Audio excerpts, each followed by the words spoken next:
the flag of the United States of America, and to the republic for which it stands, one nation, under God, indivisible, with liberty and justice for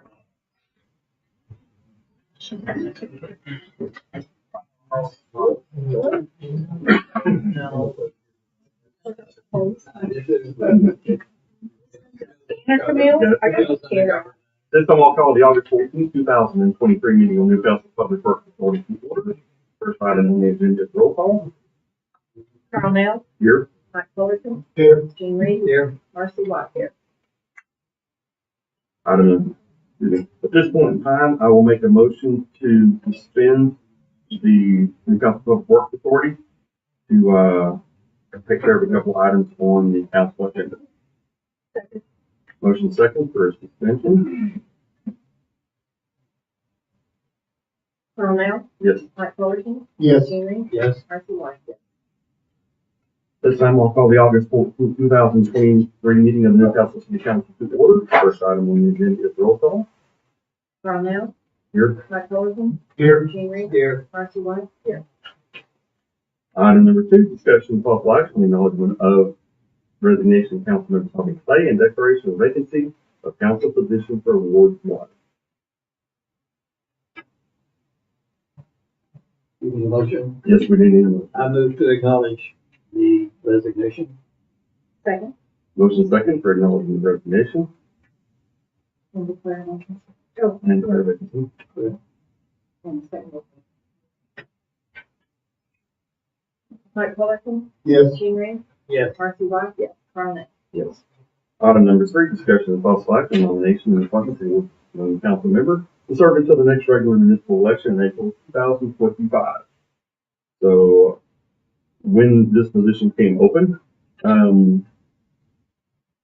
city manager and I had discussions with a few individuals who had expressed an interest in the position, and also individuals who had served on a board or committee within the city who would have some type of city government knowledge. It's always best that I feel that you have somebody express interest in being on council that has had some involvement in the city and has some inner working. So, in those discussions, Kimberly Sutton expressed an interest in council. She's served for a couple of years now on our oversight committee. So she's dealt with city matters for a couple of years. And so that's who I would like to put forth as the individual to fill the unexpired less than 2 years for the next general election term that was right. Okay. Motion second for appointment. Mike Fullerton. Yes. Gene Reed. Yes. Marcy White. Yes. Carl Nell. Yes. Item number 4, administration of oath of office to Ward 1 council member. If you could come forward, we will get you. We'll stand right out the middle of everybody.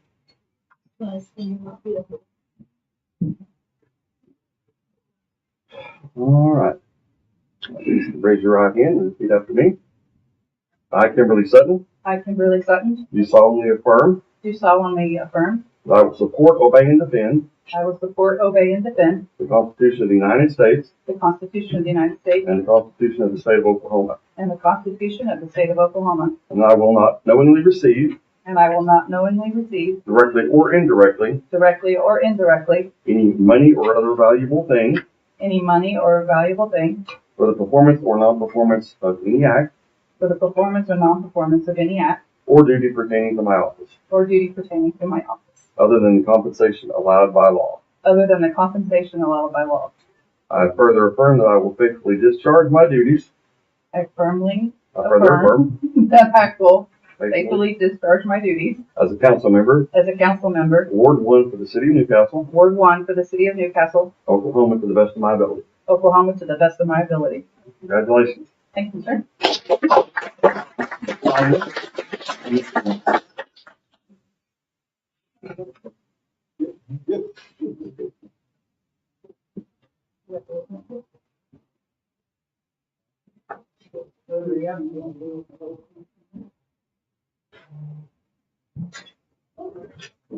Kimberly?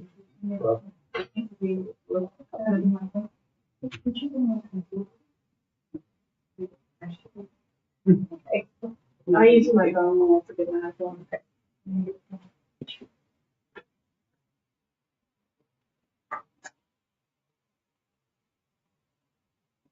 Yeah, you said it.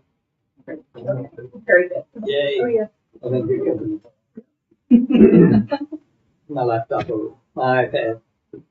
All right, this time I'll make a motion to recess the city council meeting and return to public works. Second. Motion second to recess city council. Mike Fullerton, Yes. Jean Reed, Yes. Marcy Wright, yes.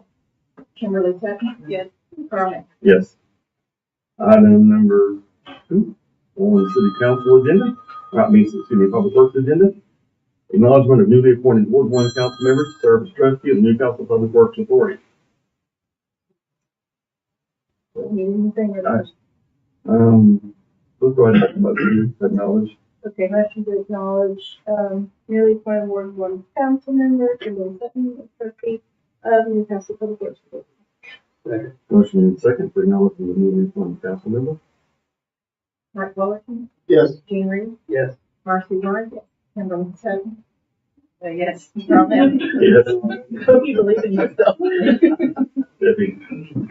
Item number 3, discussion of possible action on approval of the agenda. Motion to approve the agenda. Second. Motion second for approval of the agenda. Mike Fullerton, Yes. Jean Reed, Yes. Marcy Wright, yes. Kimberly Sutton, Yes. Carl Nix. Yes. Item number 4, citizen comments. This is an opportunity to any citizen comment on any matter related to the city of Newcastle Public Works that is not on the agenda. Might remind any potential speakers that all speakers should clearly state their name and address for the record. Comments are limited to the person with only one speaking opportunity. The board members will not respond to comments or questions. The chair may end comment period at his discretion, and prior authorization is required to distribute the materials or to approach the board. Is there any public comment concerning Newcastle Public Works? All right, seeing none, move item number 5, consent agenda. Is there any member of the authority that requires any item be removed from the consent agenda and addressed individually? Also, seeing none, item number 5, consent agenda. Motion to approve consent agenda. Second. Motion second for approval of the consent agenda. Mike Fullerton, Yes. Jean Reed, Yes. Marcy White, Kimberly Sutton, yes. Carl Nix. Yes. Item number 6, discussion of possible action on any items removed from the consent agenda. Be no action on that agenda item. Item number 7, presentation of fiscal year 2021-2022 independent audit report, Chris Iron, HBC CPAs and advisors. Good evening. Is that good? Okay. I am Chris Hine with HBC CPAs. I'd like to thank council for having us tonight and engaging us to perform the audit. We are dealing with information that's about a year old, so I'll be fairly brief and give kind of an overview of our auditor's report and then some of the numbers within the financial statements. I'm going to start off with our auditor's report on page 5 and just go over that first 2 paragraphs there. The first paragraph states that we have audited the accompanying financial statement. And then the second paragraph, it states, in our opinion, the financial statements referred to above present fairly in all material respects. So that is a clean opinion, and that's the best opinion that we can offer as auditors. So what does that exactly mean? That means that the numbers that are subsequent to this report can be relied upon. So that's our job as auditors, is to audit actual numbers. And so we are saying, in our opinion, that those numbers can be relied upon. So that is basically what our 3-page opinion there is saying, that the numbers were reasonably stated. So from there, I'm going to jump to page 12 and talk about some financial highlights. This is a comparison of, do we have it? Yeah, sorry. Okay, On my sorry. page numbers in Adobe. I'm with you. Okay. So this is a comparison of the governmental activities and business type activities. I just wanted to point a couple things out. Current assets increased by about 30%. That is primarily cash within the two activities. And then I'm going to go over the governmental activities, the comparison 22 to 21. The unrestricted net position went from 5.2 in the prior year to 7.5 in the current year. So the unrestricted net position is the unexpended resources that is available for the city to use. When looking at the ratios, it's not unlike, unrestricted net position is not unlike an emergency fund. So we're looking at percentages of either expenses or your revenue. We usually consider 30% healthy when making that percentage. Within the governmental activities in 2022, you guys are setting at about 58%. And in the business activities, 70% of unrestricted net position, which again is the resources that is available for the city to use. So really good news there. Excellent position to be in with the city. So from there, I'm going to jump to the next page, and that's page 13. The only thing I'll point out, the increase in that net position was due to the net income or the change in net position of the city. One, net income for the governmental activities, and 2.2 for the business activities. The only thing that was not really related to growth was the ARPA funds that were received, and that was approximately $1 million, and that was reported in the business type activities. So that was the only thing that was sort of an outlier compared to the previous years for those ARPA funds. So from there, I'm going to go to page 22 and just take a look at the governmental or the general fund. So just looking at the governmental activities included all these funds, a bunch of funds swooped into one.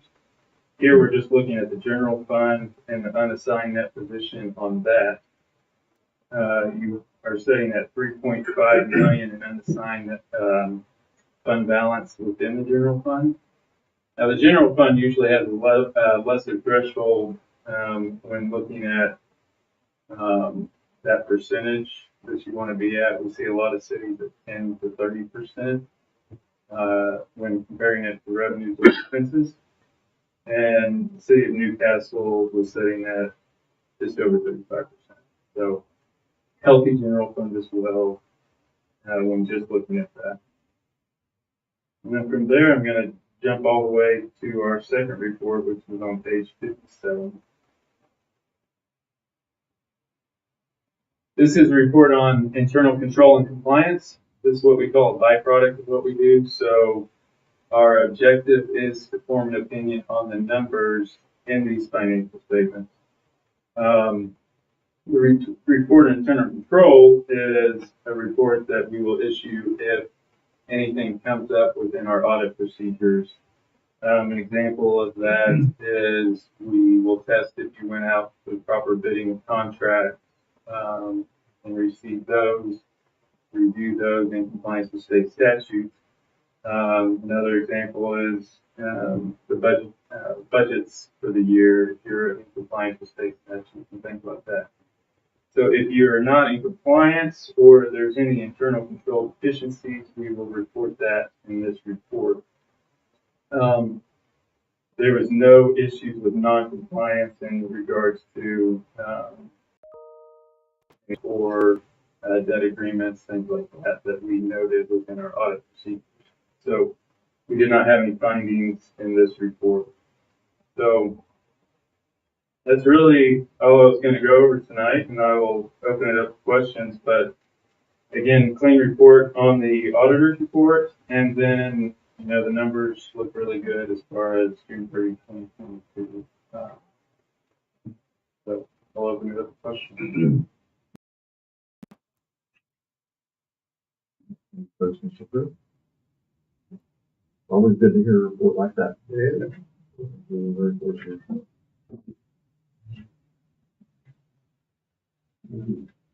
It's not shown as an action item, Have any action? Just acknowledge, I think, it's fine.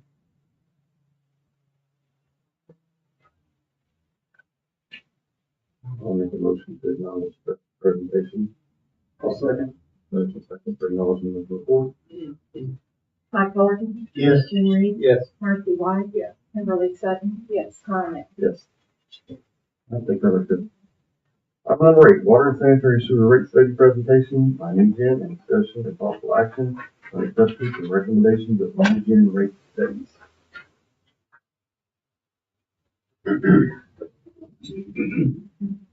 Good evening. For the record, my name is Dave Yankee. I'm the president of Newgen Strategy Solutions, and I'll be conducting the presentation on this water and wastewater cost service study and the impact fee study.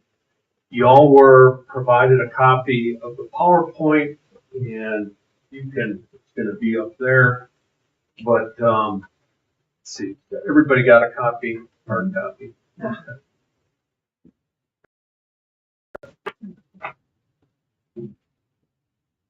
Okay. Oh, I'm sorry. Thank you. The PowerPoint. I thought I lost my connection. Sorry. No problem. So you can follow along on the screen, or everyone should have a hard copy as well.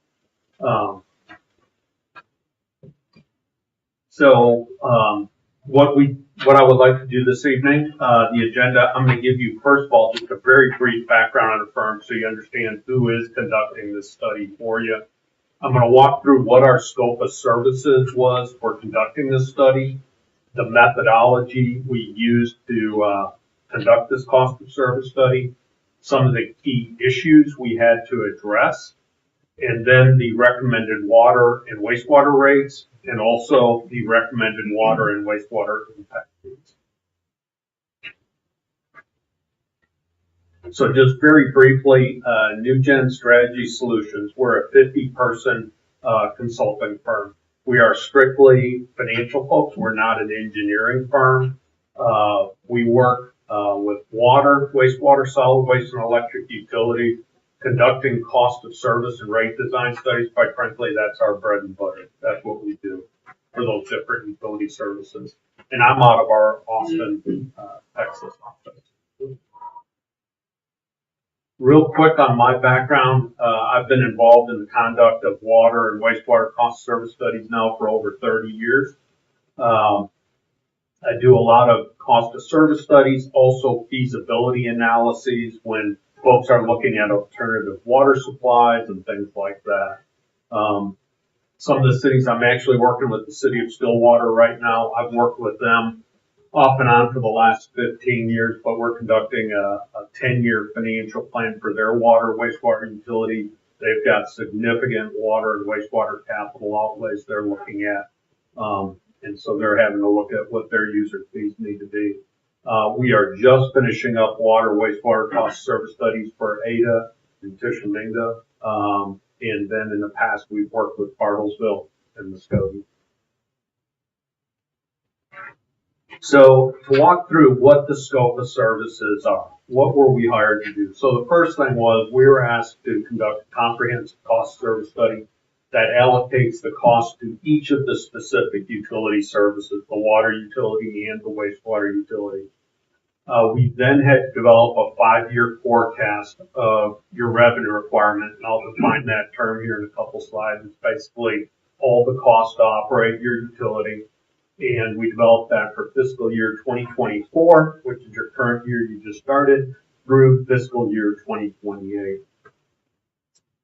Then we calculated the revenue realized under current rates. So in other words, if you don't do any rate increases over the 5-year period, are you going to over-recover, under-recover? Where do you stand financially?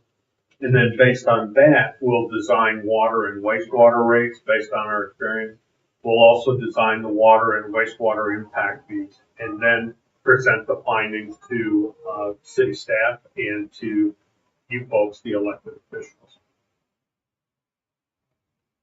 So a cost of service methodology, what does that entail? So basically, the first thing we do is develop a test year, which is based on your fiscal year 2024 budget. Again, the one you just entered into.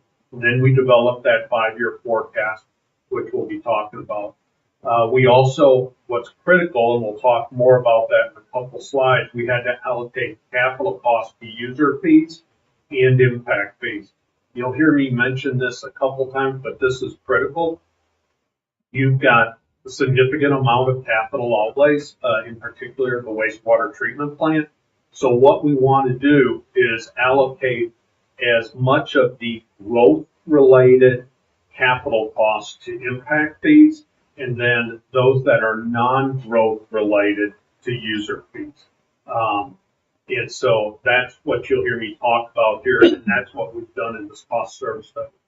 Then what's critical is looking at and determining your billing units, and then coming up with the cost of service calculations. So just to clarify, what is the revenue requirement?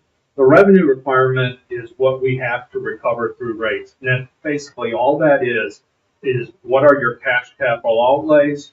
What's your current debt? Any projected debt you're going to budget, for instance, for the wastewater treatment plant, and then operating and maintenance costs. Those include, of course, salaries, labor, benefits, and then most importantly, electricity, chemicals, and then you're purchasing water from Oklahoma City. So we have to calculate what those costs are. When you add all of those together, that's your total revenue requirement. That's what we have to recover through rates. Also, I forgot to say this, if at any point anybody has questions, feel free to interrupt me. Some of the key issues, like I just mentioned, the capital improvement plan. We want to identify the non-growth related versus the growth related, so we can break those out between user fees and impact fees. Also, what's really good is the city was saying, look, your city staff is saying we need to look at these wholesale water contracts you have with the cities that are listed up there and the water district. This is critical, and we did look at this, which included visiting with the city of Oklahoma City, the water utility. And this is very important because we want to make sure that those wholesale water customers, they pay for 100% of their costs and you're not subsidizing them.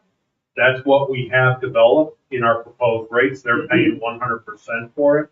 With that said, their water costs will go up significantly because they will be paying for the water that is being held by them, reservation fees, wheeling charges, the commodity charges, everything that Oklahoma City charges. So it's just a straight pass through, but it's good that this is being done to protect the ratepayers of the city. So these are the capital projects that are listed up here. Couple of things here. Again, this is a listing of the water projects on the left, the wastewater on the right. The big projects are, of course, if you look underwater, the 9 miles of 18-inch water line on Portland Avenue and Highway 9, the Tri-City water distribution main. Those two projects are $22 million. And then over on the right, under wastewater, of course, the big one is the wastewater treatment facility, which we just received bids on, and that's $52 million. In total, you've got about $80 million of capital projects here. Now, fortunately, you have about $6 million in cash that is, accumulated, so you can use it for these types of needs. So you can pay down with cash, but then at the end of the day, the remaining approximately $74 million will have to be recovered through rates from your current ratepayers and impact fees from the new customers that are coming online. A question. Yeah. On that previous slide, I recognize them, but I couldn't tell you how many of those we've actually begun. How far out are you projecting on capital projects? No, that's a good question. What we've got funded here, and then I'll let anyone else from the city chime in. What we have put in are cash-related projects and the debt-funded projects, and they are laid in the forecast fiscal years 24 through 28. Based on the timing, they would be incurred. Okay. And I'll just mention one thing, Kevin and I have been talking quite a bit. We do a lot of planning, and that's kind of how we ended up with a lot of these, but I intend in the near future to have a special meeting to deal strictly with capital improvements, primarily waste and drinking water. So we can kind of set out a priority of when we want to do this, what we want to do first, how we're going to pay for it, what's most important, and then move forward to start getting some design and engineering done on those projects so that we'll be in a position to move forward with them whenever funds come that. So Mayor, obviously, we help provide those that we're planning it within the next 4 or 5 years, because they're building on their recommendations on that, right? The only thing we don't know is any other structure we may have to do, but those are the ones we've been talking about, I know a lot. Just didn't know how far out they reach, so. Yeah, these were the ones that was brought to council, roughly like in March, April. Right. And council voted on these to say, yeah, looks like a good plan. And it was basically for the purpose of getting new gen started on the water sewer next one. And it's kind of Not solidified. kind of a long-term plan of 4 to 5 years. Correct. But thank you. We're going to take a break and watch something on Netflix. While we're pulling it up, I will tell you that is one of the things where we will work with city staff, their engineers, and that's always one of the challenges is planning for future growth. Because you know what you need, let's say with wastewater treatment plants, water, but then some of the water lines, wastewater lines that you're planning to put in or lift stations, you have an idea where development's going to be, but sometimes, you go out 3 years, something may change, a developer comes in and all of a sudden another part of town, for whatever reason, becomes a lot more attractive. So, it's a plan and you have to have some flexibility, but it's always good when you have something you're working with, at least from that standpoint. Or we find other hospitals being built. Yeah, exactly. And when you have that, or we had one city where, all of a sudden it was a large water bottle manufacturer, was it the Pepsi Dasani or whatever, they were going to build a plant, water treatment plant. And so all of a sudden, they're like, hey, we'd like to have 2 million gallons a day. Yeah. Well, we'll get right on that. Right. So if we do have a problem with this, everybody's got a hard copy. You can just follow along if you want. I just keep going along.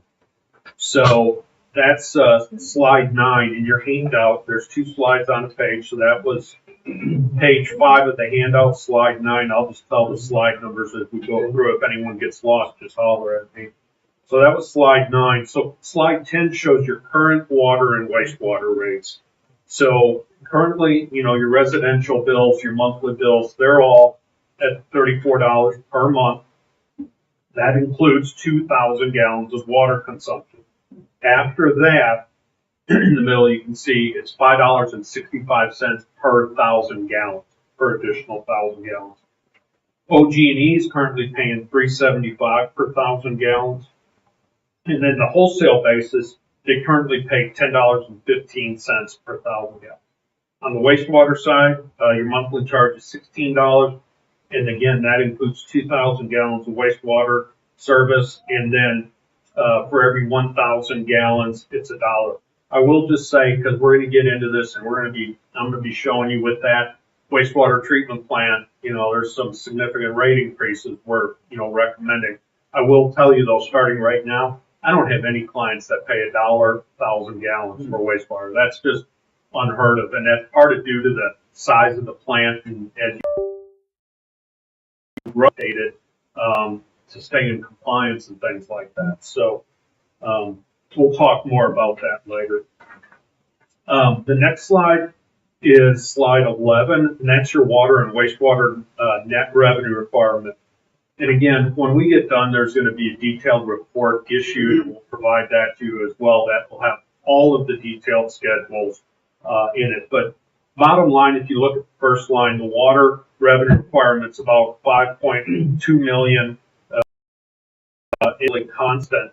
The reason it bounces around a little bit when you look there is because of cash capital outlays.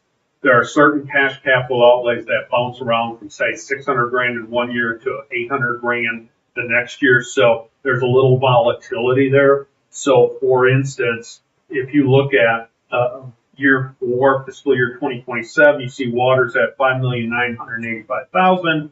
Then the next year it's 5,235,000.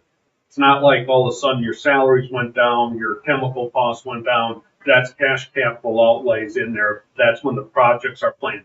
To be clear, when there's a little bouncing around like that, and you'll see in our recommendation, of course, we're never going to recommend raise rates, decrease rates, raise. Right. So you're shooting for a constant target in phasing those rates in.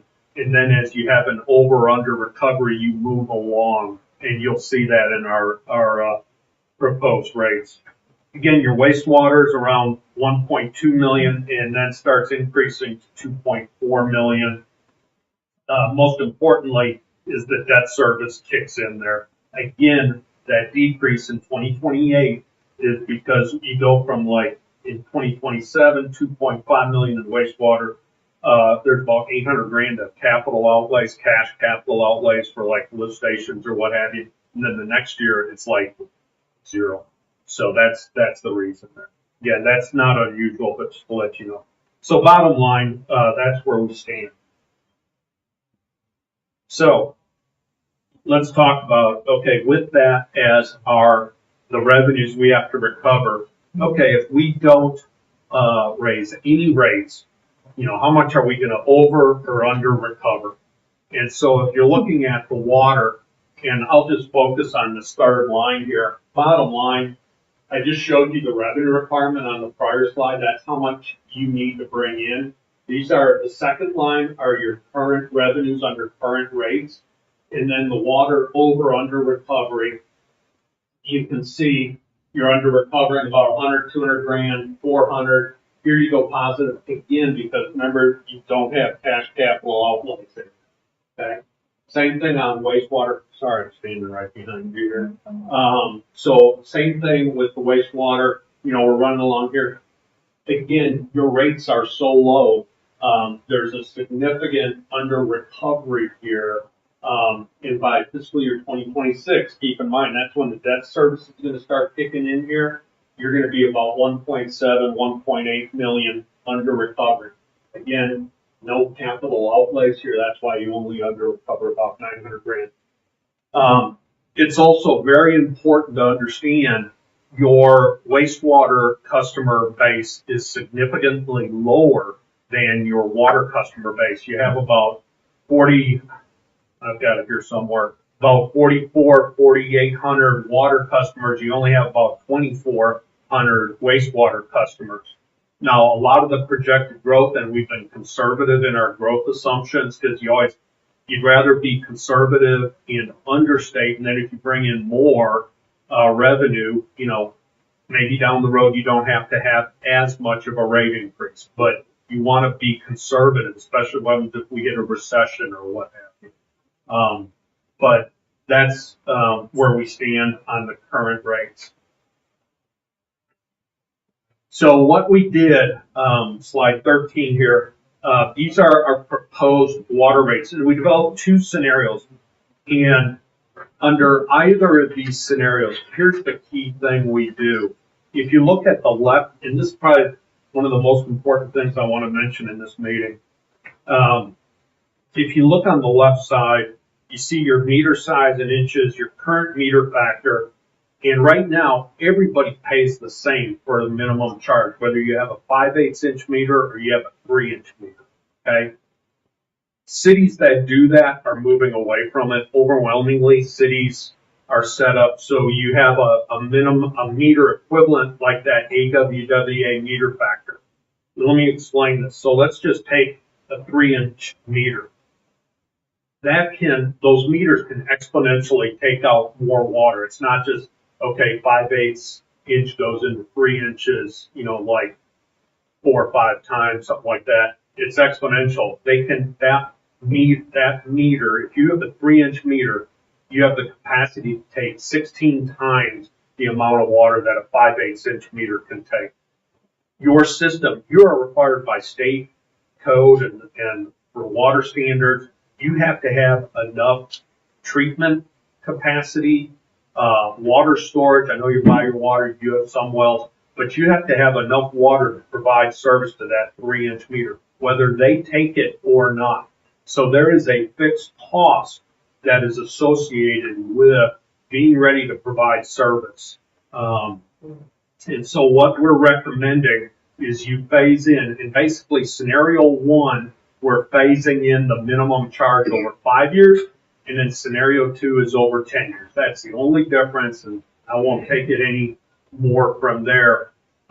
It does, if you look at your meter counts, the vast majority of your businesses are 5/8, 1 inch, so it's not a big deal. 2 inch, I think you had about 34 as I recall. So, bottom line, we're not changing anything on the 5/8 inch meter. We're forecasting they stay at 34. All we're doing is, for instance, on the 1 inch, that would increase over time to $85.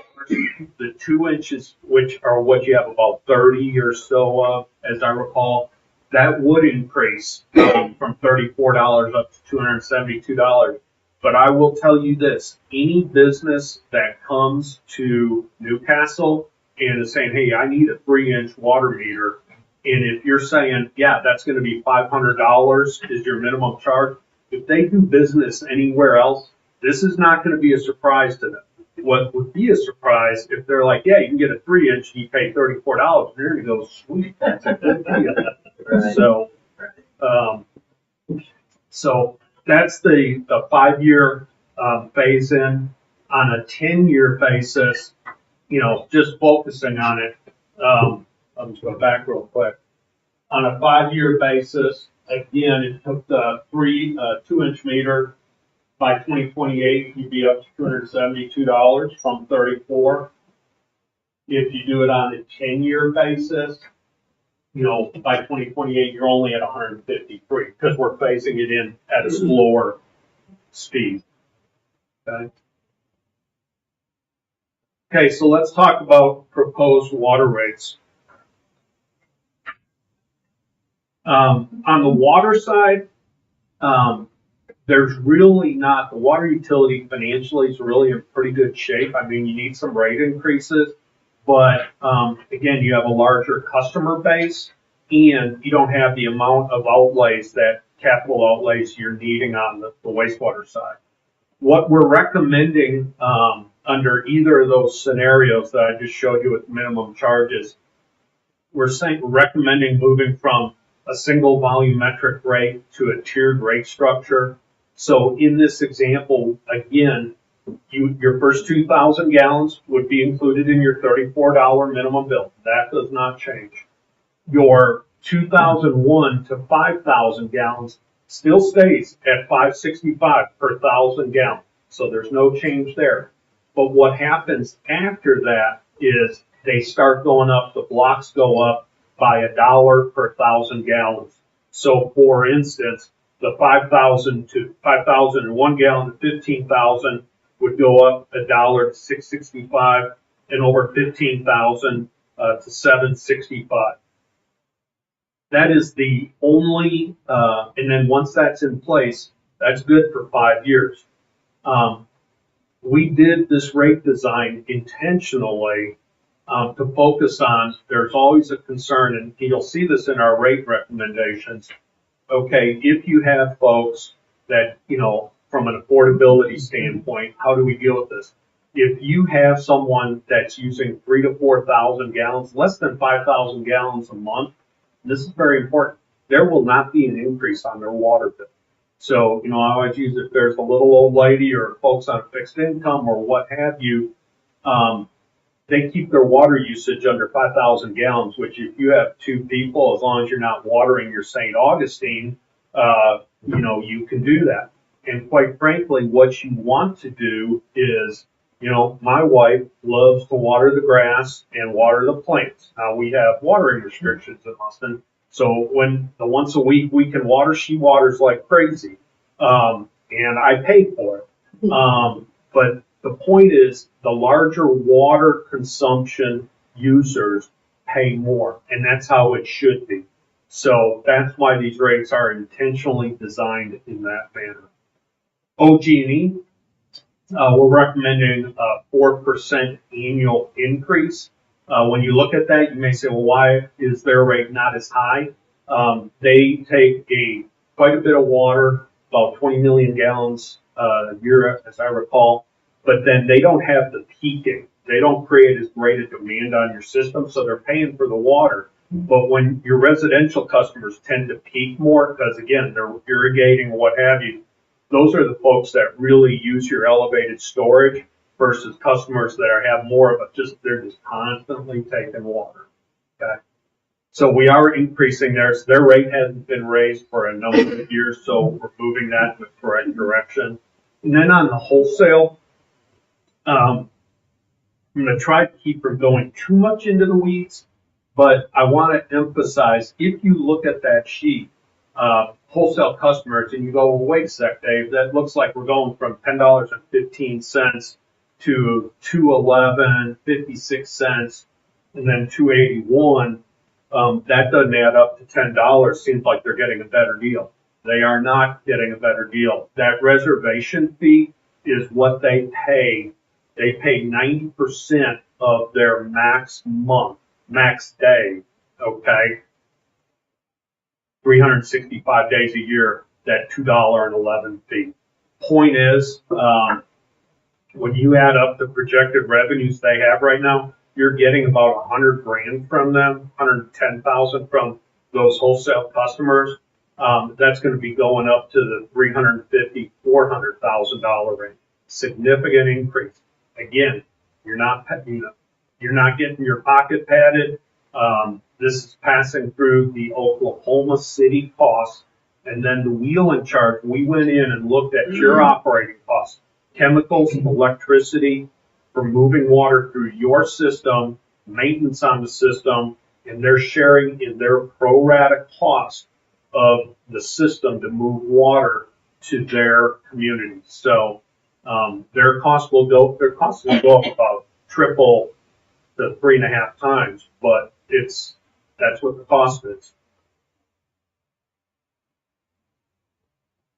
On the wastewater side, what we're recommending, again, is you're currently at $16 and $1 per 1,000 gallons. What we're recommending you do is a $4 increase in the minimum charge for fiscal year 2024, and then a $2 increase per year up through 2028. So ultimately, you go from $16 per month for your minimum charge to $28 per month. Your volumetric rate would go from $1 right now to $2.20. It could go up $1.25 per year for the first 2 years, and then $1 thereafter for 3 years. So you go from $1 to $2.25, $3.50, and then up $1 per year to $6.50. And I want to stop here right now, and I'll show you average bills here in a second. And is that a significant rate increase? Yes, it is. But I will tell you, for our customers that have a lot of our clients, the wastewater, we're seeing significant rate increases. Wastewater treatment is more costly than water, unless you're having to purchase a water supply that's 50 miles away. We have a lot of clients that already have their rates at $8 and $9 per 1,000 gallons for wastewater treatment because of the requirements of what you have to treat. And there are going to be more issues. I'm a finance guy. I'm not an engineer, but the PFAS, I don't know if you guys have heard about those, the forever chemicals, those are hitting the wastewater treatment plants, and it is not expensive to treat that stuff. And so those rates, even being phased in over 5 years, we have customers right now in 2023 that pay over, again, like I said, $8 and $9 per 1,000 gallons for wastewater treatment. And remind me, you or Kevin, that's based on freshwater usage. Is it actual, or does it fluctuate month to month based on the water usage? There's a percentage that comes out of the tap that will go down the drain in the sewer. Correct. There's also a percentage that is irrigation. So a sprinkler system in somebody's yard, whatever, that will not hit the sewer. I don't know the exact percentage, Vita, of, I think it's about 60 to 70% is what I've seen before. And then, yeah. And for the billing, it's based on your actual water usage. Okay, yeah, that's what I was wondering about the billing part of it is, and does that vary on meter size or tier?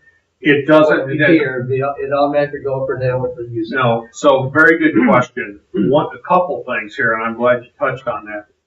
On the minimum charge, we're not recommending an increase in the minimum charge based on the size of your water meter or anything, because wastewater is different. It is just flow. It's going into the system, and so whether you put in, 10,000 gallons a month or 100,000 gallons, you're paying for the treatment on a per 1,000 gallon basis. It just flows and it goes. It's not like peaking factors and having to build elevated storage and things like that. Okay.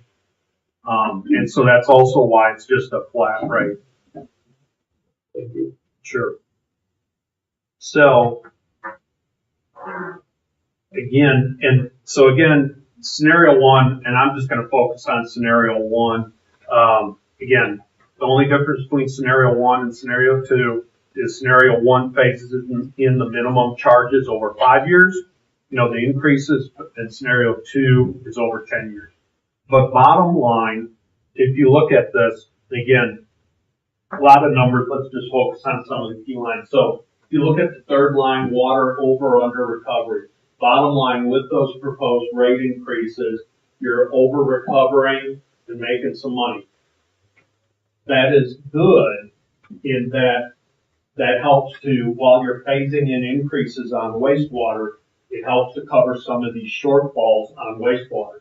So you're over recovering on water about 300 grand a year. Again, capital outlay is real low in 28, so $1 million.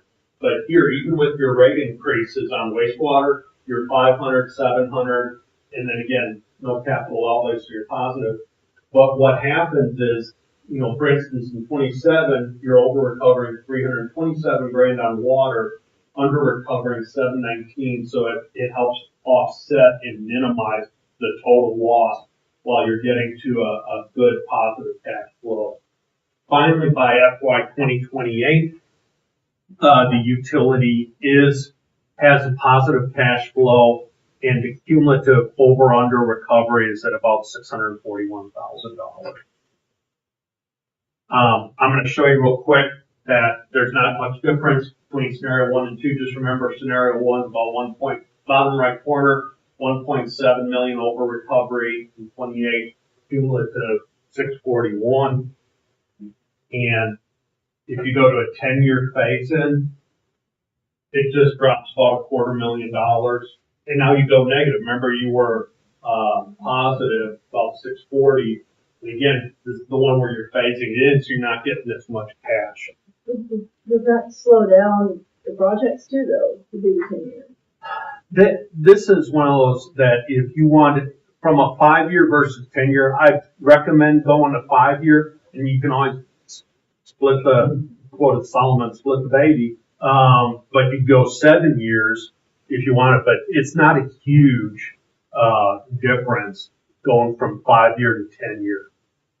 That doesn't change the timeline on our projects then? No, because here's the deal. At the end of the day, scenario one, you've got the under recovery year to year, and this is your cumulative, okay?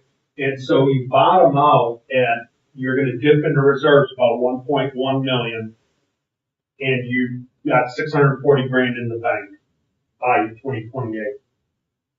You come over here, all that happens. Now you dip in a little more. Instead of that 1.1 million, you're at 1.6 million. And then by 28, instead of having 600 grand in the bank, you're 160 grand in the hole. You bring up a good point. The only difference is you do have to have reserves available of funds from elsewhere for this. When you're under recovery, this is like you've got to hit your cash reserves. to do the projects in a shorter amount of time. Correct. But is that also a gamble? Because other projects may come up in the meantime and that we don't anticipate. The water bottle company wants to come. So going to 5 year is a little bit more, well, I don't know. Well, See what I'm we saying? could do the projects, if the money was there, the reserves, whatever it may be, in that 5 year period, but we're going to recover more slowly. Okay, it just depends on where, as the mayor said, having a meeting at some point here to see what the priorities are for those projects, and where they need to be done. Okay, Yeah. and that will help stretch this out as well, but I yeah, feel you can they do get it 5 years, but you're going to recover slowly. You know, people go get a payday loan and they're like, I'll pay that back next week when I get paid. And then some big thing happens. You're like, crap. I mean, I've never done one before, but that's what happens. And that's how people get in trouble, right? And so I'm thinking, we really want to do that with as fast as our growth is and it's unpredictable. Do we want to just get it done a short amount of time? I don't know. But that's what I think of. It's like, it's been unpredictable lately, you know? So one thing we do, and it's a very good point, because you're right, things happen, they change. But the one thing I can recommend is, you've got $74 million, $80 million projects, $6 million in the bank, $74 million of projects you got to do over the next 5 years.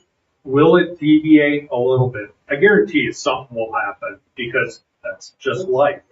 But it's kind of like you got to be moving down that road in the right direction. If you're setting aside the money for those projects and you fund 80% of these and then 20% tweak or change a little bit, at least you've got the funding mechanisms in place. You're heading down the road in the right direction, if that makes sense. So my observation is not many of those projects are just fun projects that we did just because. They all point toward water availability. All of them are significant. So if we pursue those projects, which our residents are expressing a need for, and we don't have the revenue to match, those dollars come from somewhere else, right? We got to pay for them. General fund sales tax. Which would take away from almost everything else. So if we consider water the cost of doing business, we're trying to make it whole so that the other funds can go to the other quality of life. And, police, fire, those type of things, not just quality of life, but we also need to remember our biggest expenditure, we're locking in 2027, we're going to start servicing dental on that wastewater treatment plant. So we don't have a lot of leeway we've got leeway on 20-some million worth, but 2/3 of that we're locked in. My quality of life was not the technical sense. I was thinking about all the things that are including fire. You're right. And one thing I will tell you, we have been conservative on our growth assumptions. So, and again, I have to go back and look. We're, in these initial years, like the 2.5%, 3%. But then as we get further out into years 4 and that 4 or 5, we're at 2%, and we're keeping it conservative. So to the extent growth comes quicker, I know there's been talk with some developers, hundreds of homes, what have you. To the extent that growth comes quicker, okay, and again, I'm always very sensitive and careful when I say this, but to the extent you do have growth come quicker and all of a sudden you're at 4 or 5% and you're getting those impact fee revenues in quicker, which we'll talk about in a second, or you're generating wastewater revenues quicker, that may allow you to not have as big a rate increases in 27 or 28 where you go, hey, I don't need that additional dollar, I only need 50 cents. Again, I always say that with a big caveat because, but we're forecasting conservatively. We're not forecasting on this, everything's going great because that's just not how it works. So and then I'm going to get through the average bills and then I want to hit on impact fees. I think that's real important. So people always ask, well, what about the average bill, Dave? So if you look on your water, So this is for an average customer that uses 7,500 gallons, and that's your average customer, okay? So you're gonna go from 6,508 up to 6,758. And the only reason there's a bit of an increase is because they kick into that second tier above 5,001 gallons where they go to 665,000 gallons. And then they're set at 6,758. So that's really good news for your water customers. On your wastewater, and I'll just say, again, big increases, but I will tell you, I don't have any customers where the average wastewater bill right now is $21.50. It's just that no one does that dollar a thousand gallons, just that's not out there. So you can see on the wastewater side, with those minimum charge increases and the volumetric, it's going up over time to $63. Again, that's driven by the wastewater debt. But I think one good thing is when you look at the average variance in dollars in percentage, you look at the biggest increases in fiscal year 2024 for the average ratepayer at 7,500 gallons. And it's going up 15.4%. But after that, if you can see, it's going down to 8.9%, 6.9, 6.4, 6.1. Given the inflationary environment where we are now, things are hopefully getting back to the normal on inflation. But given what you have to incur with regard to a new wastewater treatment plant, the outlays for this, fiscal year 2024, decent increase at 15%. But after that, you get it down under single digits and you get it down to around 6.5%. Given the wastewater treatment plant, the debt, and how many customers you have on the wastewater side, or really how many customers you don't have, because there's only about 2,500. This is really a pretty good story from that standpoint. So, any questions on that before I go to impact fees? Because let me just hit impact fees really quickly. On the impact fee side, and this is probably the biggest thing I want to say to you, and then you can go to sleep or whatever you want to do. But if you don't implement these impact fees, it's a zero-sum game. We've got half the wastewater treatment plant debt recovered through rates, because one of the things, and Kevin and folks were visiting with the engineers, we've got about half of the wastewater treatment plant is being recovered, the debt service and all that, and the O&M, et cetera, being recovered through user fees. What all you that have a house already here pay.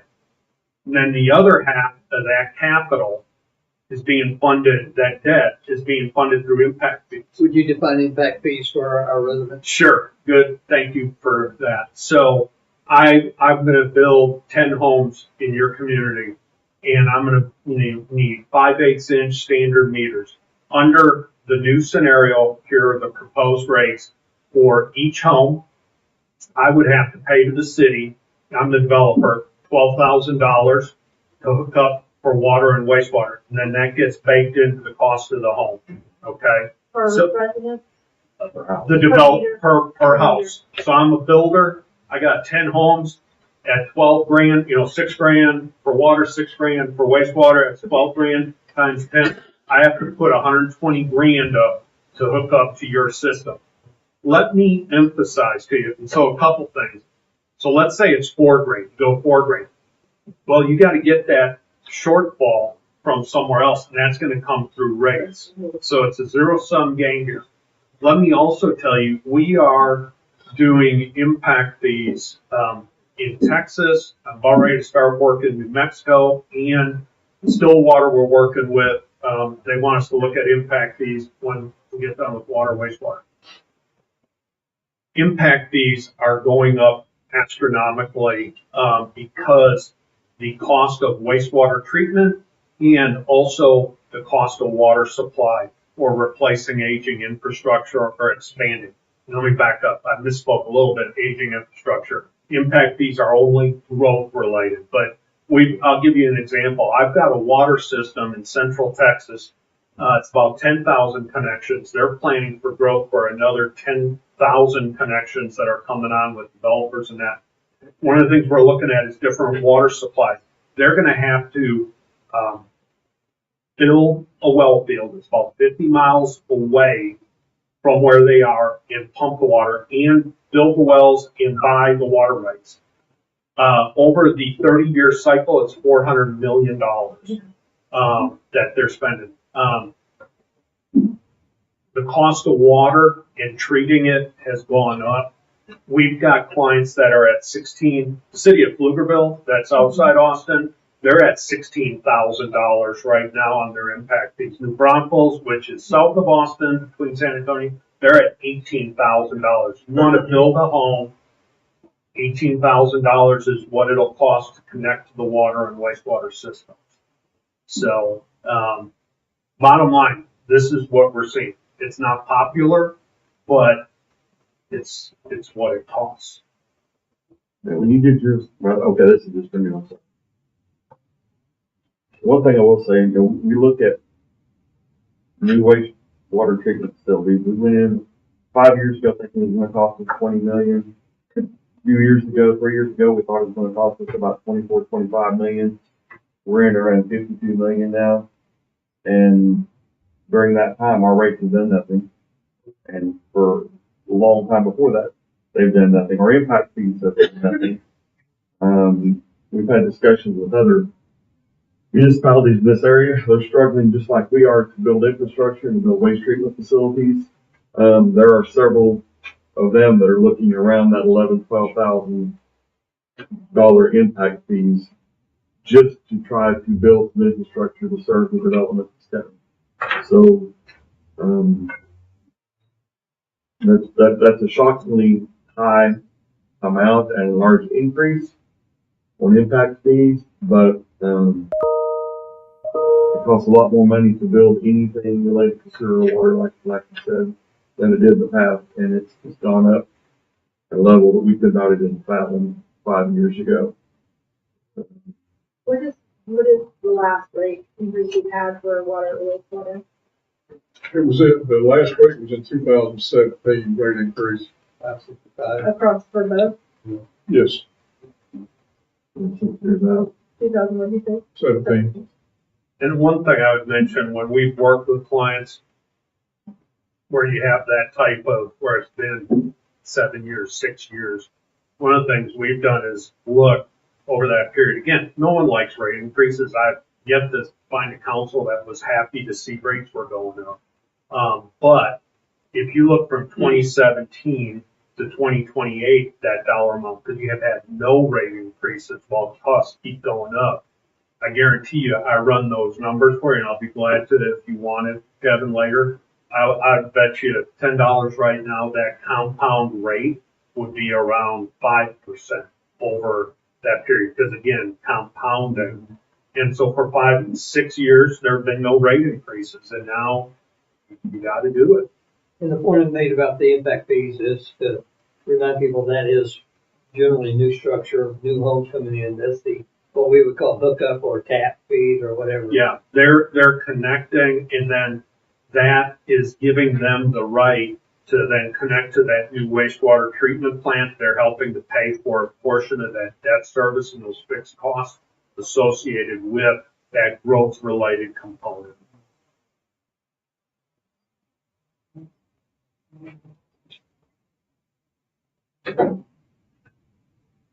All right. I know this is a lot to digest. Any questions from council? I'm gonna say this, I know that on water treatment itself, talking to some folks, their cost of just the chemicals alone have went either doubled or tripled. Yeah. In just the last couple of years. Yeah. No, we've had clients that, $1 million increase in chemicals, chlorine, come down a little bit, but not much. And just, we watched it because I also do work in the solid waste area. But, after Russia invaded Ukraine, steel went from about 20 cents a pound to 80 cents a pound. It's back to about 45 cents, but that's still up, you can say, great, that's down from 80 cents to 45 cents. Yeah, that's good. It's still double what it was 2-3 years early. See, it's hard to feel too good, but, that becomes an issue, for your pipes, all the, everything. Yeah.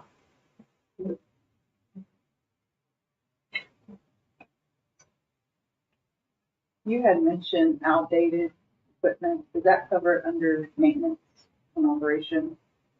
The cost for that?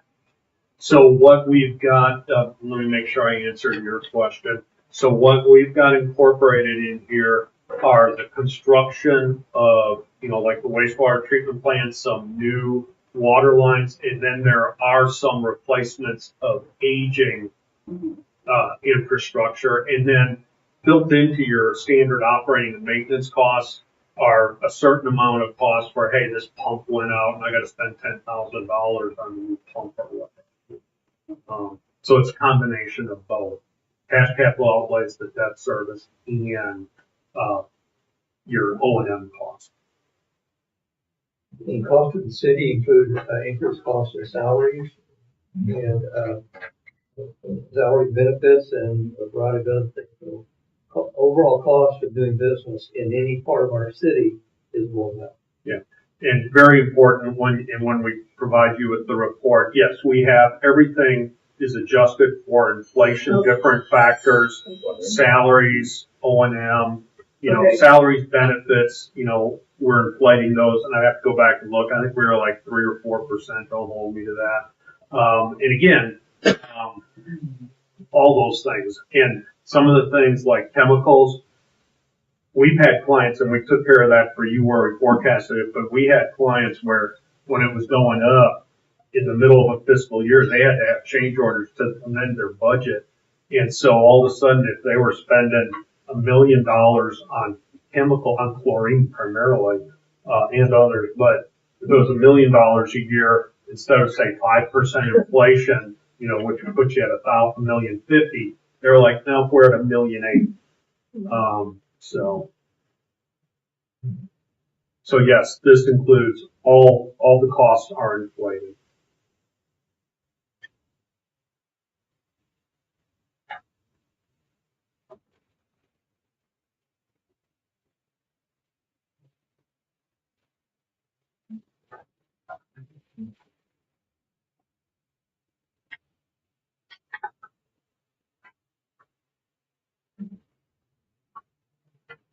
Any other questions? My flight's not till tomorrow.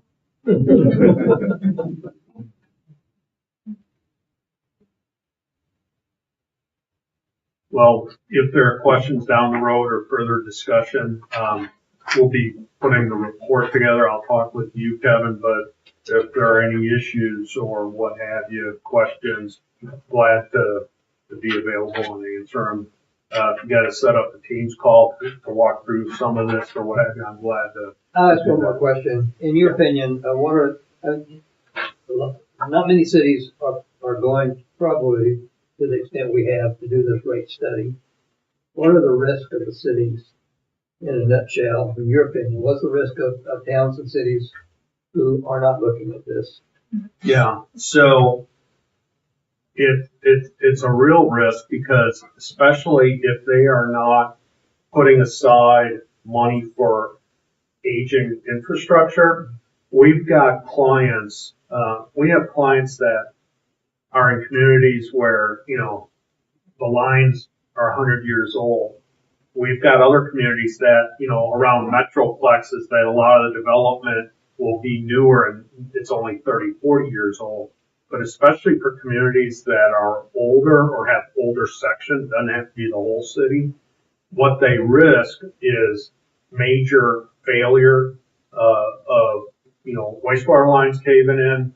During the hot weather, this is when you have a lot of water line breaks, when soils are moving. We had one, we're doing work with the city of Longview, Texas, East Texas, and the way their system is set up, they had a major water line break several months ago. We just finished a study for them, and it was a major water line break, which was in a lower part of their city, and it started to drain all their water tanks also. They were able to get the valves and shut it off and do that before, you have to do a boil water notice, but those are the things you want to avoid. In Longview, to be clear, they're pretty proactive on that stuff, and that stuff still happens. And we went for a long time where we subsidized water and sewer, with sales tax dollars. And so over the years, we've tried to do rate studies and get to the point where they were breaking even.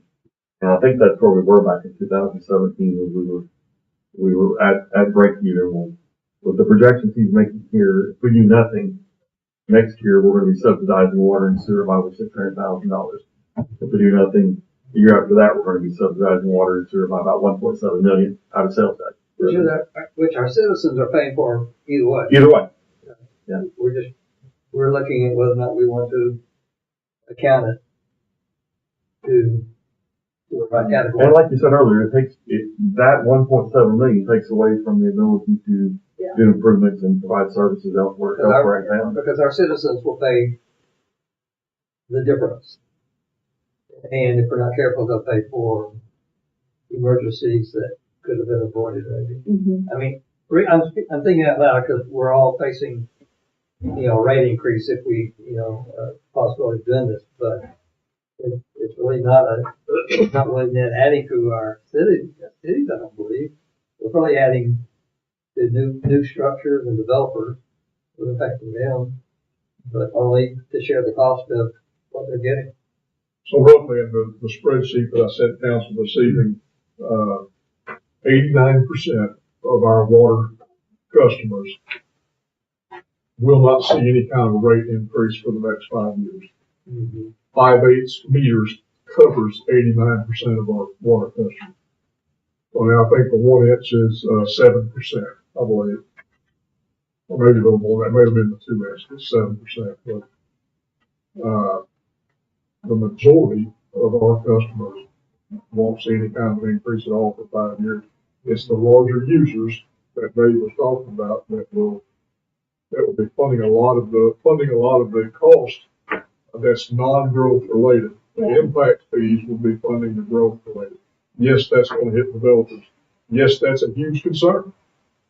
That is a huge concern as to whether or not that drives developers away. We don't know. Well, but on the other side too, all of our sewer users will probably see a significant increase. That's true. It will impact people who are on sewer. Right. Significantly. But when you talk about whether that will drive developers and builders away, like I said, we talk pretty regularly with other communities around, and those that do have sanitary sewer systems are looking at raising their impact fees to be just about what we're proposed to raise ours to now. And so where are they going to go? Yeah, well, and I mean, if you think about logical, number one, you're going to want your higher volume users. They need to be the ones impacted because they're putting more strain on the system and they're using more.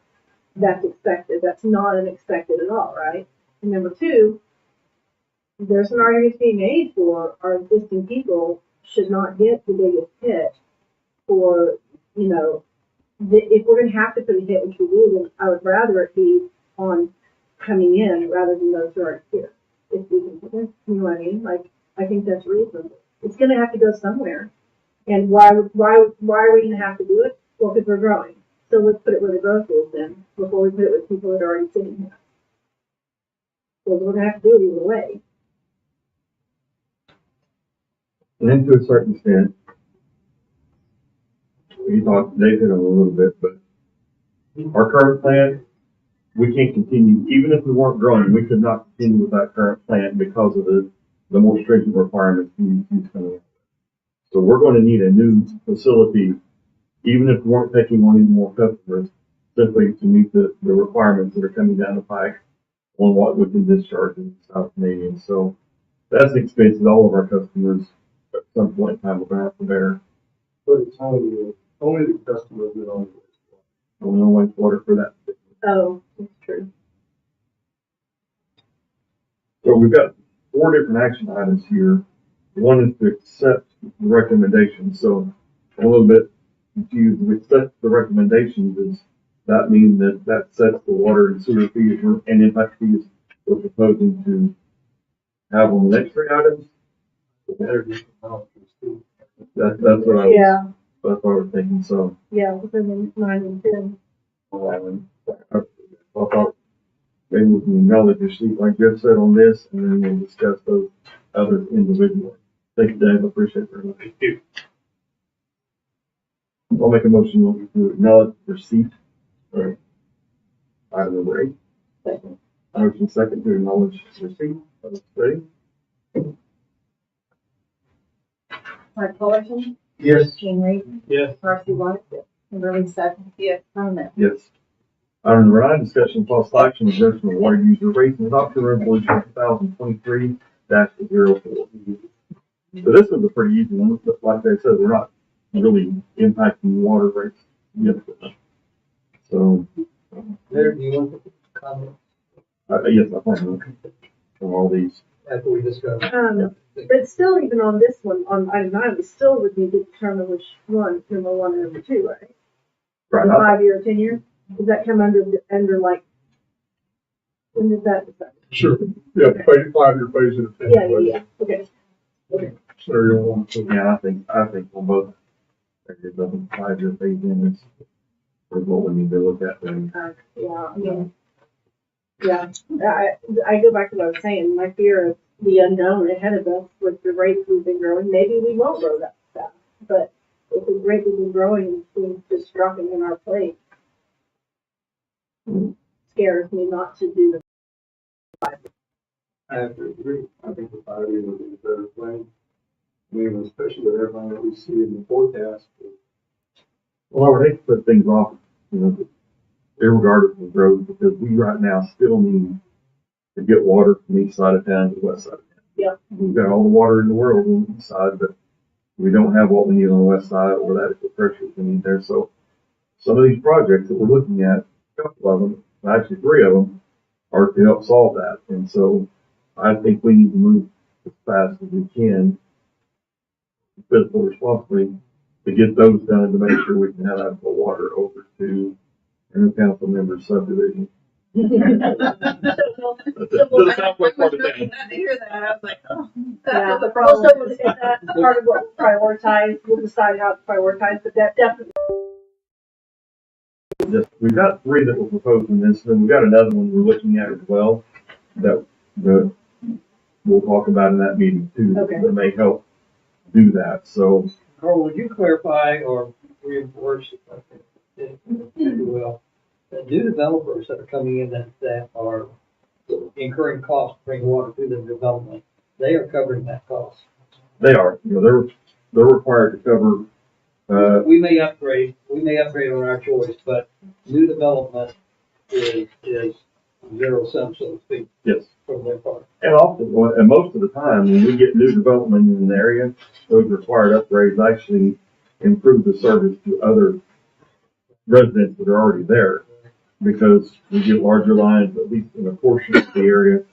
And like you said, we'll help anticipate to upgrade those lines. This example right now, we've got and we talked about this in council, I'll mention it because we're doing this, we've got a development going on Portland Avenue. That developer was required to put 12-inch water line, half mile along his development.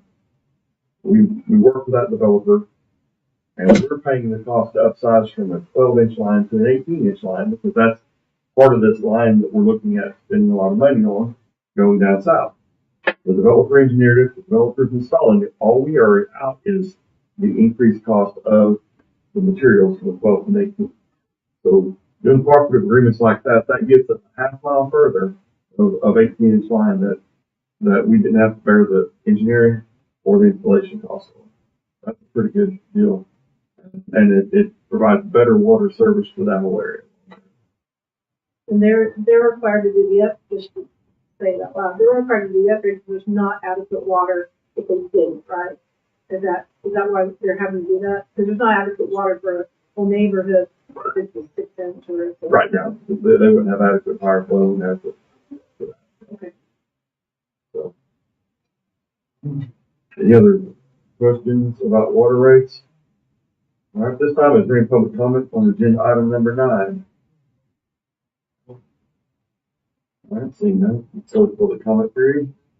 And, like I said, I think the 5 years is what we need to look at, the proposed 5-year rate. It's a lot, not in water. Water's, like I said, pretty easy, pretty tame, but for this item, it's not really that impactful to the citizenry.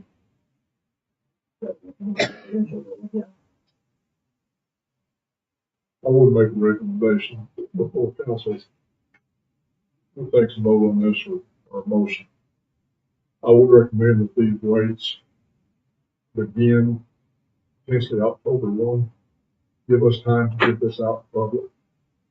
So we do not surprise the public with this coming on board. Yeah. October billing, I'll put that. Yeah. It's many places where we can post it. Yes. Potentially a couple of notices in the water bill going out.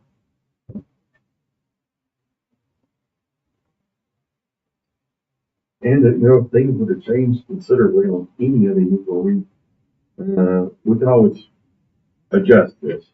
The first couple of years aren't that impactful, or, if we see that inflation's down, our costs are down, we can always adjust these proposed schedules. So, we can set it for the 5 years and see what happens. Kevin, does your reporting, will the report you get be able to help you track these numbers that are presented to us, these projected numbers? I mean, do you have enough, will you be able to give the city feedback as to, yeah, we are achieving that margin that we shoot for each year, or we're receiving more than we anticipated, or our costs are going down? Never know, but. Yes, we will be. And matter of fact, Dave and I and Jeanette and some of our meetings, we discussed that very thing. To have, this will give us a foundation of how to be able to track those costs. The recommendation also is every 3 to 5 years, we need to come back and review this rate increase, this study, review it to see how we're measuring up against what costs are, what our debt has done, things of that nature, whether or not those adjustments can be made. And what are we going to have to look at the next 5 years? I see this as a living, breathing document from now on. I mean, you can't just do it one time and leave it. Right, we need the information management process or system to help us be aware. Right. I know we're adding to cost for our wastewater customers, but we're not net adding cost to our citizens, our total city. We're spending the money one way or the other. We're going to spend the money. And I'm really fearing for our cities across our nation who are not looking at planning ahead. And so I'm really glad to see us looking at that. I hope we're making all the right decisions on the rate increases. But we don't want to be one of those cities who looked up 12 years from now and realized we should have done this back in 2023. Have to go get a payday loan, pay it. Yeah. What were those like now? I don't know. Well, I mean, as the mayor said, talked earlier about subsidizing NPWA in the past. Right now, we're with the loan for the sewer plant, which is going to be coming up. Right now, worst case scenario, and there's other factors to be considered here that we won't discuss right now, but worst case scenario, we are going to have to withhold somewhere between $150,000 to $200,000 per month from the general fund, taxes, sales tax, and use tax, in order to make that payment. So that is in effect subsidizing. Mm-hmm. Worst case scenario. Uh-huh. I don't think it's going to be that, but that's what we have to look at right now. Is that how much this payment will be every month? We'll get into that in a little bit. That's for that 1.7 negative Nice we were start. talking about in 2028, Mm-hmm. 27 Yeah. comes in Yeah. if we don't do anything. entertain a motion. The big check deed. I'll make a motion to approve the adjustment of water use rates and adoption of resolution 2304 with scenario 1, the 5-year plan. To begin. To begin October 1st, 2023. October billing. October billing, sorry. Whatever that is. Beat it. I'll second. A motion and second for approval of item number 9. Mike Colleton, Yes. Gene Reed, Yes. Marcy White. Yes. Kimberly Sutton. Yes. Tom Allen. Yes. Item number 10, discussion and possible action on adjustment of sanitary sewer user rate and adoption of resolution number 2023-05. Any comments from council on this? Any public comments concerning this agenda item?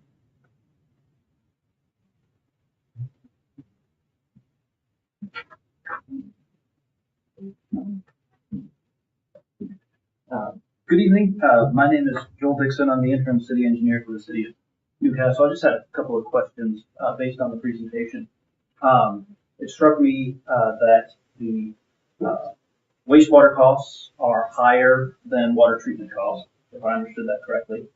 And when we showed the average billing, it looked like those increased, it looked like with the rate increases, water costs would still be higher than the wastewater costs. So it seems, as we looked at the proposed recovery over under rates in the presentation, that water users, which we have more water users than wastewater users, were subsidizing the wastewater cost. I just wanted to make sure I understood that. Did I say something? Yes, please, you want to address that? So it's correct that the water system costs more to operate. That part of that is you're purchasing your water from Oklahoma City, and then you're operating your system. The wastewater, even with the debt service, the wastewater costs are still less. That's correct. We're going from about the 1.2 to 2.5, 2.7. But keep in mind, there's like half the number of customers on the wastewater system versus the water system. And also from a billing unit, your billing units, there are more billing units on the water side. So got a number of variables there. And there's only a modest subsidy from the water as we're phasing in, as I showed you on the PowerPoint, where by year 5 we get to where they're all independently funding each other. But it's kind of one of the things I say is, you know, when you get into a situation where you're behind, that didn't happen overnight. It happened over a number of years. Getting out of that situation, you just can't flip a switch and do it in 1 year. It takes a number of years. But by the end of FY 2028, you've got it where they're all standalone funding each other, because you do want them to be independently, you know, financially standalone. You have a public comment? All right. I will entertain a motion. Make a motion to approve agenda item 10, adjustment of sanitary sewer user rates and adoption of resolution 2023-05. Just the same thing, scenario, participants on this one too? Yes. Okay, scenario 1, go into effect with October 2023 billing. I'll second. Motion second for approval of item number 10. Mike Colleton, Yes. Gene Reed. Yes. Marcy White. Yes. Kimberly Sutton. Yes. Tom Allen. Yes. Item number 11, discussion and possible action on the adjustment of water impact fees and adopting resolution 2023-06. This one is one we will, without a doubt, get a lot of pushback no matter what the increase is from developers. How about residents? Do we get very many residents that experience new impact action? new tap fees for lack of a better term. If they build a house, you know, if they build one, custom build one on their own land, or if they choose to connect their own water system. Do they give the impact fee if they go over like, if they say, I want to put it on 1 inch, because I'm putting in a big that irrigation? I mean, does that impact fee affect that? If they're already there and they're already connected, they just upgrade their line? So they pay, would they pay the impact fee? They pay the difference between the 5/8 and 1 inch. Okay. For the meter. So for the impact. No, the impact, yeah, they'll pay the meter and the, yeah. Which we don't have an impact fee proposed on the recommendations that they put for anything over the 3/4. Right. For Yeah, the wastewater, now that we do on the water, you're going from 6,000, 15,000, you go from a 3/4 to an inch. That's pretty good. And a 2 inch at 48,000 impact fee. So what she's saying is if I'm on with the 3/4 inch and I want to go to a 1 inch, I'm not going to pay the, pay the difference between the 3/4 inches.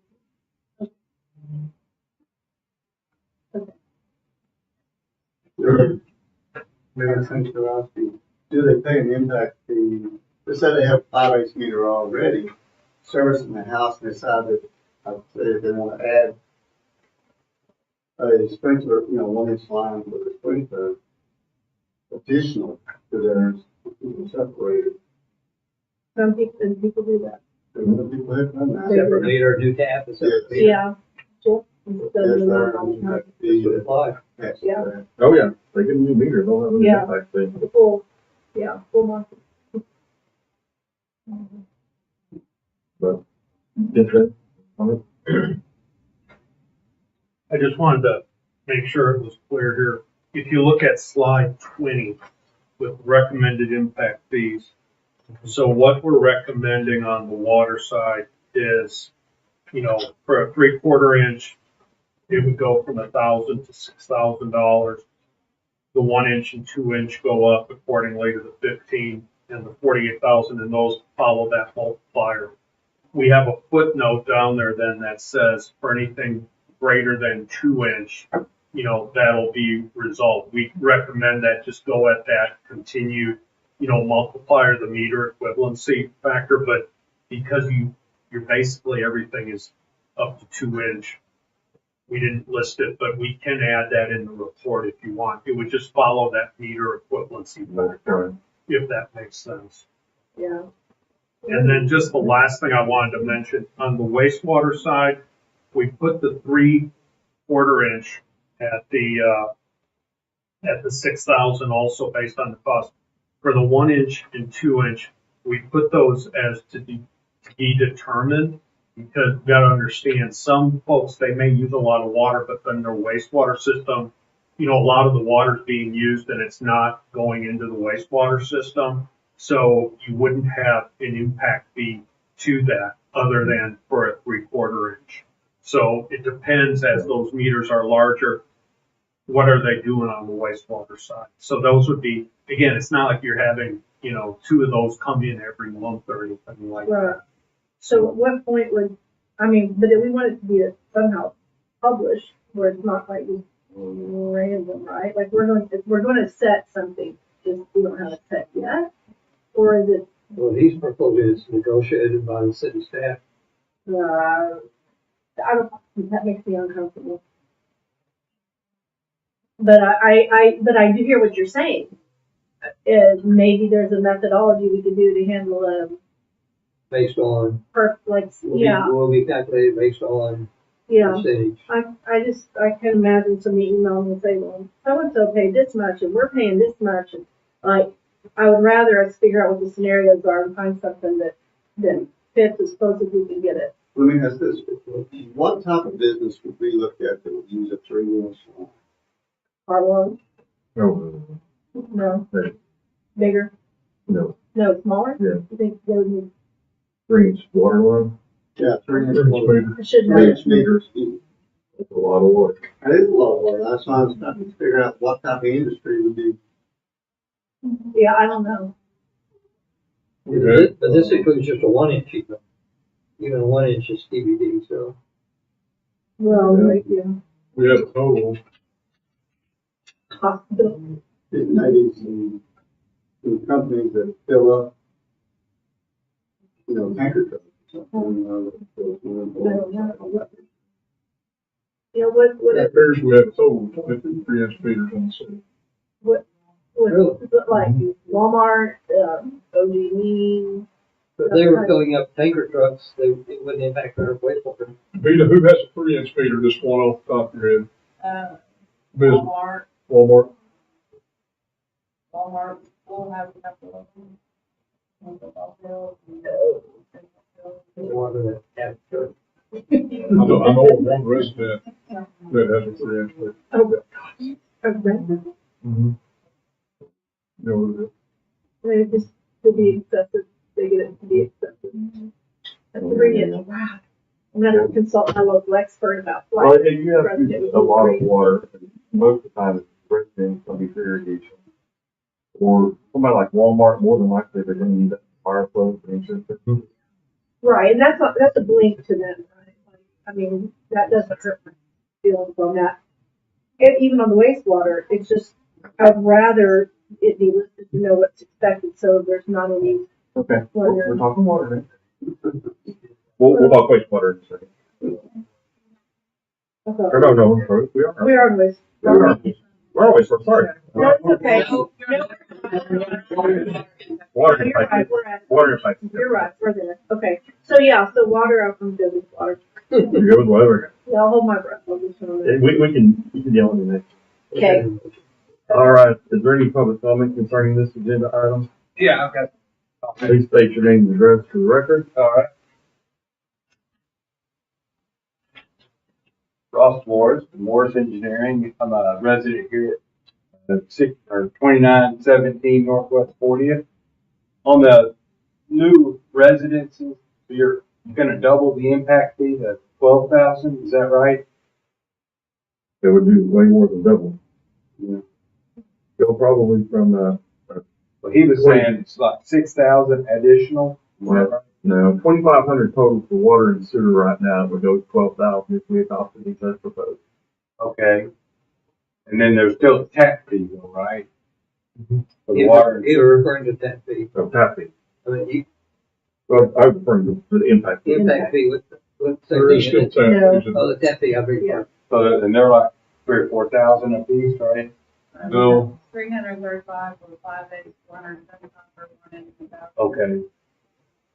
Okay. That'll be another 300, less than $400. Well, it just, I mean, and I'm in the development business. That's what I do, but most of y'all know that. You've seen me up here before, particularly you, Carl. And, I just know that we are competing with all the other cities, not just Tuttle and Blanchard, but with Noble, and Choctaw, and Hara, and Guthrie, and Yukon, and Mustang. We're in competition to get these. If we go telling them that you've got to buy the lot, it wasn't just like this man here developing lots. You got to buy this lot for, it's got a market value, that there is a market. So you're only going to get that much for the lot. And then you tell them, well, yeah, you bought the lot, but now you got to pay $12,000 for your water and sewer as an impact fee. Well, if he built a 1,200 square foot house, he just added another $10 a square foot. He doesn't, and there's a market on that house. He doesn't get to charge more for it. So there's a market out there, and we can't get outside of the market, or we are going to lose out. I mean, the whole goal is to, obviously, since the city's main business is collecting sales tax, that's where we make the most money, right? I mean, am I wrong about that? So the only way you get sales tax is off of commercial. The only way you get commercial is off of rooftops. You got to have them, or you're not going to have the commercial. Nobody's going to put something in unless there's the demographics there. So I would just caution you to think about that before you do it, and because that could be detrimental to us. I mean, it could be doing the very opposite of what we wanted to do. I mean, if we stifle our growth, if we're in a pretty good moment now, I've had quite a few people looking at stuff down here, but if we stifle our growth and throttle it back, there's nothing that says it won't go away, and then it'll just pass us by. So anyway, I would just caution you to think about that and not overdo it on something like that and kill yourselves in the meantime, because that just sounds exorbitant to me. But I don't know if that, what is it? I mean, you're developing, right? Yes. I just say, Ross, all comments have to be directed to council, and if anybody speaks out, speak to the podium. Okay. So if anybody else wants to come up and give their opinions or thoughts, they're more than welcome to do that. I just was, to me, I was thinking that, you know, I just hate to see us stifle any growth any momentum that we've got going, by, you know, sticking it to the very guys we're wanting to come down here to do this. I would, if I may, Mayor, I would say though, if we don't do these things, we're gonna stifle growth anyway because we won't be able to provide water or sewer. Well, that's the other side. I So- agree. So it goes either way. And with the cost, and I mean, you guys, you're a developer, you know what those costs are. But with the cost that the city is incurring without an increase, that we have had no increase for the last 7 years, I can tell you right now, working with the budget every single day, the city will not be able to afford the upcoming cost with water or sewage. There's no possible way. But if we are encouraging people to come, like I said, we get rooftops and we get commercial, and that's what really adds to the cost. So As long as we can continue to provide water and sewer. that's right. So I'm just saying, it just sounded like quite a bit to me to double the impact fee on the very people who want to come down here and grow into this area. So, Well, as Mr. Yagi said earlier too, that, you know, if you stretch this out, if you spread this out since 2017, well, then the percentage of that increased cost is much smaller. right. There has been no increase in 6 years. You have to spread it out. You just all of a sudden hit them and say, now Sure, it's 12,000. I understand. And I don't know exactly on the impact fees for other cities. I know Moore they actually have traffic impact but they have their own set of impact fees. So I know that the builders are used to paying an impact fee of some sort. It just sounds enormous to tell them it's $12,000 now for this house, and that's more, $10 a square foot more for it. You gave And by the way, you're not gonna get to charge anymore for it because they can go across the highway over there and buy one for that You price. gave an example of a 1,200 foot home. What would percentage be of a 1,800 foot home? 1,800 and $12,000, well, it'd just be 18 into 12,000.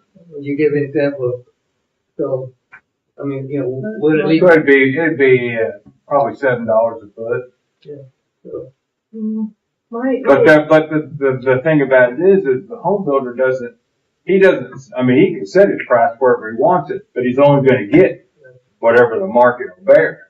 But he doesn't get to decide that in all reality. There's a market, and we're in competition with all these other cities for that market. And if we're outside the market, we're sure not gonna see much growth. Our reality is that we have to do this to be able to function. We're either putting it on the backs of our people who already live here, or we're gonna put it on the backs of the newcomers. We've spread it to some extent, but what we've spread is still gonna I don't wanna put that on the backs of our people who already live here. I don't think that's right. So I understand what you're saying completely, but I don't believe it's right. But any infrastructure that's brought or made possible for somebody to then develop his piece of land also benefits everybody else. I mean, everybody else. So in that instance, like a bond issue that's spread across all of the taxpayers, you know, would somewhat fit. So anyway, it's just a thought of mine that I just hate to see us put ourselves out of the market potentially, for that. So. Thank you, Ross. Mm-hmm. That's something we've discussed a lot over the last 2 years of, you know, we have to have infrastructure in place for commercial development stuff. And so some of this infrastructure is not just for residential, it's also for commercial. The commercial will pay their fair share, unless we do agreements with them. Um, but we gotta determine whether we're gonna make a conscious decision to take a portion of that sales tax revenue and say, okay, we're gonna get additional revenue because we're facilitating this additional commercial growth, and we're gonna subsidize water and sewer with that. And we'll talk about in our special meetings the proposal to potentially do that in certain instances. And so, I'm not, Bill and I talked about this. These impact fee increases are significant. But like I said, I've talked to other communities around who have kind of gotten the same situation we are, and they're developing waste treatment facilities, and lo and behold, it's costing twice as much as they thought it was, and they don't have the money to actually build it. And not even that, but when it gets built, we're having to rob some other necessary items to do it, and when it gets built, it will barely cover the houses they have on the books that are coming in the next couple of years. And so their development's going to have to stop until they figure out some way to facilitate them to be able to increase their waste treatment capacity. And so they're looking at, like I said, they're looking at $12,000 is what they think their impact fees will have to be able to do the improvements they need to take any more houses on. Well, if cities purchase water through us and pay more, they may be looking to have to increase their impact fees as well. So they may not be the cheapest thing in town forever. It's such a shock of the increasing costs over the last probably, 5 years since we started planning.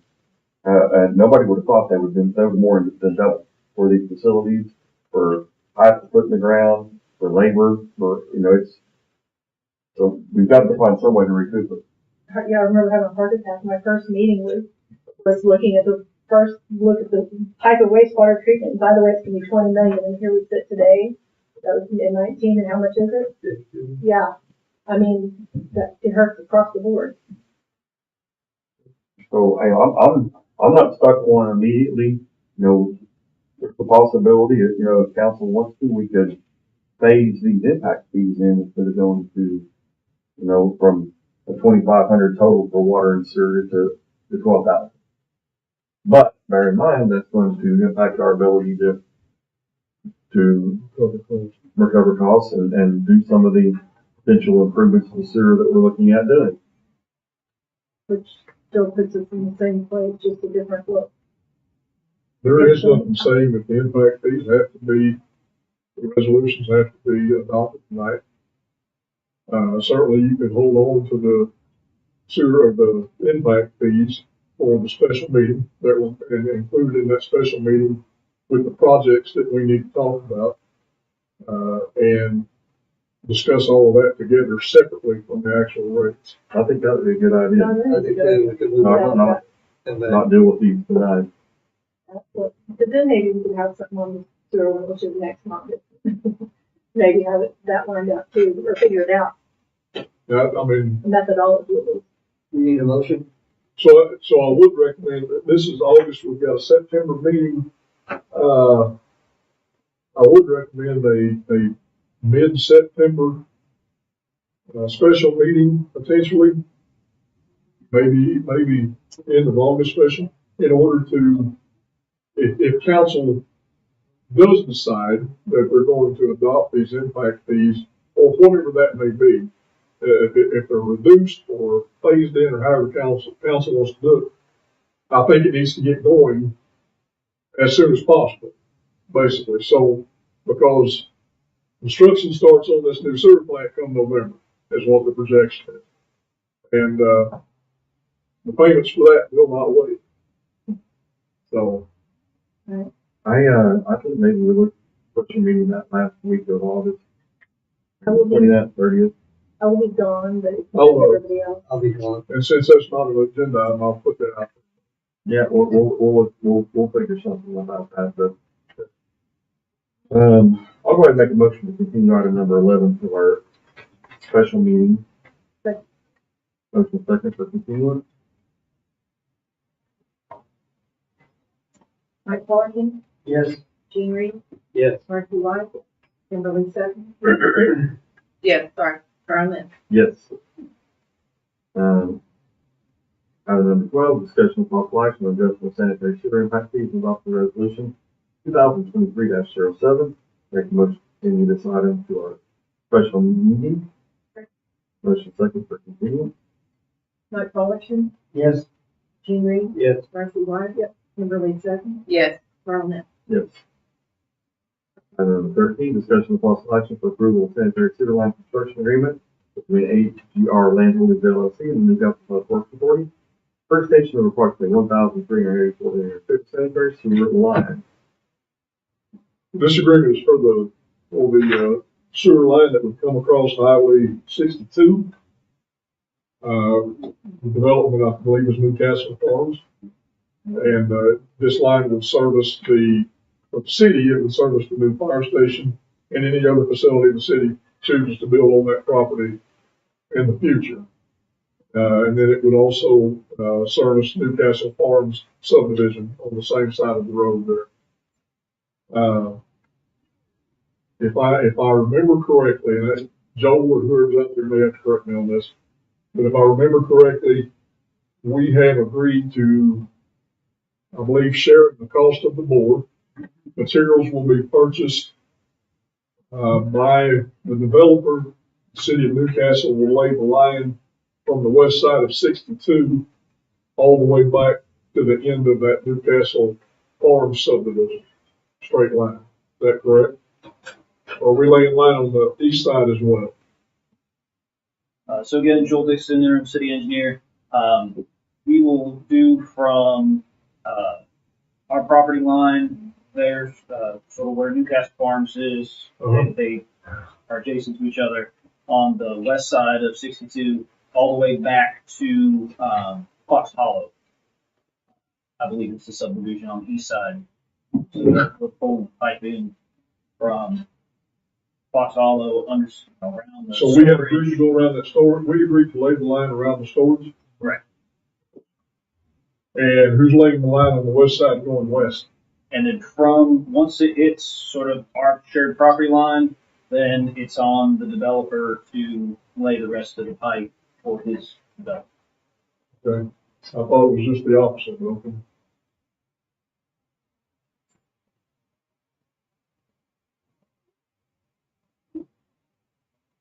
Check that, I'm pretty sure that's. That's the same. I got it. Okay. So, right, my understanding is from Fox Hollow, this is the 1,386 or so, plus the board to get it, where fire station, well, yeah, to get it right about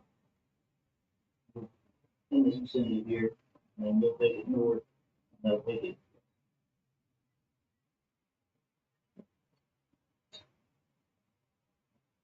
The city basically doing all the way, except for where the, Yeah, except for the board. Right, we're splitting the cost. Right, and the other piece is, Newcastle Farms is gonna do all the engineering.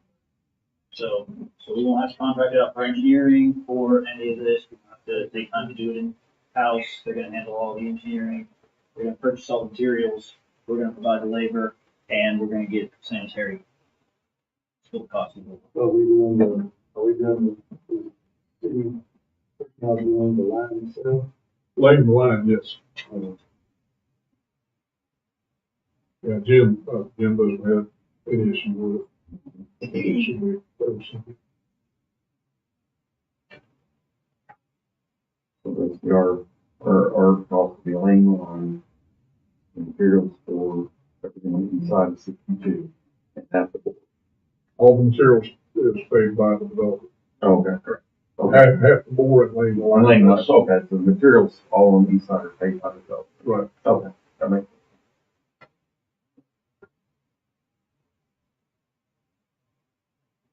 Okay, yeah. Yep.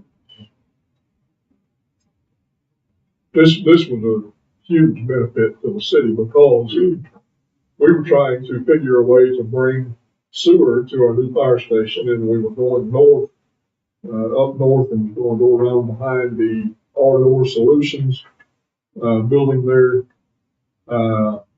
and found out that there's a solid concrete channel back there that would have to be taken out. And then the sewer line made, and then the channel put back in, which was going to be astronomical cost for the city. And just so happened that there was a meeting taking place with Newcastle Farms or this ARG, and they had already spoke with the owner of the storage buildings there, and we said, hey, I was like to partner with the city. So, and I believe they had already actually obtained easement from that property owner when we had that meeting. Just out of curiosity, is that gas line running on the south side of Inactive, I believe. We checked into that because it goes across our property as well, and Camilla had checked on that gas line for us. And everything that she checked into showed it to be inactive. The pipe's still on the ground. Is that the white line you're talking about? Yeah, I'm pretty sure we will. I mean, Jim's looked at it. That's why I'm worried about it, you know. And ARG's the one that said it engineered. Where is that at, Mike? Is it the white line you're talking about? Yes. This south is the white. Oh, okay, okay. The one in the middle is what I'm worried about.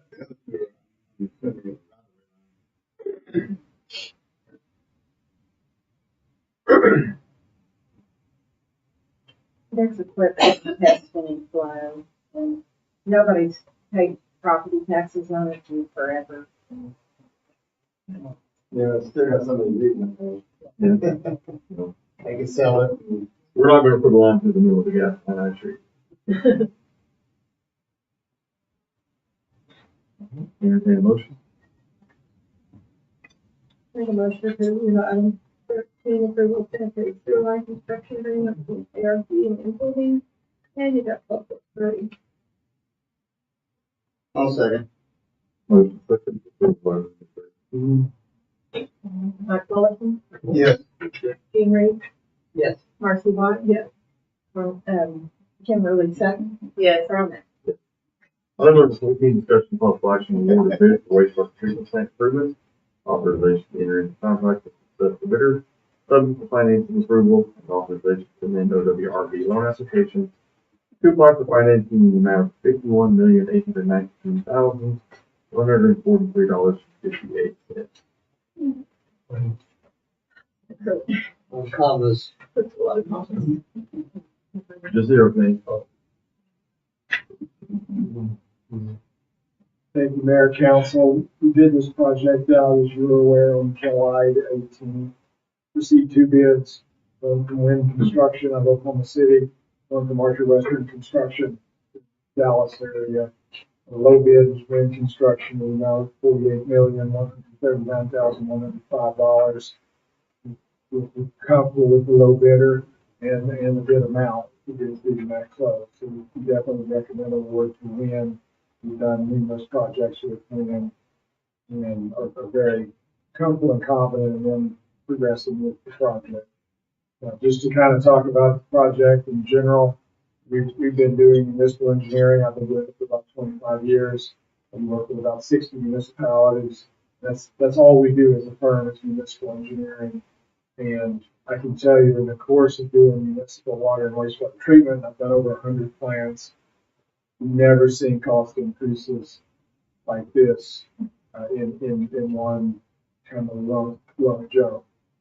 Typically, we see the cost per 1,000 gallon treatment and it kind of creeping up. You know, we got up there close to $20 per million or per gallon treatment, which is kind of where we thought your plant would end up, kind of pre-COVID, and the world kind of fell apart. So we did spend a lot of time. We knew we were going over, so believe it or not, we did spend a lot of time with Kevin and city staff, removing items, taking things out, downsizing things, just really making sure we really cut the project down to what we really needed. So that's a little bit scary that it is kind of a reduced version of what we were originally looking at. But the cost increases that we've seen are just kind of impressive. You know, it's been very linear if you look at it. It's everything. It's also the cost of installing PVC, water and sewer. It's been very linear over the years. If you track from year to year, which we do, we always track. We do about 10 or 12 treatment plants a year, and we always track the cost of treatment over the years, and very, very linear, and then it just kind of shot straight up. So, fortunately for the city, you're kind of a product of the market, and we kind of are who we are. And on your particular plant, we sat down with the contractor, we went through all the line items, to try to figure out is there any particular line item that was really driving the cost up, and really it's across the board. It's every single line item. We're hoping to come back to city manager with a proposal of, hey, we can maybe take out X, Y, Z, and at least get a little bit of money out of the project. But really, it's just across the board. So I've not come bearing any good news on that front, other than I think we do have an excellent bidder in the project, and the bidder that we'll have good luck with, really good luck with him. He's finished up a project that the Rancho Water Treatment Plant with the same bidder, did a good job. In terms of the amounts, is what it is. Happy to entertain questions from council about anything to do with the bid process, the bid, or a recommendation of contractor. Any questions that you'd like about?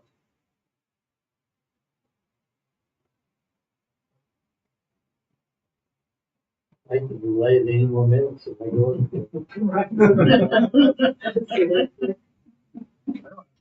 I don't think it's gonna come down. You know, it was higher right at COVID. Right at the end of COVID, we were higher for 1,000, and we started seeing costs kind of come down and bid. We did Shawnee's new wastewater treatment plant. That, but there's double too. But theirs started at 60 million, so they're doubling as worse than yours. But there's double as well. We're glad someone's worse than ours. Right, thank you for the perspective. And we did two other treatment plants kind of lately, and similar 40% increase, here and there on smaller jobs. Which are big jobs, they pretty much double. That's kind of the standard. All right, any other questions for Brandon? Thanks, sir, appreciate it. I'm sure you'll be seeing a lot of news in the near future. You will. I'll be here. We'll have a full-time office here, so we'll be here all the time. I'll be here once a week and more when we have things going on. Let 5 people here on and off. We'll be seeing a lot of us, our staff, over this time. We take our plans very seriously. We'll put a lot of staff on to make sure that you get a good product. We appreciate it. Public comment concerning this agenda item? All right. Here's the biggest, biggest thing to do for 1 year, June, stay at home. Bill, did that item get put on there? Well, this is where we. Oh, yes. Yeah, so the new rates come in. Did you send those out to council? Yes. The new rates came in today.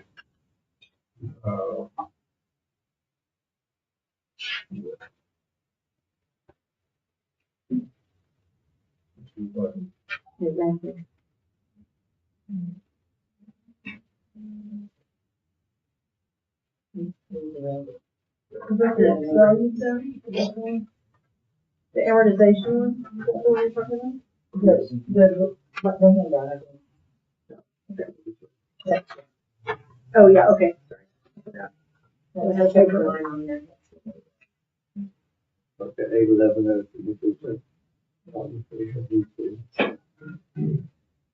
So to Mike's point, is there a recommended firm rate from city staff?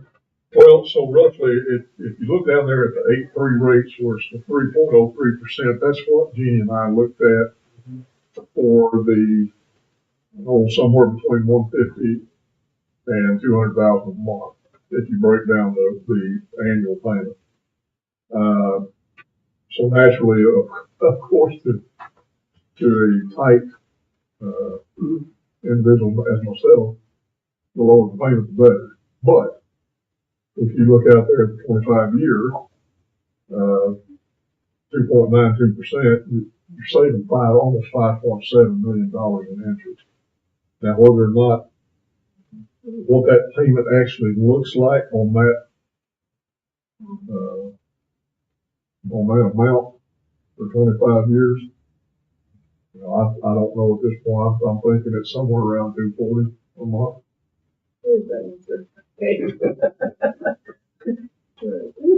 Now, keep in mind, once again, there are other factors to be considered that I don't believe we can necessarily discuss tonight, but, which may help that situation. Okay.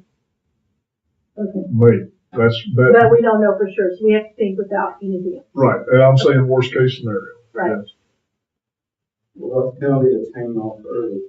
Yeah, that's what I was wondering. There's no penalty. There is no penalty, yeah. So if that's the case, be a little bit safer maybe, but then we could dump extra in to get it. Mm-hmm. Kind of what I was thinking, right?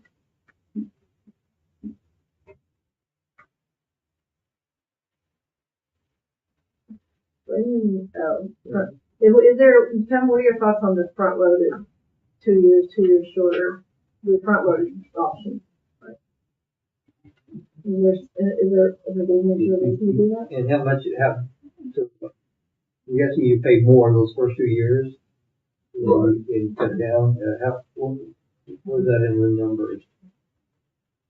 How much do you pay? Since we don't have the amortization schedule here, I don't know. And we had the file. It's in that. This is You on might- 251. And the files on the spreadsheet. Yeah, it is, it's a tab. Front load 2 years shorter. You're correct, yes, this is on the 51,819. The city has 6.2 million we'll be able to put down on this. So instead of we bring our financing somewhere around 45, little over 45 million, worst case scenario.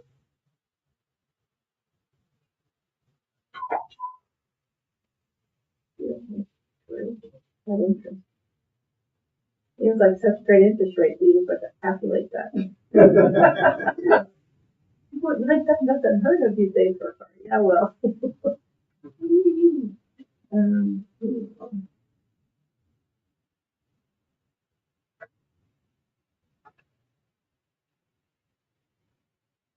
What are you comfortable with? yeah, I mean, you know these numbers better than us.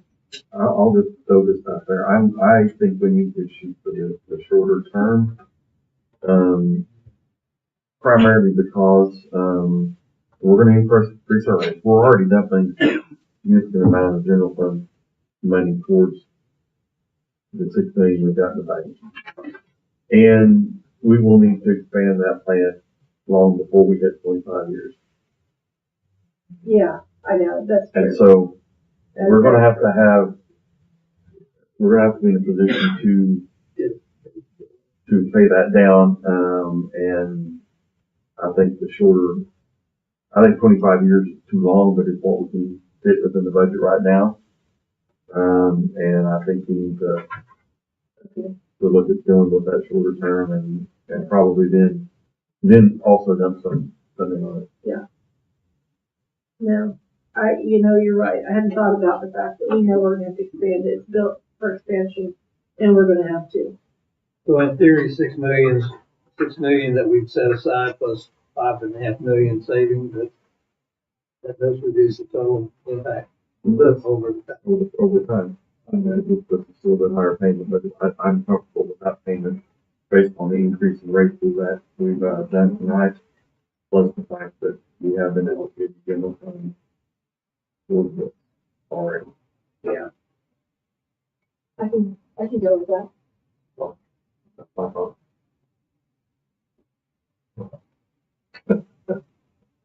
Gotta make him come for police once in a while. Right? Sure, our city manager, we're reading slowly. You sure the physically right? Yeah.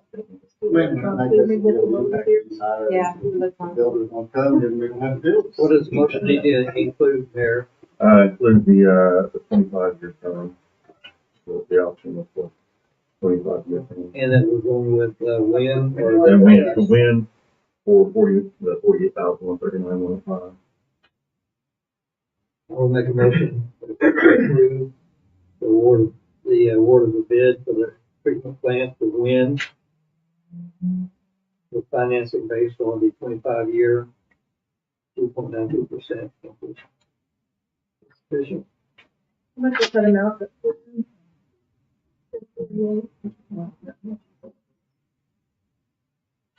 Motion for win? For win? Yeah.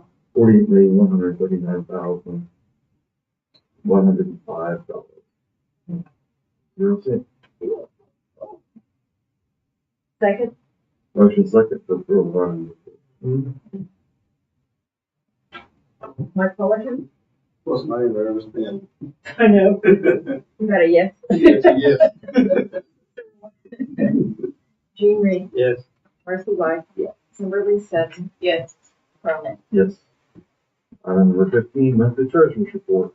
We just said report now, treasurer. Those are good things, are. Everything's looking.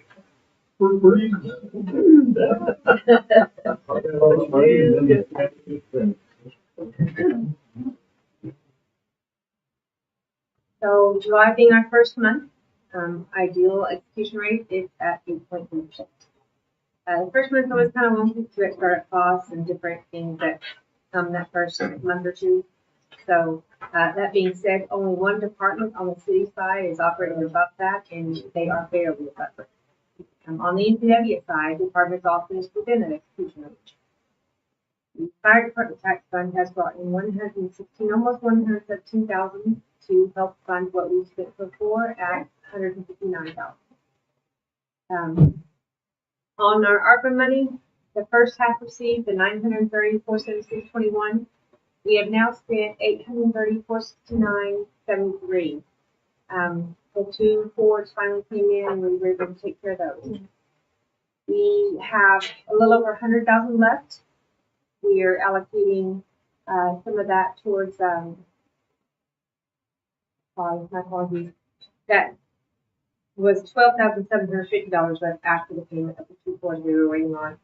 We're going to put that $12,750 towards the last thing we're waiting on is the animal control truck that still has not come in. That will finish up the first half of the ARPA funds. Second half is what we are paying for our wastewater master plan. And so far, we've spent a little over 147,000. Of course, the only company we're paying right now is Still Environmental. I believe the LiDAR is with Eagle One. And I have not paid for that yet. So that leaves 506,000 left on the contract with C&E. I'm not sure how much the LiDAR is yet, but we've got around 286,000 on that second half of the ARPA. We paid 5 draws to Lingo for our fire station, totaling a little over $2.5 million. We paid 4 draws to Naples for the animal control shelter, totaling a little over $500,000. Our sales and use tax came in great for the first year, $934,000. $774 that sales, $160 was use tax. It did the highest run of the cumulative we've ever seen in the whole time I've worked here. It's not the highest for either sales or use on their own, but the cumulative total is the highest one. We are 16.2% higher than where we budgeted to be at the end of July, and we're 15% higher than last FY, and 25% higher than FY21. Our current indebtedness, which is going to change, is $6,414,740. And I'm sad that that's going to be a bigger number. You can see the new fund that you guys approved for the help with taking care of our water meters, Fund 16, that's now in your financials. And after, I think Kevin already touched on that, but this is the first month that I began transferring 150,000 from general fund to NPWA to try to prepare for that payment. And I mentioned that we'll be probably looking at that quite a bit, probably more than I want to. We're also still transferring 60,000 to fire station fund from general fund. And we had our first payments from the transportation impact fee. They paid for the overlays of Stonebrook, Santa Fe, and Southeast 22nd. So that was kind of exciting to have a little stream of money to help pay for that stuff. City fund balances run down. General fund 2.6, capital improvement tax fund is 2.6, economic development tax fund is 38.4 thousand. Cemetery fund is 70,000. I am going to be spending 35,000 after the approval for the lighting for the cemetery fund. So that will go off. Parks capital improvement is 131,000. Fire station fund 2.8 million. Admin and technology 195,000. Great cost share 2.6 million. Transportation impact fee is 305,000. Those payments that I made were after July 31st, so that amount does not include the amount I took bill. It's kind of weird when you report after the fact. NPWA fund balances are 2.6 million, water impact fees 1.4, wastewater impact fees 639,000. Wastewater impact fee is the plant fund is sitting at 6.3 million. And in our MMR fund, we have 4.4 thousand. All funds combined, we have 213 more in revenue than expenses at the end of July, so we're about 22 million overall. Any questions? Thank y'all. Thank you, Jim. Item number 16, general manager's comments. We are still performing some work out on the water plant, but we are producing very well, according to our superintendent today. I talked with him a little bit about that. Tuttle is still pulling from us, although they shut down, I believe it was Thursday, and then started back up again on Saturday, and it shut down again. They are tonight voting on the contract that was sent to them for water, whether or not they want to pull from us. So I'm expecting to hear something tomorrow from them as to whether or not their council approved and signed that agreement. We do not have a signed agreement from Blanchard, although I've been told it was approved by their city manager. And they were waiting on their mayor to come back from vacation on August 8th. I still haven't heard anything. Tomorrow's actually the deadline that was given to Tuttle and Blanchard to have a signed agreement in place or no water is available. So I intend to move that direction, as was discussed, if the agreement is not in place by tomorrow. So Goldby is still working on their reservation amount as to how much they are actually going to have or want. So They're not going from it. yeah, they're not going to this.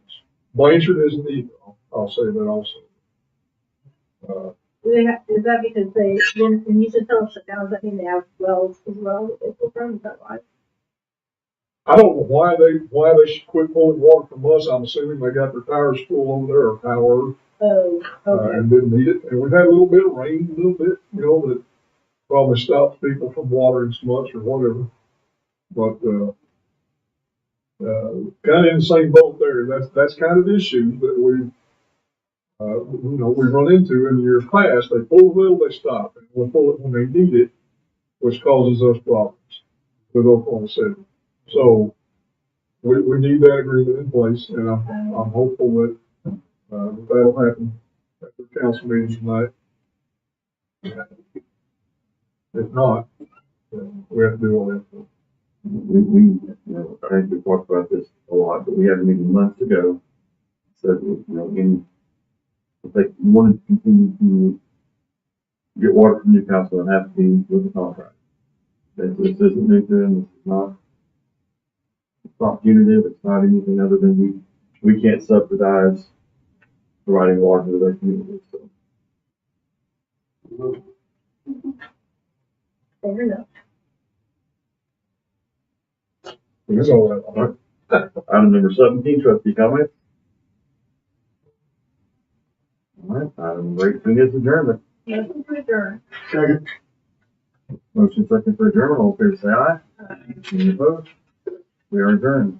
That was the longest public works meeting we've ever had. That is, that's the most money you've ever spent public works. It is. so That is. Welcome, Kimberly.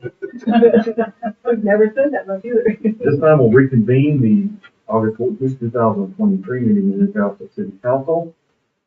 Item number 5, discussion of possible action on approval of the agenda. Move to approve the agenda. Second, Motion second for approval of the agenda.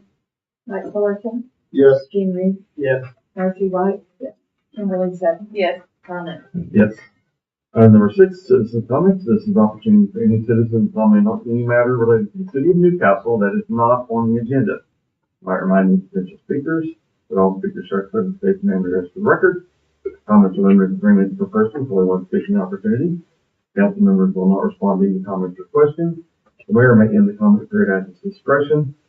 Our authorization is required for distribution of materials or to approach the council, and Bill is not able to comment. Is there any public comment concerning the city of Newcastle? For the record, I'm Billy Collier, a minister at Newcastle Christian Church up at 2200 North Main. And first, just want to say thank you.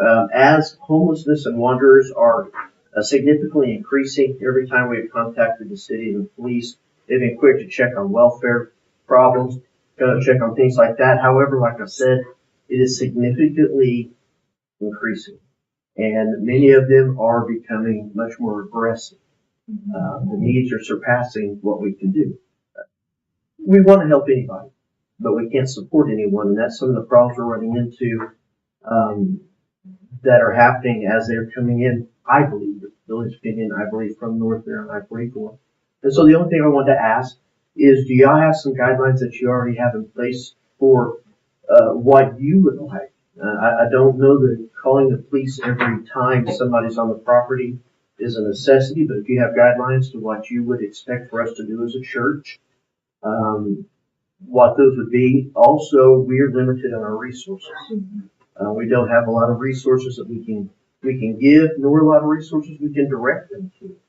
And so my question was, do you have some things that we can set in place again as these things? Well, the other day, a situation happened that really caused me to worry about myself and my staff.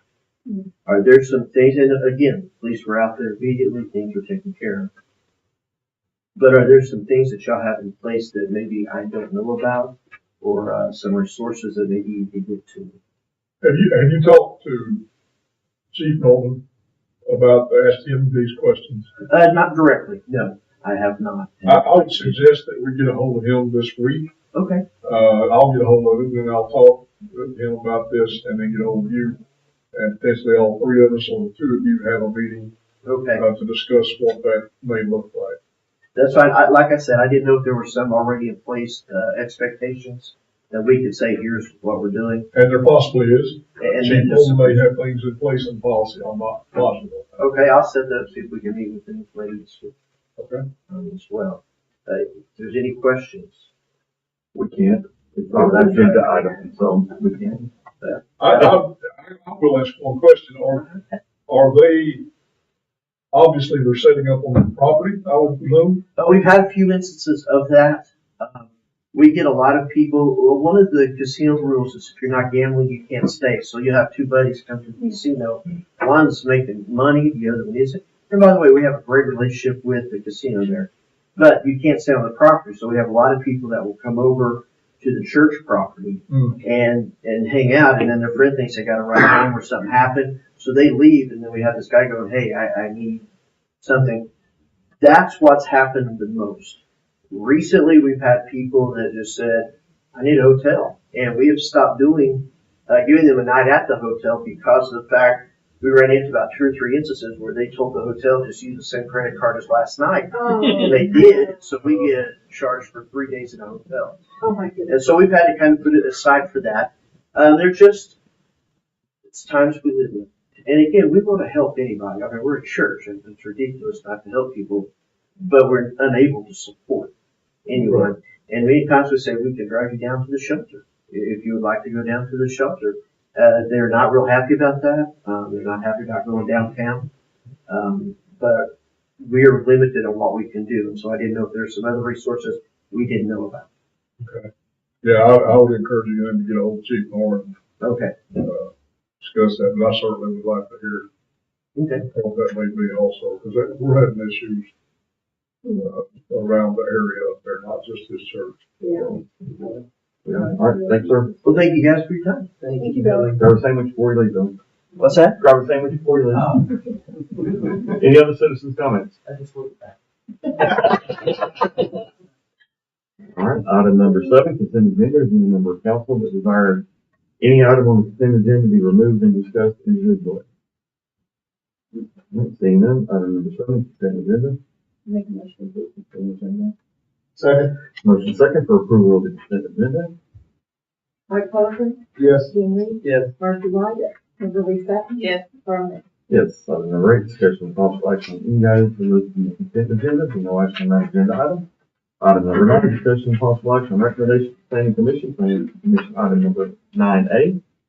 Public hearing, discussion of possible action to approve an application for rezoning from E1 suburban estate residential to PUD planned unit development for Chickasaw Crossing LLC, managing member David Ash, applicant located in South Alpha, southwest quarter, the southwest quarter, the northwest quarter, and a part of the southwest quarter, section 27, township 9 north, range 4, Indian Meridian, the Plain County, Oklahoma. And for adoption of ordinance number 950, property address generally located on the north side of Southwest 24th Street, west of Lakeview Drive, Newcastle, Oklahoma. Case number R 2023-006. Good evening, Council. Janae Greenlee with the Newcastle Planning Department. As you stated, this request is for rezoning. Hold on. Sorry about that. This request is for rezoning from E1 Suburban Estate Residential District to Planned Unit Development. The location is for Chickasaw Crossing LLC, 3,700 feet west of South Main Street on Southwest 24th. It is approximately 93.2 acres.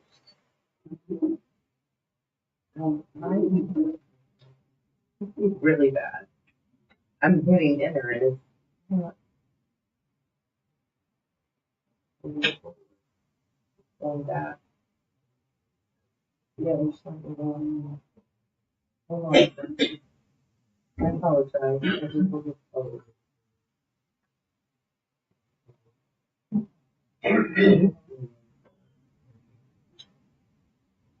I'll continue on. Hopefully that slide will catch up the next slide. The next slide basically is showing the surrounding zoning. To the north, we have E1 Suburban Estate Residential. Also to the east, to the south is agriculture. That's in Blanchard. To the west is E1 Suburban Estate District as well. The surrounding land use is all single-family residential neighborhoods. To the south, there is some residential and commercial in Blanchard. So the basics of this PUD for tract 1, which if I could get it to advance, it's not, okay, we'll use that.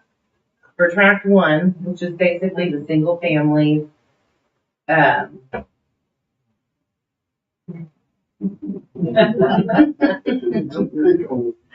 apologies, it's not,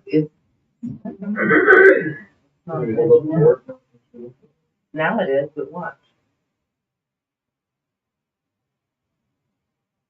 Okay, there we go. There we go. Just pressed it a couple extra times. Tract 1 is the RF1 single family, will be under the RF1 single family district regulations of the PUD. Tract 2 is going to be the RF2 two-family residential district will govern the PUD.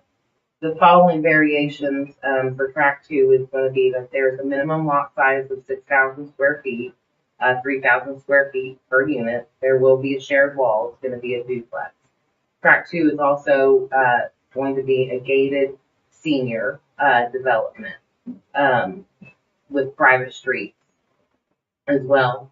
The lot width will be 60 feet of the front yard setback, so 30 feet per unit and 40 feet of the front property line. And then their maximum driveway width will be 45 feet for duplex structures.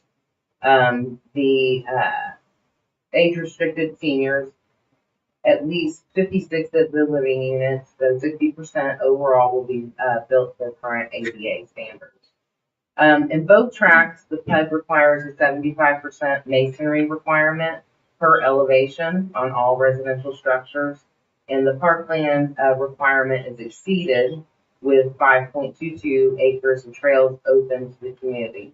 This community is also going to have two, in the senior and in the single family, we'll have two clubhouse, pools, splash pad amenities for only the people that live in that community. But the rest of the parkland and trails on the west side of that 5.22 acres will be open to the general public. Let me just state that there is 275 single-family lots, 47 of the two-family lots for 94 units. The common area is 11.76 acres, and there is only 3.22 acres required under our 3.5% parkland ordinance. Planning staff supports and recommends approval of R 2023-006. Planning Commission did make recommendation for approval with a vote of 5-0. I'm happy to answer any questions.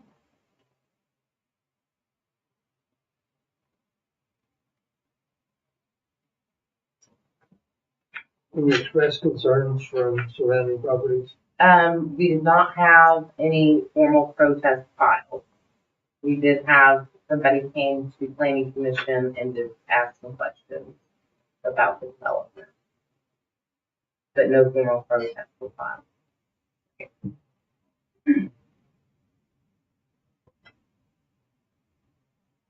I'm gonna bring out their question. I'm sorry, what was that? Plans concern, what the plans concern. Planning. They were basically addressed. There wasn't too much, so on the PUD, there really was not any questions or concerns or with regards to making any additions to the zoning on it.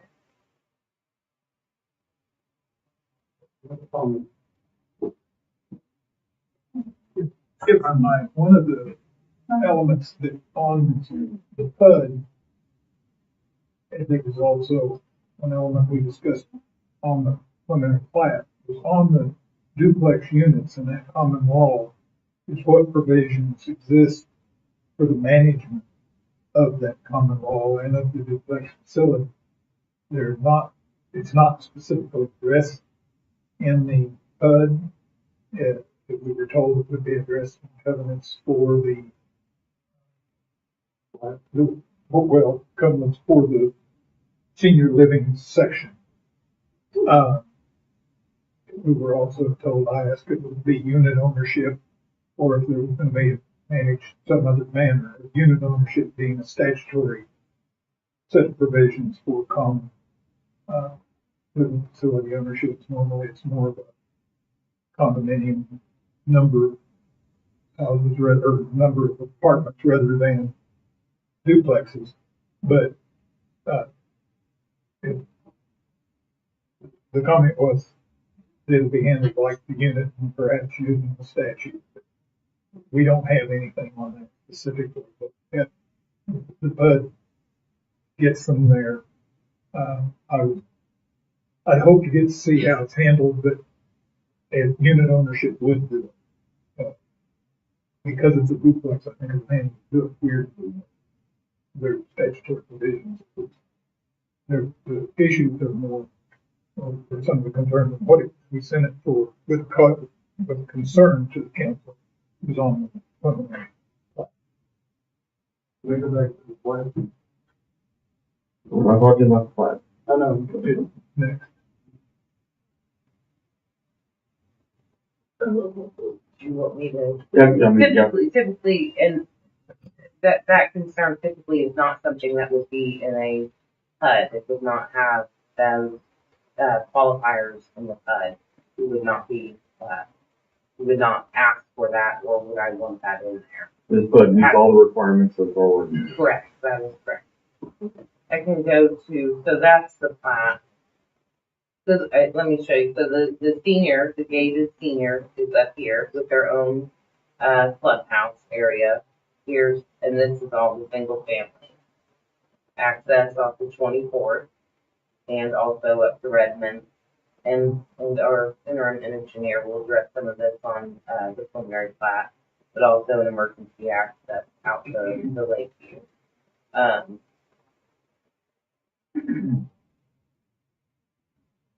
I'm just worried, I mean, I know the plat is different than the zone, but I'm worried about accepting the zoning on it.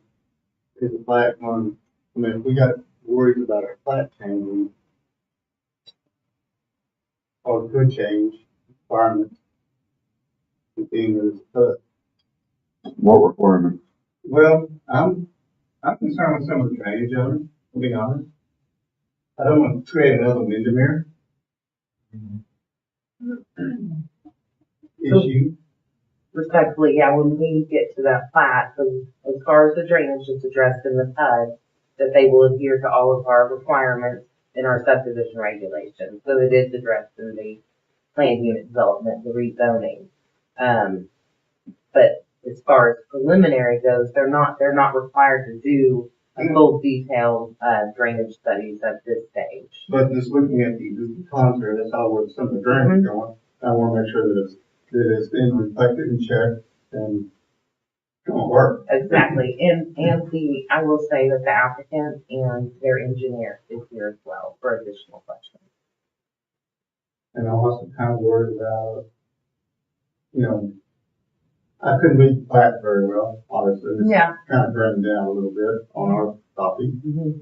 And I'm worried about with the streets going through the main, we'll call it the channeling of traffic.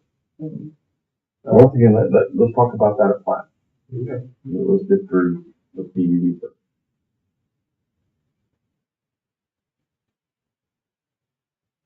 One thing with the PUD is as opposed to straight running, and you all know this, is that it gives the city the ability, and the applicant and their engineer have done that with that 75% masonry requirement. I want to forward just a couple, if I can get it to work with me. They did give us a couple slides.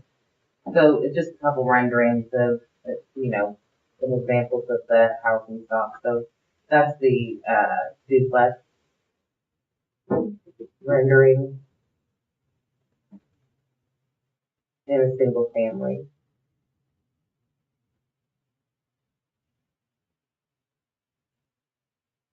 I just wanted to see. So, Mike's point, if you approve the PUD, but then they cannot, for some reason, if it might not meet drainage or something like that.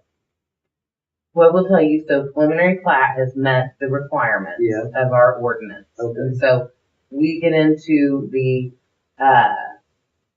improvement plans come when they submit for a final plat. Right. And so that's when they submit. So the for city's not committing anything to them by approving this PUD. Well, the PUD does change the zoning. Yes, it changes from E1 to planned unit development. Right. But they still have to meet our requirements for drainage and our roadway. We're not giving them a green light to miss any of the other points. No. Yeah, and that's also stated, like I said, in the PUD as well, as far as pacing and They have to and abide the preliminary plat. And our regulation right now, you know, once they submit a preliminary plat, it has to be adhered to, that design has to be adhered to. Now, if they come back and they change it and I find out that something's not gonna work and they significantly have to make some changes to the preliminary plat, you'll see that preliminary plat again. You know, if they come forward and they go, okay, that's not gonna work, we'll take them back through and they'll just bring a new preliminary plat back. And this And if one, they have to amend the PUD with that, then they can do that, and we would guide them to do that as well. That's not to be expected though, here a while back, the council pretty much indicated their desire not to have any more 6,000 square foot lots for single family residential.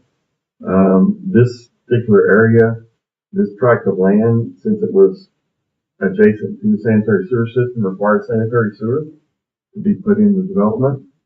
So that kind of facilitated a smaller lot development rather than a half acre type development because they were gonna have to put sewer in the development. But they are proposing a 7,200 square foot lot or RS1 size for all but the duplexes in the senior living, which is, I think, along the lines of what the council has expressed as their desire for single family development, as we move forward. So it's kind of checking all the boxes as far as for what we've indicated we want to see out of a development. Really for the zoning portion. All right, is there any public comments concerning this agenda item? All right, please state your name and address for the record. My name is Troy Hale. I live at 2012 Lakeview Drive in Newcastle.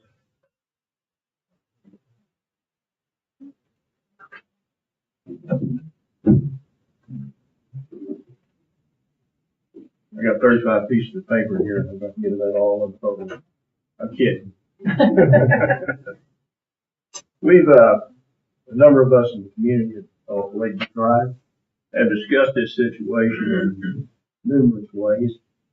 We've got some concerns. The drainage situation has been one of our major concerns. There is a crown in the middle of this 93-acre tract, and it will be a runoff, and I'm sure the gentleman will address that. If it'll be a runoff on most directions, Lakeview Drive is lower. We get a lot of water when they come through. The rain comes down. We catch a lot of water over that way by taking a lot of the trees out of there and redirecting roads and things like that.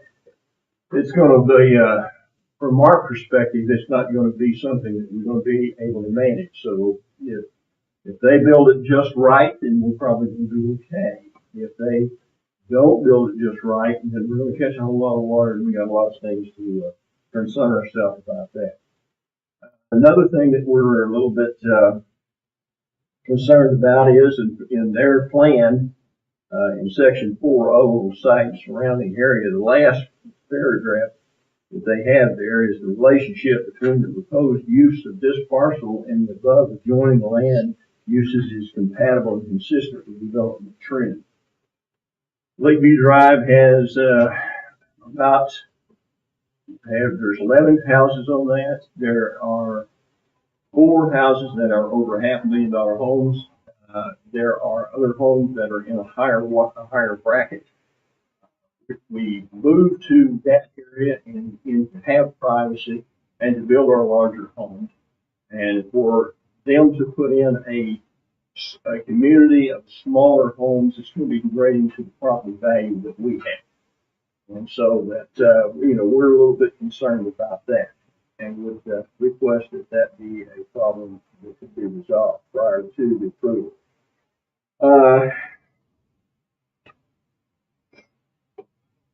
Already talked about the drainage issue.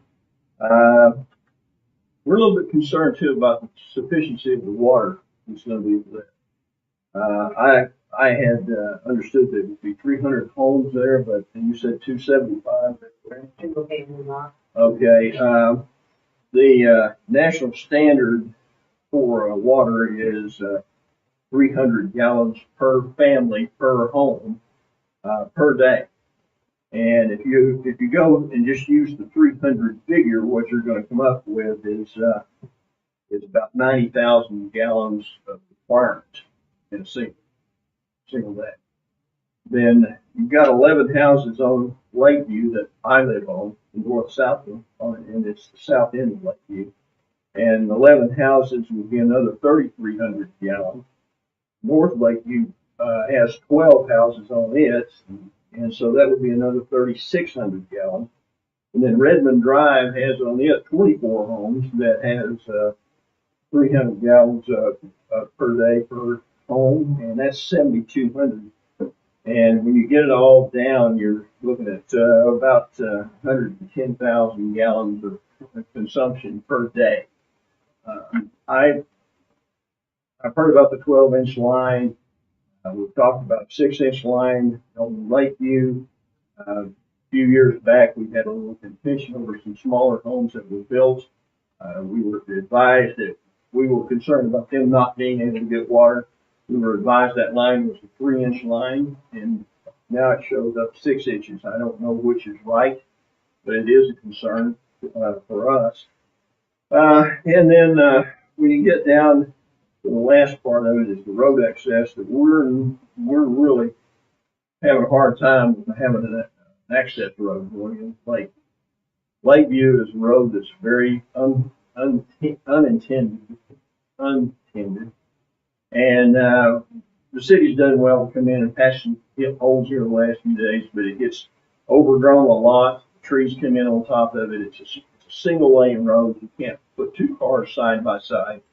And to put an access road in there is going to take a lot of our ability to move up and down that road in freedom. I understand it's an emergency access road, but at the same time, these emergency vehicles bring a fire truck down that road, making the turn onto that area, the new community they're wanting to build, and they try to turn up into that area. It's going to be very, very difficult with the existing road system the way it is. So we're pretty concerned about that one too.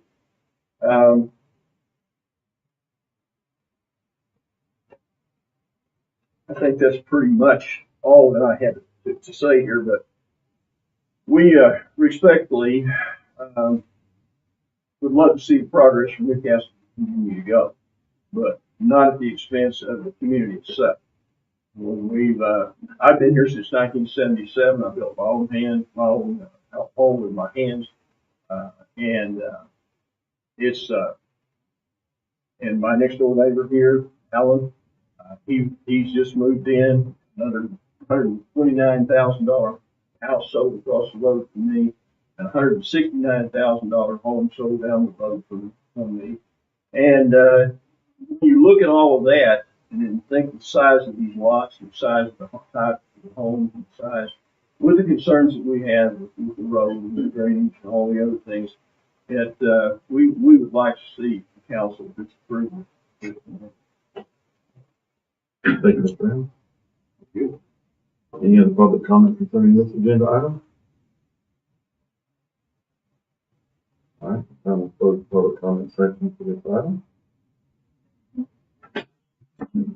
Any other comments or questions from council of the city staff or of the developer?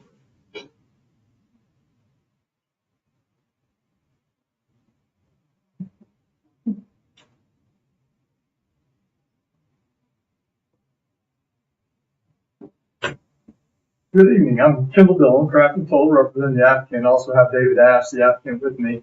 I'll be real brief in my comments. They did an incredible job, kind of giving you the highlights of it, and I can address some of those comments. I don't know. You all tell me whether you want me to do it now or with preliminary plat. Most of them are platting issues, so probably pertains most of that. But just a couple things real quick.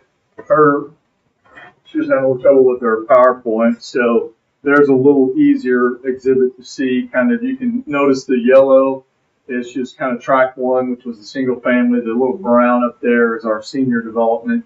Again, single family with the 2 family for the age restricted. As far as the PUD goes, really there's just the one. Well, actually, there's 2 variances that we're requesting. One was for the minimum lot size in the R2, or the RF2. Your code is 8,000 and we asked for 6. The truth of it is most everything we've got drawn still is in excess of your code, but we would ask for, especially when you start getting to the final plat with duplexes, sometimes it's nice to be able to pick a unit or something and work with it a little bit. But that really, the only other variance pertains to the driveways in the duplexes. So that's really the only 2 variances that are in our PUD at all. So everything else, you're getting more of amenities. You're getting that architectural standard. You're getting the amenity package that you see there in the middle, as well as in this and the walking trail. So we've got 2 pools total, 1 for the senior development, 1 for the rest of the neighborhood. We've got a basketball court we've committed to, playgrounds and walking trail. All those things are spelled out in the DD. In addition to that, with the senior development, it's obviously age restricted. We have committed to at least 60% of the units being ADA accessible. And then we've also given some language in the PUD as far as residential signage and some things like that. As far as the concept, you can kind of see we've got a connection to 24th as well as to Redmond, which is immediately adjacent to Country Club, which is also an arterial. We tried to design it conceptually where you kind of have this backbone street that comes in that is a collector street to comply with your code. But you'll notice that we've tried to centralize the location of the amenity center so that it's easy walking distance from everybody within. We also wanted a good front door to the senior development coming in off the 24th, so you can kind of see how that sets up. We have added additional, because of the sensitivity of Lakeview, we've added an additional 25-foot buffer on the east side, and then we've got this stream that we've got plenty of buffer over here, so it kind of softens the edges of our PUD. But those are just a few of the kind of the concepts and the planning strategy that we've implemented. Again, especially with what we think is coming in just to the north and east of here, and the need for housing everywhere, but especially in your community, we're excited about this project. We know it's going to be a quality project. It's going to be a good neighborhood. And I'll be happy to answer any other questions you may have, but we'd ask for your approval like planning commission. Would you remind me how far off 62 that is? It's a half mile From the east edge. to this, right. So, and it's real close to Country Club then? Yeah, 500 feet from this entrance to Country Club right here. So there won't be access to Country Club, right? No, because this is actually the would be Country Club, Right. but there's a USGS stream that is mapped, and obviously there's certain jurisdiction they claim. So it follows all the way up into here. So, we can't really do anything as far as that goes. So we've got this access to Redmond, but again, it's easy from here back to Country Club. So you got good access back up to 16. And then obviously we're about 24. What was the variance on the drive? I know that lot size of the driveway. What was that? We asked for, I think your maximum driveway width allows for 30 feet. We asked for 45 just for the duplexes. That way, if we wanted to put 2-car garages with the duplexes, we could still make the math work with the drive. And again, keep in mind that that's a gated private addition. We've done on several of them. We've got one in particular that we're trying to duplicate because it's been really successful. So that's kind of it, yeah. And like I say, we're putting in, their own pool, clubhouse, everything for that development. As far as I can go into the drainage, but that's probably more appropriate with the preliminary plat. Right, on the preliminary plat. One thing I might ask Kevin to touch on just a little bit, and the trail brought up concerns about water. You touch on discussions with the applicant on water. I don't know if those discussions have taken place yet.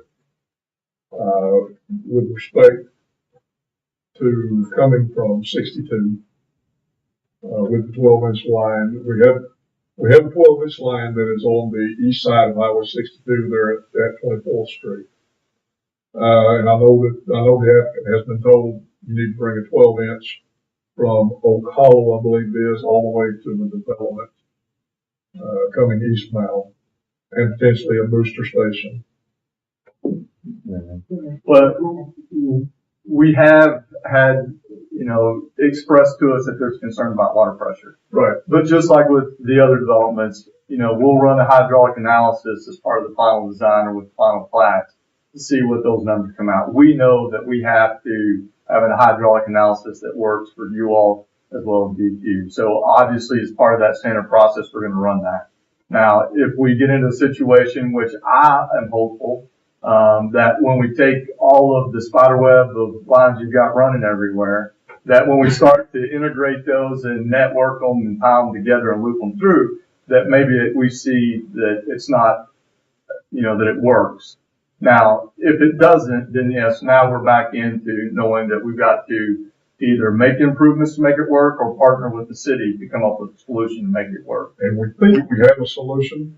Of course, it does need a closer look at it, but we think we have a solution that would benefit the city as well as the developer, and may accidentally eliminate the need for booster station that you've been told that you needed before. But we'll have to talk about that. I didn't know if planning had talked to you about that or not. So I apologize if that catches you off guard, but. Well, no, we've discussed the fact that there's potential pressure issues, but there's nothing that seems to be definitive on yes, there is or there's not. You know, like I said, we'll have to go test flow some hydrants. And then again, when we set that model up, it will be interesting to see because there's a 6-inch comes down Lakeview. There's a 6-inch that actually diagonals across our property. And you know, that was another thing that kind of come up with planning commission because I don't think there's any easement. But, you know, as part of our development, we're going to have the internal water systems. We'll keep that active. We'll relocate it to be within the right of way and make that connection again.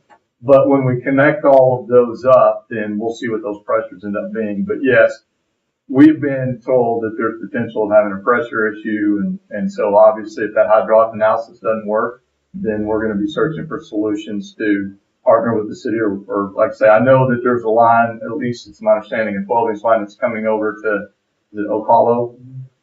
So we talked about, you know, if that line's extended to this neighborhood or, you know, at some point, I'm sure you all want to see it from Ocala over to 62. Yes, and actually down to Ross Drive. And it's not a potential for pressure issues, it's a likelihood, real honestly, because there are problems in the Oaks, that this would exacerbate as long as, or as well as potentially Lakeview and Redmond and things of that nature. So we know there's going to be a pressure issue, with that many more homes added, but there are solutions. There are solutions to improve that. So I'd certainly be interested in sitting down. I'll be glad when we get to that point and we can sit down and talk about that. Yes. And the hope is that, with whatever we do here, it will not only serve adequate for your development, but it will vastly improve pressures for everybody in that area. And so the goal, you know, Kevin kind of talked about, you know, if through the process of this, city, you combination, we end up with a 12-inch line from 62 all the way over to Ross Drive, all along 24th. That'll connect our lines coming from the north along 76 with our 12-inch along 62 and do a loop that we need to get down there anyway, eventually. So we're hopeful that this will, not just meet the requirements of your development, but whatever we do jointly will vastly improve service for that entire area. Yeah, and like I said, we understand, and so we've got to meet the requirements, and we're excited to work with the city, hopefully to improve it. And, you know, we'll sit down and depending what the hydraulic analysis shows, and then we'll work with you all on what the solution is going to be. Obviously, we're working with Performa, so, you know, there is a certain limit that we can go, but, you know, obviously we're here and want to obviously have a great community, but also partner with the city and make sure, especially if it improves an area, then that'd be a great benefit for both parties. I'm just curious now, I know this can be brought up later, but I'm just curious, what is the expected minimum square footage of homes in there? I think, and Mr. Ash can correct me if I'm wrong, but I think 1,200 on the bottom end up to 2,000. I'm David Ash, Rockwell Park Development and Chickasaw Crossing. Thank you for your time. We had planned on initially when we approached, you know, the planning department, we wanted to make sure that these homes were affordable and yet have all the aesthetics of, you know, higher end homes.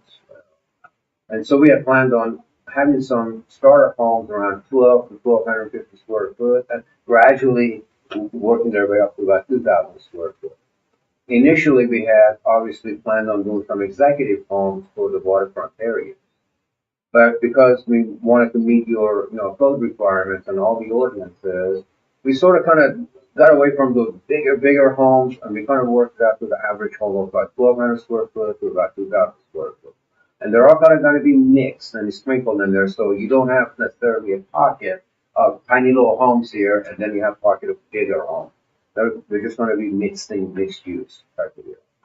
We've done that before. Rockwell Park, you know, Rockwell, our flagship neighborhood is Rockwell Park on Northwest 152nd in, you know, Deer Creek is a prime example of that. We've taken smaller homes around 1,700 square foot, mixed them up with 3,000 square foot homes, and there hasn't been any issue with building up equity or having any unheavy homeowners.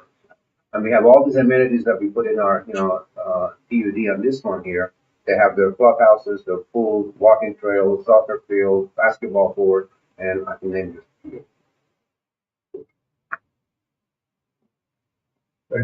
I say, Public comments closed on this item, you could speak again at the flag, but not with you. All right. Entertain a motion.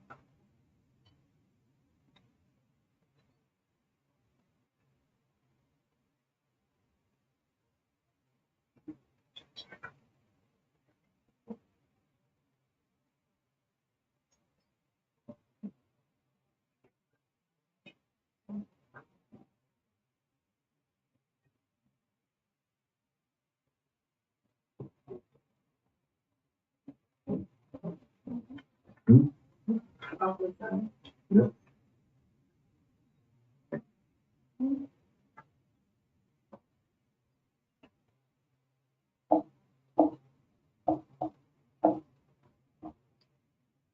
I'm still pondering, it's just a lot of all homes of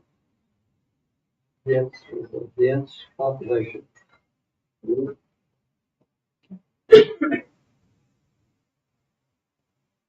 Honestly, I'm worried about River Drive, and so, you know, with all the roads underneath there, I don't, can't say it's even wide enough, I don't know. You know, we've got to treat it like a collector road, correct? More time. Redmond and Country Club. Yeah. You know, those are, if I remember correctly, Redmond used to be a narrow street, I don't know if it's been widened out much, but Well, I've been on. it's been a long time with it going.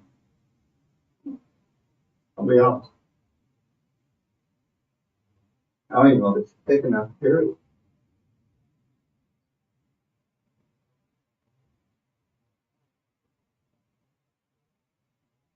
That's what I'm worried about.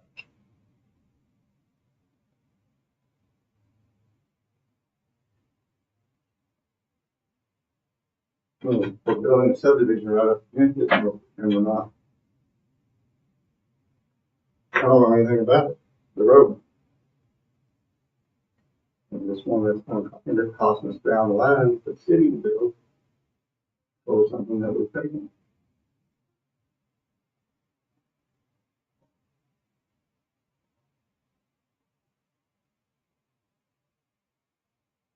I mean, if there was upgrading, then, you know, probably wouldn't have a problem.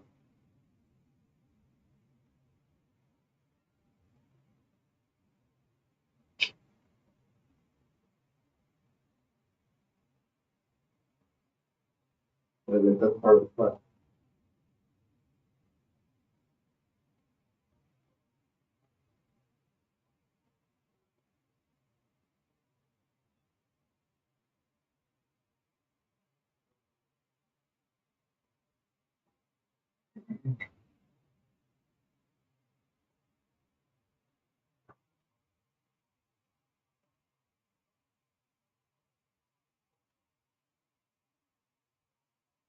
In 24th Street, I know that we'll probably eventually end up rebuilding it, that's Line Road.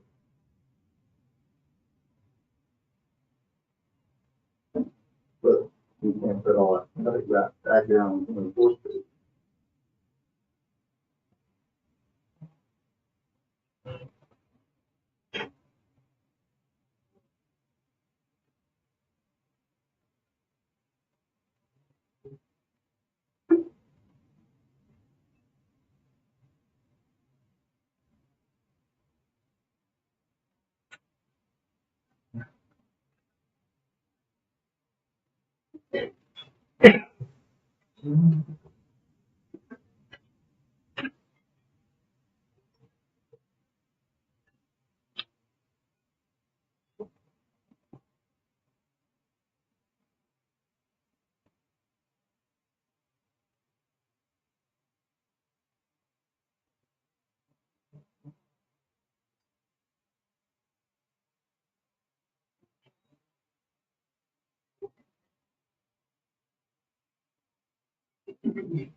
There's Oh, well, yeah, just, you know, a couple thoughts on that.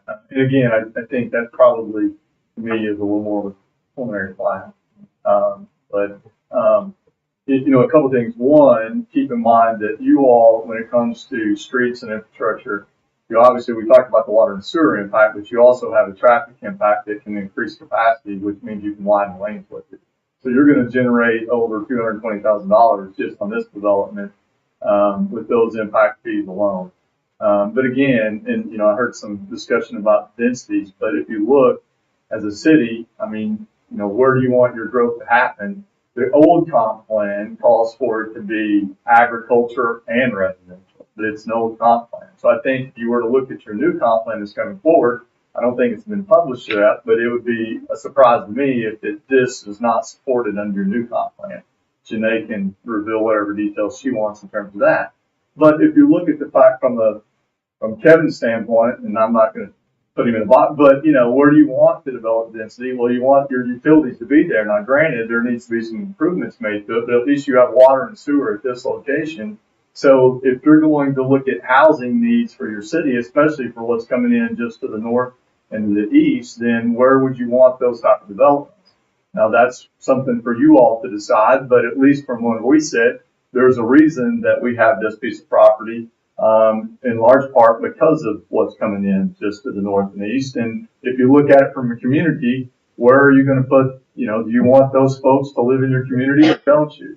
And again, I'm not just for you all to decide, but if you are, then you have to have housing, and you have to have housing that those employees can afford.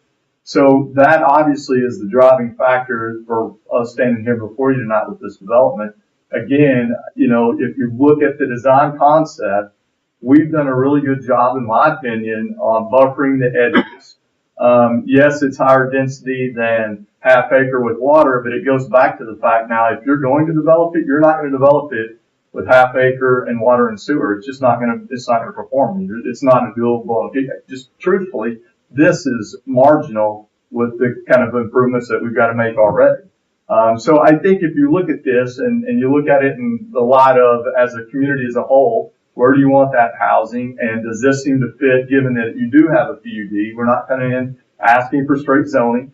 We're coming in, again, with just those two variances that pertain just to the fact that we're trying to offer an additional housing product within your community, which is for seniors, that it's gated. Yes, it's duplexes, but we've had good success in some of the developments that we've done already because it seems to be a model that they really enjoy and they really like, and it's been productive.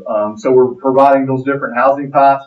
But again, if you look at it as a whole, traffic and things, that's a concern on every development, right? Like if you were to look at, Newcastle Farms, if you were to look at Brush Creek, Farmington, those streets are as bad or any of these around. So that's a little bit of the nature of development. But again, there's a reason that you all implemented impact fees.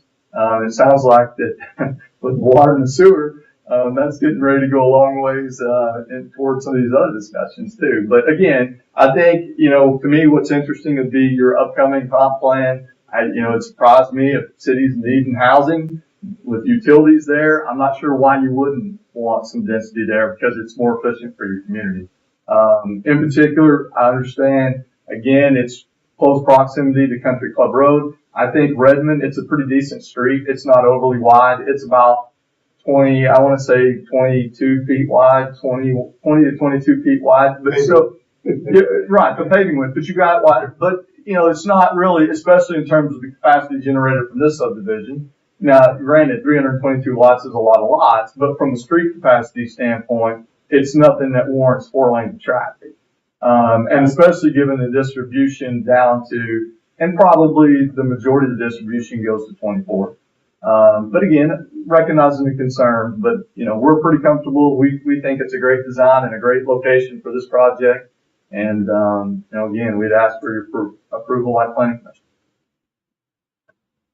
Well, like I said earlier, it is something that since it is adjacent to sewer, we require them to connect to sewer. So, that necessitates a smaller lot. I don't have a problem with that. I don't have a problem with that. I would love if they would do like you said they do in that addition in your street, their signature where it was 1,700 to 3,000 square feet. That's not something that we can require in the city. No. So we can't tell them what their minimum square footage, but I would love to see it a little bit bigger. Yeah. But like I said, that's How not, about, let's see now, how about, facade requirements, is that expressed? that was expressed in here.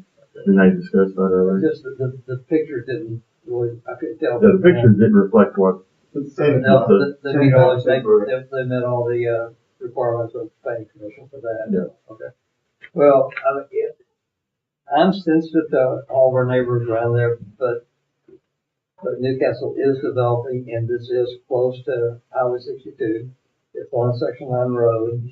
It's a part of our city that's gonna be developing significantly along 62.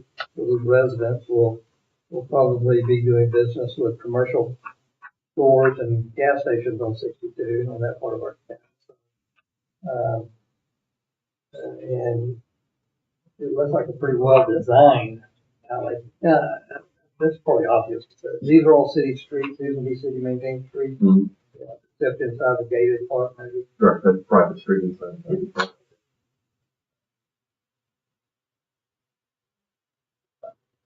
I'm a little more satisfied in supporting the plan than the PUD.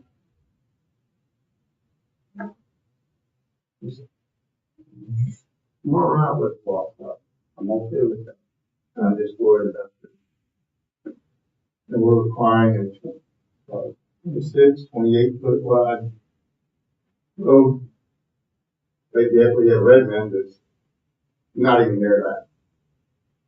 A little bit. Like a picture on the screen here. Well, maybe our obligation to correct that then. It may not be on them to do that, I don't know. I remember when this was a dirt road. That wasn't too long ago. But the city paved it, right? Yeah, well, it looks like a lot of chip seal. Road, section line running from my house, it was dirt road. Yes. And mud road. Yeah. And we got no drainage. Well, Mr. Mayor, I'm gonna make a motion to approve the PUD. I lost my place on that. Item 9A.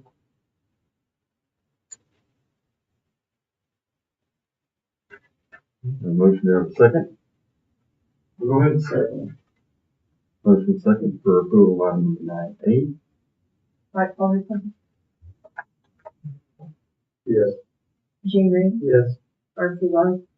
Yes. Kimberly Sutton. Yes. Carl Nell. Yes.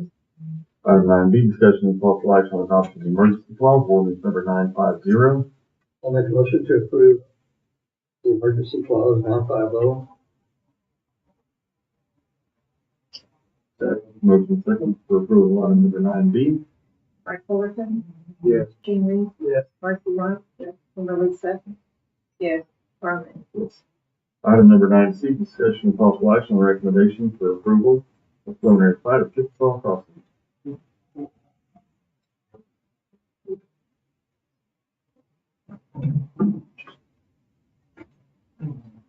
Good evening, ladies and gentlemen. Joel Dixon, interim city engineer.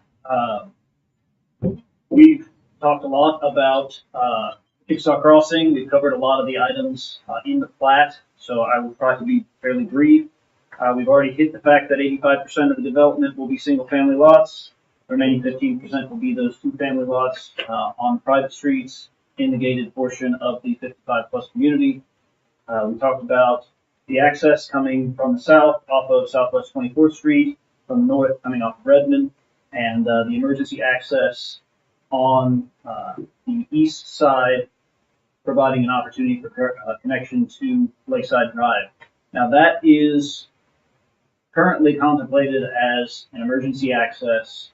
There will not be regular traffic on Lakeside Drive coming in or out of this community. It does, however, provide the opportunity if Lakeside Drive ever does get any infrastructure improvements, if there's the desire for additional development in that area from current landowners, et cetera, that they can have that connection in the future, maybe possibly, but that is not required, it's not guaranteed. Right now, that is just an emergency access. So there will not be regular traffic coming on or off of Lakeside Drive into this community. Drainage detention, has been, preliminarily looked at. We do not have a preliminary drainage report at this time, but the engineer developer have contemplated several locations for possible detention on their preliminary plat. And of course, it will be required to meet our ordinance standards so that runoff from the proposed development will not exceed the pre-development runoff conditions. Question on that, Joe. I know you have a few drainage plans, but, you know, Mike brought up Windermere and some of the issues we had with design sheet drainage from one lot to another across backyards. Is that contemplated in this, or are they gonna try to drain all lots to the street? So again, we haven't seen the preliminary drainage report. I can let the engineer speak to that if you would like. So I'm not in a position to really answer that Very question good. for you. But we do scrutinize these drainage reports very thoroughly. When they come across my desk, I spend a lot of time making sure that it makes sense, that it adheres to our ordinance standards, to make sure that we don't have some repeats that we've had in the past, where perhaps there wasn't the same level of scrutiny and we've allowed developers to submit plans and we have approved plans that upon post-review do not actually meet the requirements and could potentially generate problems. So I have seen that personally myself and some of the stuff that I've had to review. We're working on fixing that so it is not a problem going forward.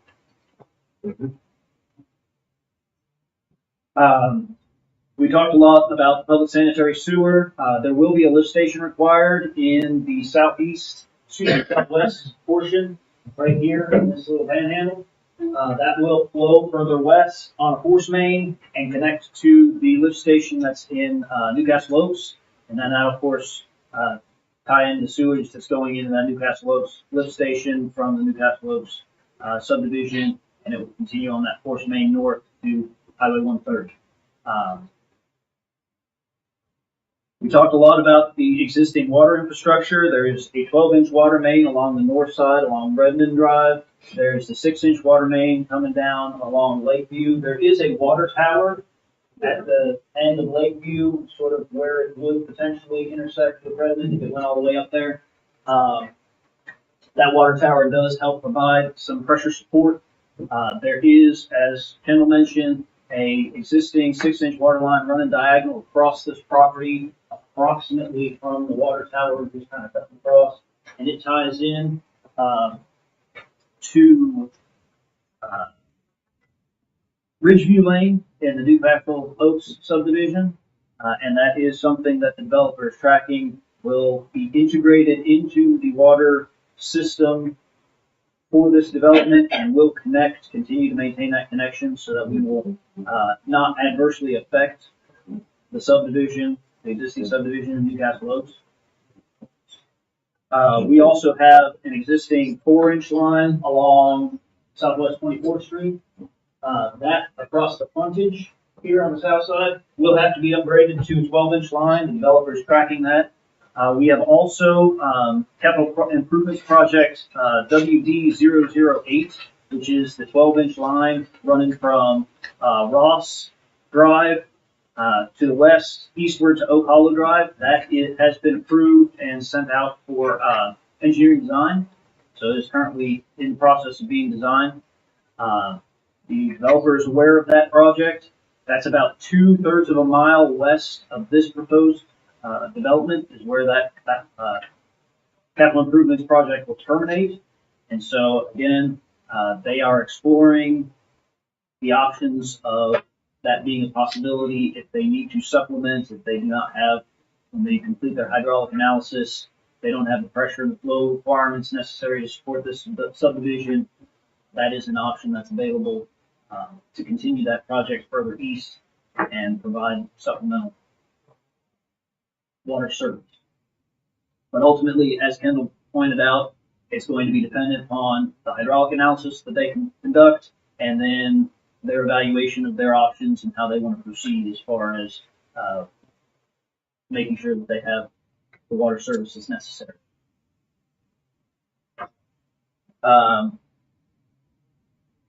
Overall, staff recommends approval of this preliminary plat. It meets all of our requirements this time. Again, planning commission did recommend approval, 5-0. They had some similar concerns about water. I think we beat that horse pretty well. So, pending your question, and if there's anything that the engineer. That's our questions for you. If I could I tell you what the concerns of the planning commission were? And Briefly. try to be brief. I would note, 12-inch line on the north side of this feeds the water tower. There's a 4-inch line, 6-inch line that serves the houses on Redmond. It was a concern, the 12-inch line isn't passed at this time prior to getting to the water tower. Part of the concern is waiting for approving the preliminary plat and starting the work without knowing how the water is going to be handled. We thought might be a concern, and that's why we sent it to you with a notation. And it sounds like it's being somewhat addressed by both the applicant and the city's aware of it, and I was not aware that we had a current project bringing the 12-inch closer. Let's get close enough. Might cure the problems. I think you commented earlier, the pressure problem's gonna be there because a number of those lines there are because there's been a pressure problem in the past. That's the issue about that we sent on that. Drainage, we addressed that with the engineer. I'd note that the drainage out of the proposed detention pond on Lakeview, the neighbors indicate that when it really rains, that existing pond overflows and floods over the road and into the stream there. Weir and properly designed detention will probably help that. The drainage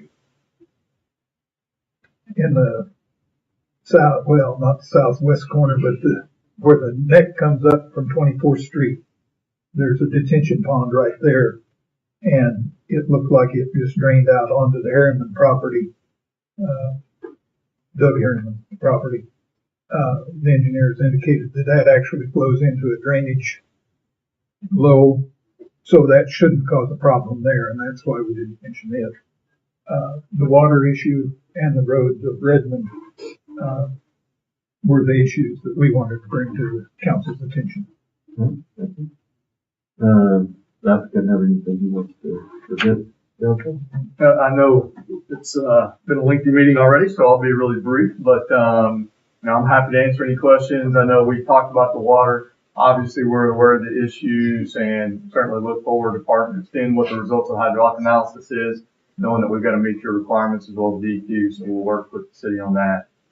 Drainage, I know, I'll be real brief, but I know, that's especially the gentleman that spoke first that lives on Lakeview, but this is a drainage map of our site. You can see there's kind of a ridge here and it goes in multiple directions, but you'll notice that we've got 6 different detention ponds already accounted for, so that we're adhering to your ordinance, plus we'll release the pre-developed rates at these different locations. The issue that they were referring to under Lakeview is this. There's an old existing pond here that is not, it's just a farm pond. It doesn't have a controlled outlet on it. This is a 24-inch corrugated metal pipe that's significantly undersized already that goes under Lakeview. There's about 13 acres of drainage. The historic rate is about 46 CFS. A 24-inch corrugated metal handles about 12 CFS, so it's got about a fourth capacity. So obviously, by your regulations, we can't make that any worse. We don't have to make it any better, but we can't make it any worse, which obviously is easy for us to do with this detention pond. We're going to know in here. But what we intend to do is we will over-detain. There is a point we probably can't cut the capacity down to where it shows that the 100-year storm doesn't top it, but we will be able to improve that situation. Our obligation is not to make it worse, but we're pretty confident we can make it a little bit better. And then when we get there with the final design, we'll just see how much better we can do. But again, I'm happy to discuss anything drainage related that you can see. We've already, spent quite a bit of time and effort on sizing ponds and looking at drainage pattern and know how to handle it. So. And how about the drainage off of the individual lot? They will drain, which is, there's a HUD standard, right, that dates back forever, on how to grade the lot. Now, sometimes as engineers, we gotta be careful because there ends up being a little bit of an issue after the development with the building side and how builders end up doing it, which Right. I'm not shucking blame off engineers, but we can't control that. And a lot of times that's a problem because what happens, you don't get the swells between houses, which is part of the FHA grading plan, and you push it to the next lot and then they push it to the next lot. And what you end up with is multiple lots that you got water running behind them. I think your ordinance and what we always do is we don't drain more than, at least on paper, again, we don't get to control everything that gets built. But we don't drain more than 3 lots, 4 lots for sure. I think maybe what your code across lots, before it gets to either storm sewer or street. This particular site has quite a bit of grade. So getting the water is not going to be a problem getting it to the street, but we will have to be diligent on the grading plan to make sure that the swells are shown and everybody knows how to build it, not to keep water running behind lots. But you can even, it's virtually impossible. Everything's possible if you got enough money and space, but you really can't set one like this up to drain everything from the backyard to the street because you've got about 7% grade. And so you can't really get, you'd have to raise 10 foot up to get it to drain back. And so it's really not feasible, but I can assure you we'll adhere to your, and we'll make sure from our perspective as engineers, this is not possible. And I appreciate you. I wanted to bring that up because we have had those issues, and the biggest issues I believe we have is what you mentioned, the fact that it's great on paper. Right. Until it's not built correctly, or even if it's built correctly, then people move in and they change it and they fill those drainage swales in and push it onto their neighbor, and then all of a sudden it's the city's fault. When that house was built, more than likely it was done correctly in a lot of instances, probably most. And the people moved in there and they decided they didn't want that low spot in their yard, and they filled it in and put a shed back there, or they just filled it in and pushed it onto their neighbor, and then we've got a lot of drainage problems. So, you guys being more than likely very involved with the developer in the building of the houses, we would hope we wouldn't have that issue. It'll be mitigated for sure. And that issue is not unique to Newcastle, right? I mean, and from a drainage standpoint too, it's a little bit like when I started doing this years ago, and the complaints we get now are a lot more for multiple reasons, but in large part because just the expectation of where water goes. And so now it can come a 50-year storm and somebody see it doesn't get into their house, but they see water running across the lot and they file a complaint with the city, like, hey, something's wrong. Well, the water's got to go somewhere, right? And on a 50-year storm, keep it out of your house and then thumbs up when storms come, right? But yeah, it's, and I won't get into a lot of details, but to some degree, as-built grading or on the building permit side is a little more effective on handling it, long term, but that creates a lot of other complications and expense, and not something I necessarily recommend getting into, but your point's taken. All I can commit to and tell you is that it will be designed properly, number one, to meet your ordinance, but then we are very sensitive with drainage. And I know, I'm not saying we don't have problems in our neighborhoods, but most of it's because of things that have happened after we're out of the process. I would like to, and I don't know what you got in mind, but I'd like to see that everything that falls on the rooftop comes to the street. Well, the thing is, I think what Mayor's getting to is whether or not that one house can drain through the yard on the backside to the other street. And that's one of those things that in a perfect world, you say, yes, we're going to do that on every, but I'm just telling you from a practical standpoint, it can't be done.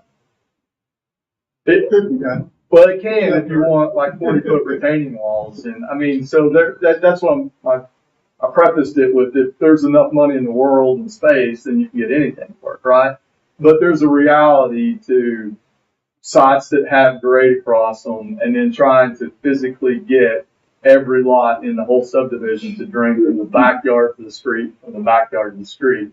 Same token, you're talking coefficient of that water is changing now because now we're on short grass.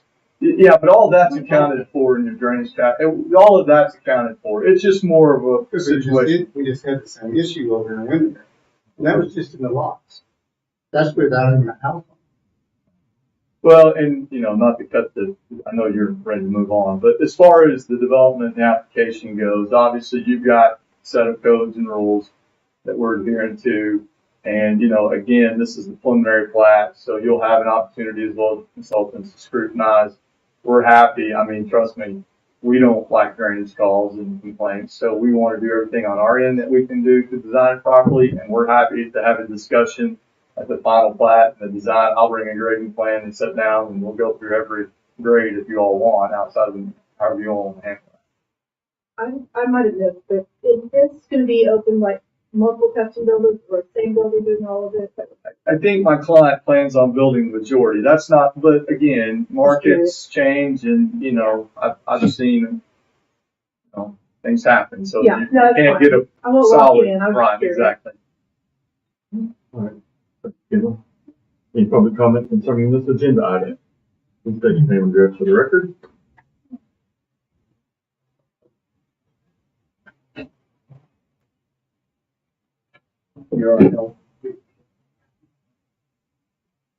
The thing that I can see though is they have a plan and we live in reality. Retention well is just that. It is not a pumping well, retention tower. The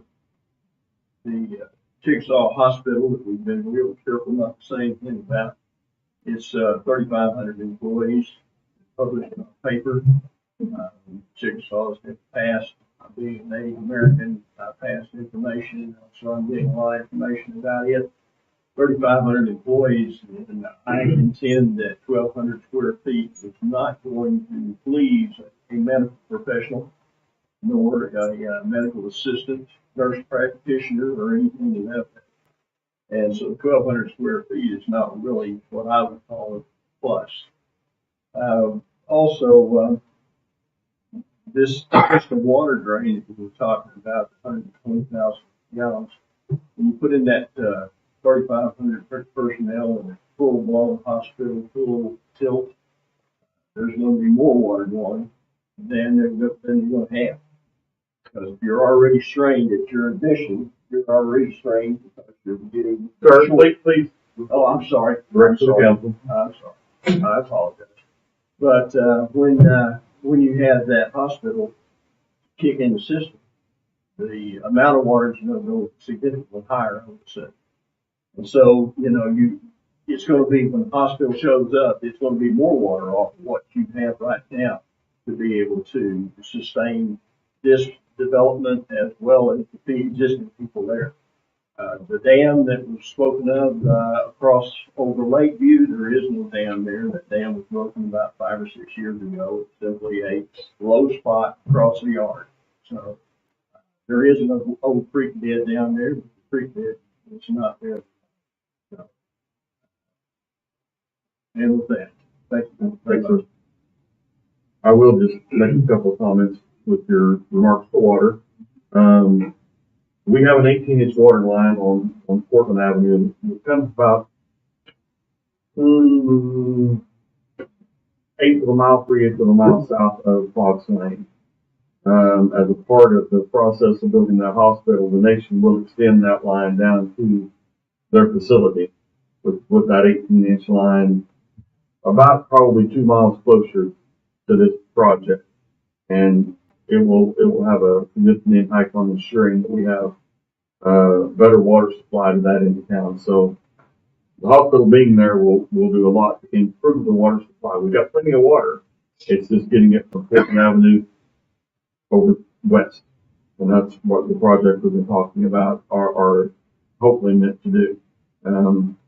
So that will have, not just won't have a negative impact on our, it'll have a significantly beneficial impact when they get that infrastructure to their hospital. Any other public comment? All right, we'll close the public comment on this agenda item. Any other questions for staff, the applicant? and council? Once again, this is a preliminary plat. We look at final, we'll have drainage plans to look at, we'll have all of the details involved in this. Have a design on the potential structures that everybody can look at and see what exactly those are gonna look like, so. I also think we have city staff and engineering support, unlike, it was approved over what we had 5 years ago, 4 years ago. They continue to develop their, so I think we lean pretty heavily on, that support for our city. That gives me some comfort, a lot of comfort on these final designs and engineering.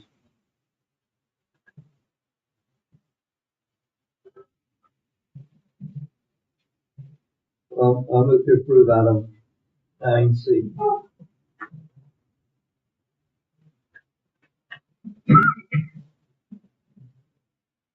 Motion to have a second. I'll second. Motion second for approval item number 9. Mike Fullerton, Yes. Gene Reed, Yes. Marcy White. Yes. Kimberly Sutton. Yes. Carmen. Yes. Item 9D, public hearing discussion of possible action on an application for rezoning from A agriculture to E1 suburban estate residential for Ben Rice, Creekside Estates LLC, located in the northeast quarter of section 6, township 8 north, range 3 west, of Indian Meridian, McLean County, Oklahoma, and for adoption of ordinance number 951. Property location, the south side of Southeast 32nd Street, approximately 1/2 mile east of South May Avenue, Newcastle, Oklahoma, case number 2023-008. Good evening. This application, as you stated, is a request for rezoning from general agricultural district to E1 suburban estate residential. It's Creekside Estate LLC. It's approximately 2,000 feet west of South Penn on Southeast 32nd, and it's approximately 22.5 acres. The current zoning is ag. As I stated, they're proposing E1. They are proposing, there is 7 total lots, and they all are over 2.5 acres. There's gonna be one that is, about 5 acres and another one that's approximately a little bit over 4. The surrounding zoning is agriculture, to the north, east, south, and west, but there is single family, all around that area. Also, there is in the vicinity E2 and E1 that have been previously approved in this general vicinity that mimics what this proposal is as well, except these are a little bit larger lots. Like I said, they're all over about 2.5 acres, the majority of them, 7 total lots. Planning staff does support and recommend R 2023-008. I would like to add in, there is going to be, anything over 10 acres requires the park plan requirement. However, they have agreed to, instead of the park plan, they're doing fee in lieu of. I wanted to point that out. Planning Commission did recommend approval with a vote of 5-0. Any questions from council with that? Looks like an asshole development. Very good. All right, any public comment concerning this agenda item? All right, seeing none. Make a motion to approve item 9B. Motion second for approval of item number 9D. Mike Fullerton, Yes. Gene Reed, Yes. Marcy White. Yes. Kimberly Sutton. Yes. Carmen. Yes. Item 9E, discussion of possible action on adopting the emergency clause of ordinance number 951. I'll move to approve 9E. Second. Motion second for approval of item number 9E. Mike Fullerton, Yes. Gene Reed. Yes. Marcy White. Yes. Kimberly Sutton. Yes. Carmen. Yes. Item number 9F, discussion of possible action on approval of the preliminary plat of Creekside Estate. All right, Janae hit several of the highlights on this 21 3/4 acre development. Access will be taken off of Southeast 32nd Street from the north along a private drive, private street, excuse me, Hermosa Drive. Currently, the plat contemplates that,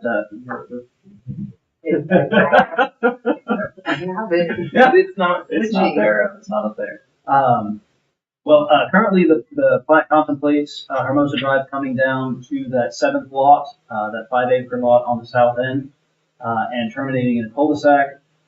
Planning staff and the interim city engineer recommended pulling that right-of-way further to the south so that it would terminate at the south property line to allow for future connection if any of the property to the south ever did want to develop. There is a creek sort of along the south and then the east side of the property that would have to be crossed if the street were to continue further south. It's not expected that the developer pave this additional right of way. We just think that it would be beneficial to dedicate it. So in the future, if you wanted a connection, this was brought up during planning commission. The planning commission and the developer, none of them voiced any interest in this idea, but still recommended they could have the pavement as it's shown on the preliminary plat, but it would allow for that future connection if development does eventually come. This is also, the street is located on the quarter section line, so that would, again, provide the potential and the opportunity for future connectivity, improved connectivity in this area if it ever comes to pass. And if it doesn't, Because we're seeing quite a bit of development, future potential development south of there, right? yes, sir. Yes, sir. And my concern with that would be that require any type of potential connection or the possibility onto a private street. If it was going to be dedicated to the public, I would be more in favor of that. However, the fact that it's going to be a private street and the potential to say, gosh, we've got this, 200 houses south of you, we want to let drive across your private street, I don't think is something that we should be requiring. Yeah, I agree. I mean, it's their decision if they want to be private, I mean, my parents love the private easement, and that's shared easement, and that's the way it is, and that's their choice, But the applicant and the planning commissions, we talked about this, and he owns the land south. Creek River, he said, would take High Dollar Bridge to cross. The access to that property south creek is through his adjacent land to the east of this development. And so there's no practical connection between this private road and the land of the south. And that's why the planning commission didn't see any need to require. Yeah, I don't see personally that it's required. I would say there's no practical at this time, but 20 years from now, and we have seen where private streets do eventually become public. So, but ultimately, it's up to y'all. It's up to the developer. So that's just the staff recommendation. Moving on from connectivity, we have drainage detention. Again, there is not a preliminary drainage report with this preliminary plat, so can't speak too heavily towards that. There is floodplain to the east along the extent of that creek there.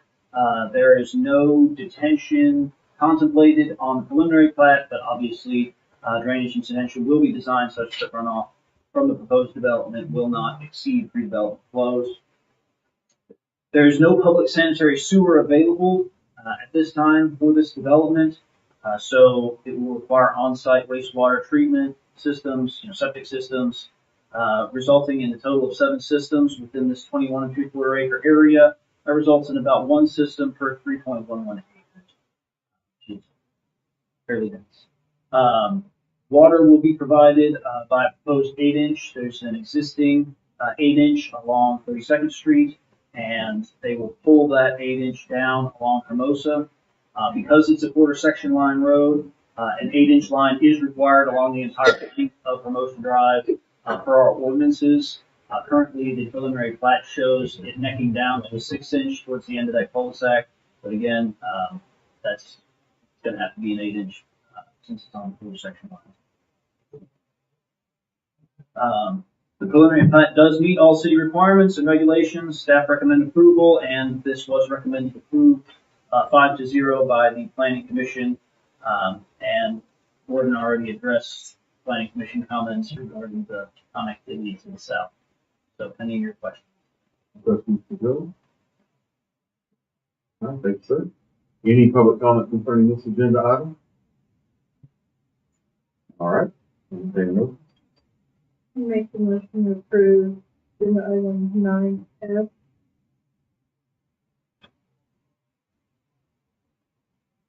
Second. Motion second for approval of item 9F. Mike Paulson, Yes. Jean Reed, Yes. Marcy White, yes. Kimberly Stephen, Yes. Carl Nell. Yes.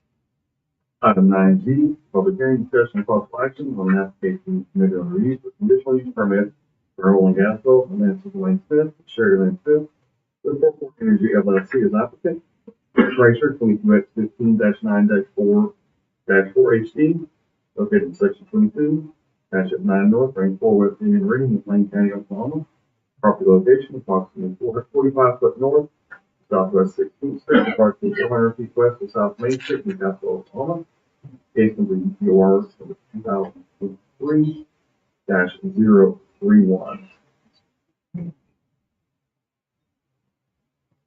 This application is for a gas well bore, on a pad site that was approved by council, last month. This is for, in my PowerPoint, I apologize, it's just on a lag tonight, I don't know, it's just not coming up, it will in about 5 minutes. It's not user error, you're sure. I'm sure. It's possible, but I'm pretty sure. The first slide just shows our what we show every, whenever we have oil and gas, the protected uses. The well bore being, must be 300 feet from well bore to adjacent property lines, 460 feet from the edge of the pad site, any protected uses, and 660 feet from the well bore to any protected use. This application, at first was brought forward and then, was taken off the agenda because the OCC permit was, not approved. Yeah, I was gonna say, it's the same pad as the. Correct. So this is the Racer pad that is on Southwest 16th. Like I stated, is approved pad site, and they have obtained their OCC permit. And planning staff does make a recommendation for approval. It meets all the setbacks. The same UPOR regulations will be enacted for this UPOR as well.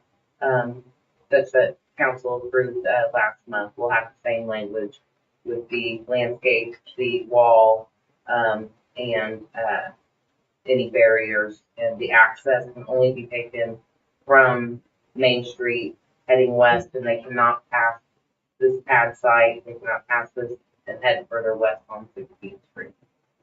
I'm happy to answer any questions, and Chris Allen is here as well if you have any additional questions. Any questions? Anything we approved?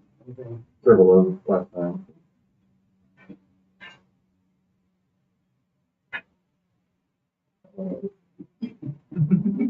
Yeah. Stay late and all sure. That's me. Now it's working. Here we go. Something's interfering with the voice. That's not great. Yeah. It's really.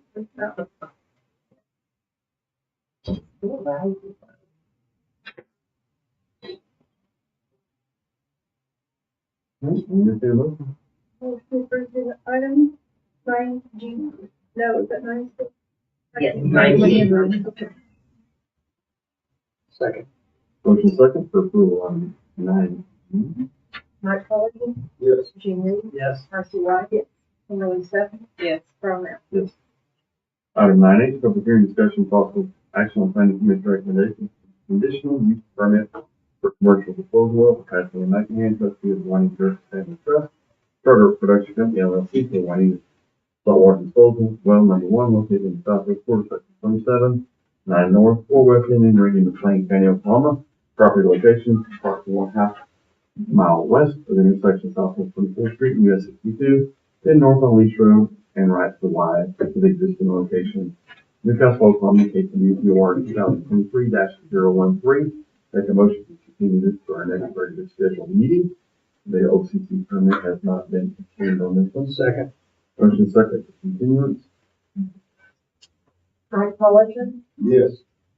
Jim Reed, Yes. Marcy White, Kimberly Sutton, Yes. Ron Aaron. Yes. Item number 9I, discussion of possible action on approval of final title, Village Inn Shopping Center, section 1.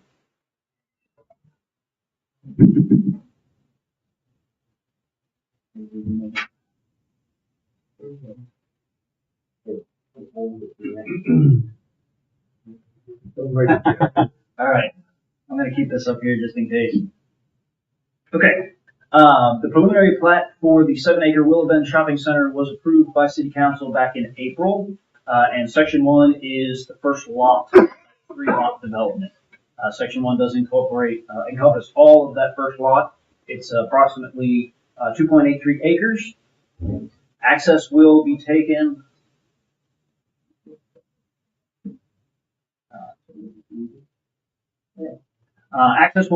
from the north, primarily off of Northwest 32nd Street, Highway 37. There will also be 2 one-way access drives on the east side off of Willow Drive.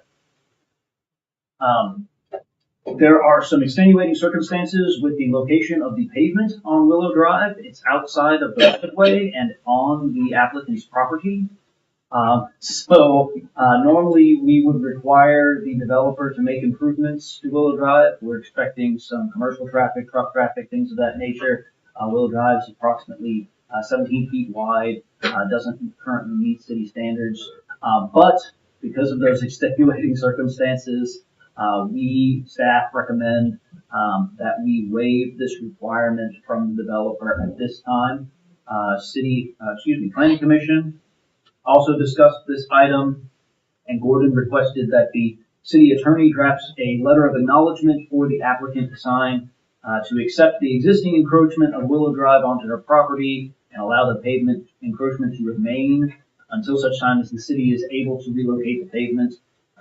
We don't have a date for that, but ostensibly sometime in the future we will make street improvements. Corollary to this acknowledgement, the commissioners recommended waiving the requirement for those improvements. So that talks about the access. As far as drainage is concerned, there are 2 ponds contemplated for this entire development, and they will be constructed as part of this phase, but they are off-site from Lot 1. One of the ponds is to the north, and the second one is on the east. There's some very steep slopes along this property, and as a result, these ponds are going to require some retaining walls. The largest one will extend along the west side of the property from the southwest corner of Lot 3. The wall will be about 10.5 feet tall, and then it will run north along the west property line and will terminate around the northwest corner of that west pond and be approximately 12.8 feet tall. Where would that be on that picture? So these will be contemplated in this vicinity here along this west side. So Lot 1 kind of is here, and then there's lots 2 and 3 that are further to the west. Lot 1 doesn't have any ponds. There's 1 pond here in front of Lot 2, and then there's 1 pond here on the west side of Lot 2. Those ponds, like I said, will be constructed with this phase because they are providing, especially that north pond, provides the detention for Lot 1.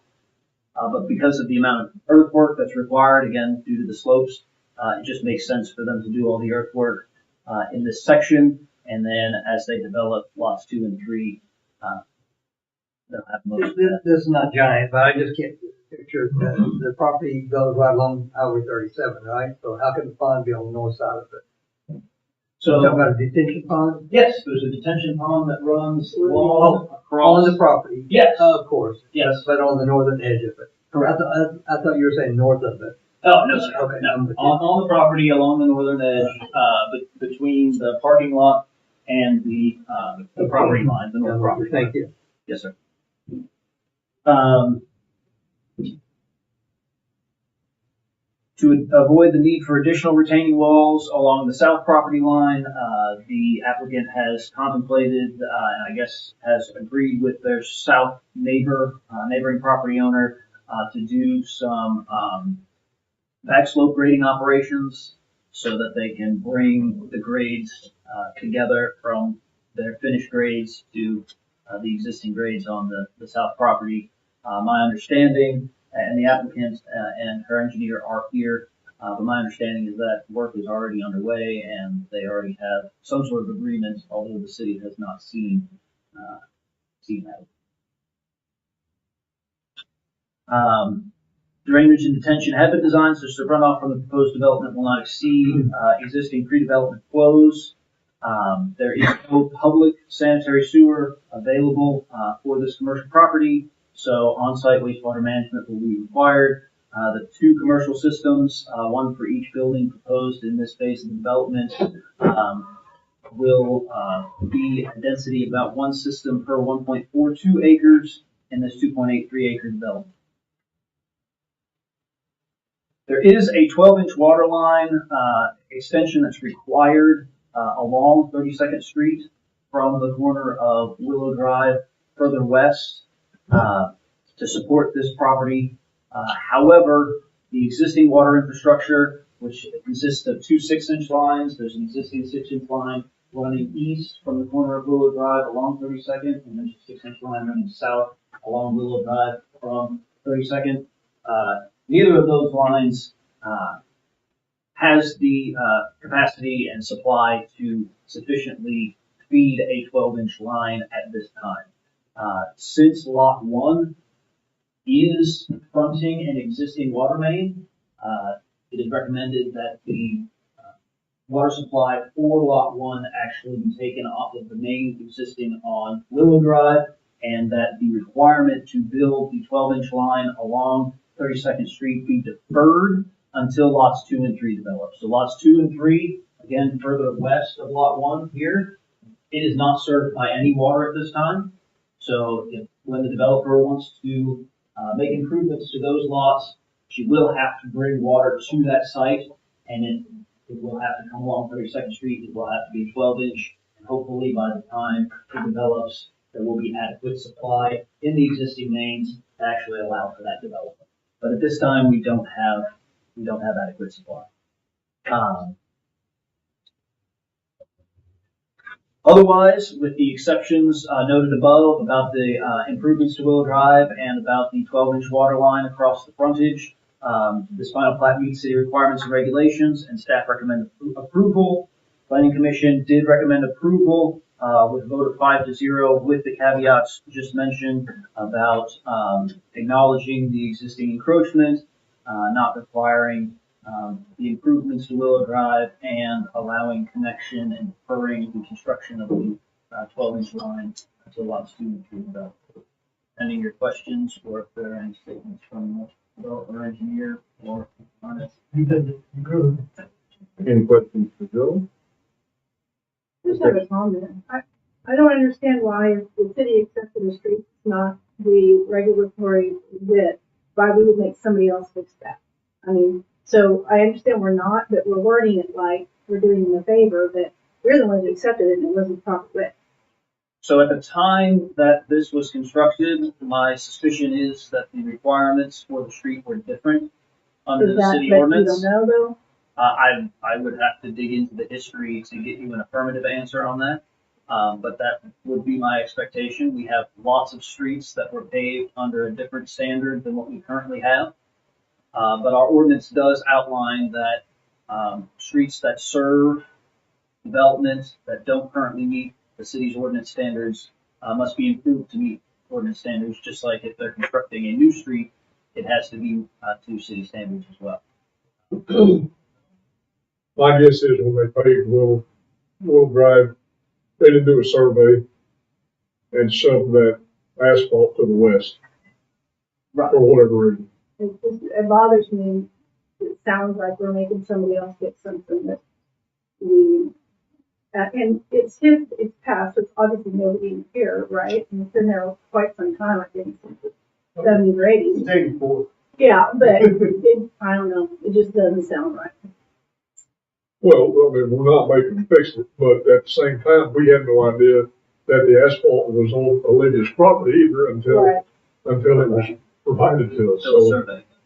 absolutely, no, we're not, how can we make them? Typically, yes, that the developer would have to do that. But this is so out of balance, out of whack there that Yeah. the city will have to, at some point, we're gonna have to correct it ourselves with a new survey and everything else. I do believe that that whole subdivision back in the day, for the failed subdivision, and they never finished it to begin with. Because my pavement on my street was only about 2 inches thick. When we purchased the lot 28 years ago. Any public comment concerning this agenda item? All right, I'll entertain a motion. Motion to approve agenda item, it's on 9, yeah, 9I. No. I second. Yay! Motion for approval item 9. Way to get together. You were gonna We second were one, waiting. or we weren't gonna be able to adjourn. Yeah, we have over here to force you on the last one. I will. I've thought about doing it a couple of times. At first, you just gotta get past it. Mike Fullerton, Yes. Gene Reed, Yeah. Marcy White, Kimberly Sutton, yes, Carl Nell. Yes. Item number 10, discussion. I would like to know, when we started this meeting, Olivia's daughter was a young girl. I figured she wanted to come every second Monday now, rest of her life. We started the first half of the meeting with my 12-year-old, and then that She did grow my up. husband and this one showed up. So You're right. we were She both did. there. Oh, okay, that's So did I. Item number 10, discussion possible action on adjusting water user rates and adopting resolution 2023-10. Same as item 9 before, do we have to remember, do we need to remember the verbiage? Now, as proposed, I make motion to approve item 10 as articulated in NPWA. Second. motion second for approval of item number 10. Mike Fullerton, Yes. Gene Reed, Yes. Marcy White, Kimberly Sutton, yes, Carl Nell. Yes. Item 11, discussion possible action on adjustment of sanitary sewer rates and adopting resolution 2023-11. Is this the one that we postponed for the special meeting? No, that was the impact. Just the impact. Yes. Okay. This one, the only thing we really had on this one is to make sure was the, doesn't take effect until the October cycle. Okay. On the one prior to, that's why when Gene did it, for the same as NPWA, carries that restriction. So certain agenda topics are dealt with on both meetings, it's just a matter of Makes order. it up longer. But the impact fees aren't on here because they're authorized under the trust and culture. Yeah, the code authorizes council to adopt by. Entertained motion. I motion to approve agenda item 11, thing of item 10 on the WPA. Motion second. I second. Motion second for approval item number 11. Sorry. Okay. Mike Fullerton, Yes. Gene Reed, Yes. Marcy White, Yes. Kimberly Sutton, yes, Carl Nell. Yes. Item number 12, discussion possible action to approve purchase of a new Pierce model fire engine for 5-volt cooperative purchasing. We ran into a problem here with our fire engines and our frequency of how often we purchase. I had the chief call and talk to Pierce, and they came back with this proposal, and by the way, we can use my board without having to go out to bid because it's already been through the process. Bye-bye. Yeah. But we're looking at 45-month build time. I was hoping you would have found one again. You just ruined your streak of, I found one magically and pulled it out of the air. Well, and yeah, but I mean, that was a demo and we got lucky and whatever, but we're looking at a 45-month build time. The problem that we're running into here is, which I don't like, if we pay up front, it's $882,000 for the truck, which is a 20% increase, by the way, a little bit over that. If we don't pay up front, we pay on delivery, we can still order, but it's gonna cost us $1.019 million for a fire truck. And, Well, those things cost $250,000. yeah, They get to keep our money for 45. From the horse run. that's correct. But I don't know, I don't even know that the bank would even loan On something that's not on built, something that we're not gonna get for 45 months. right?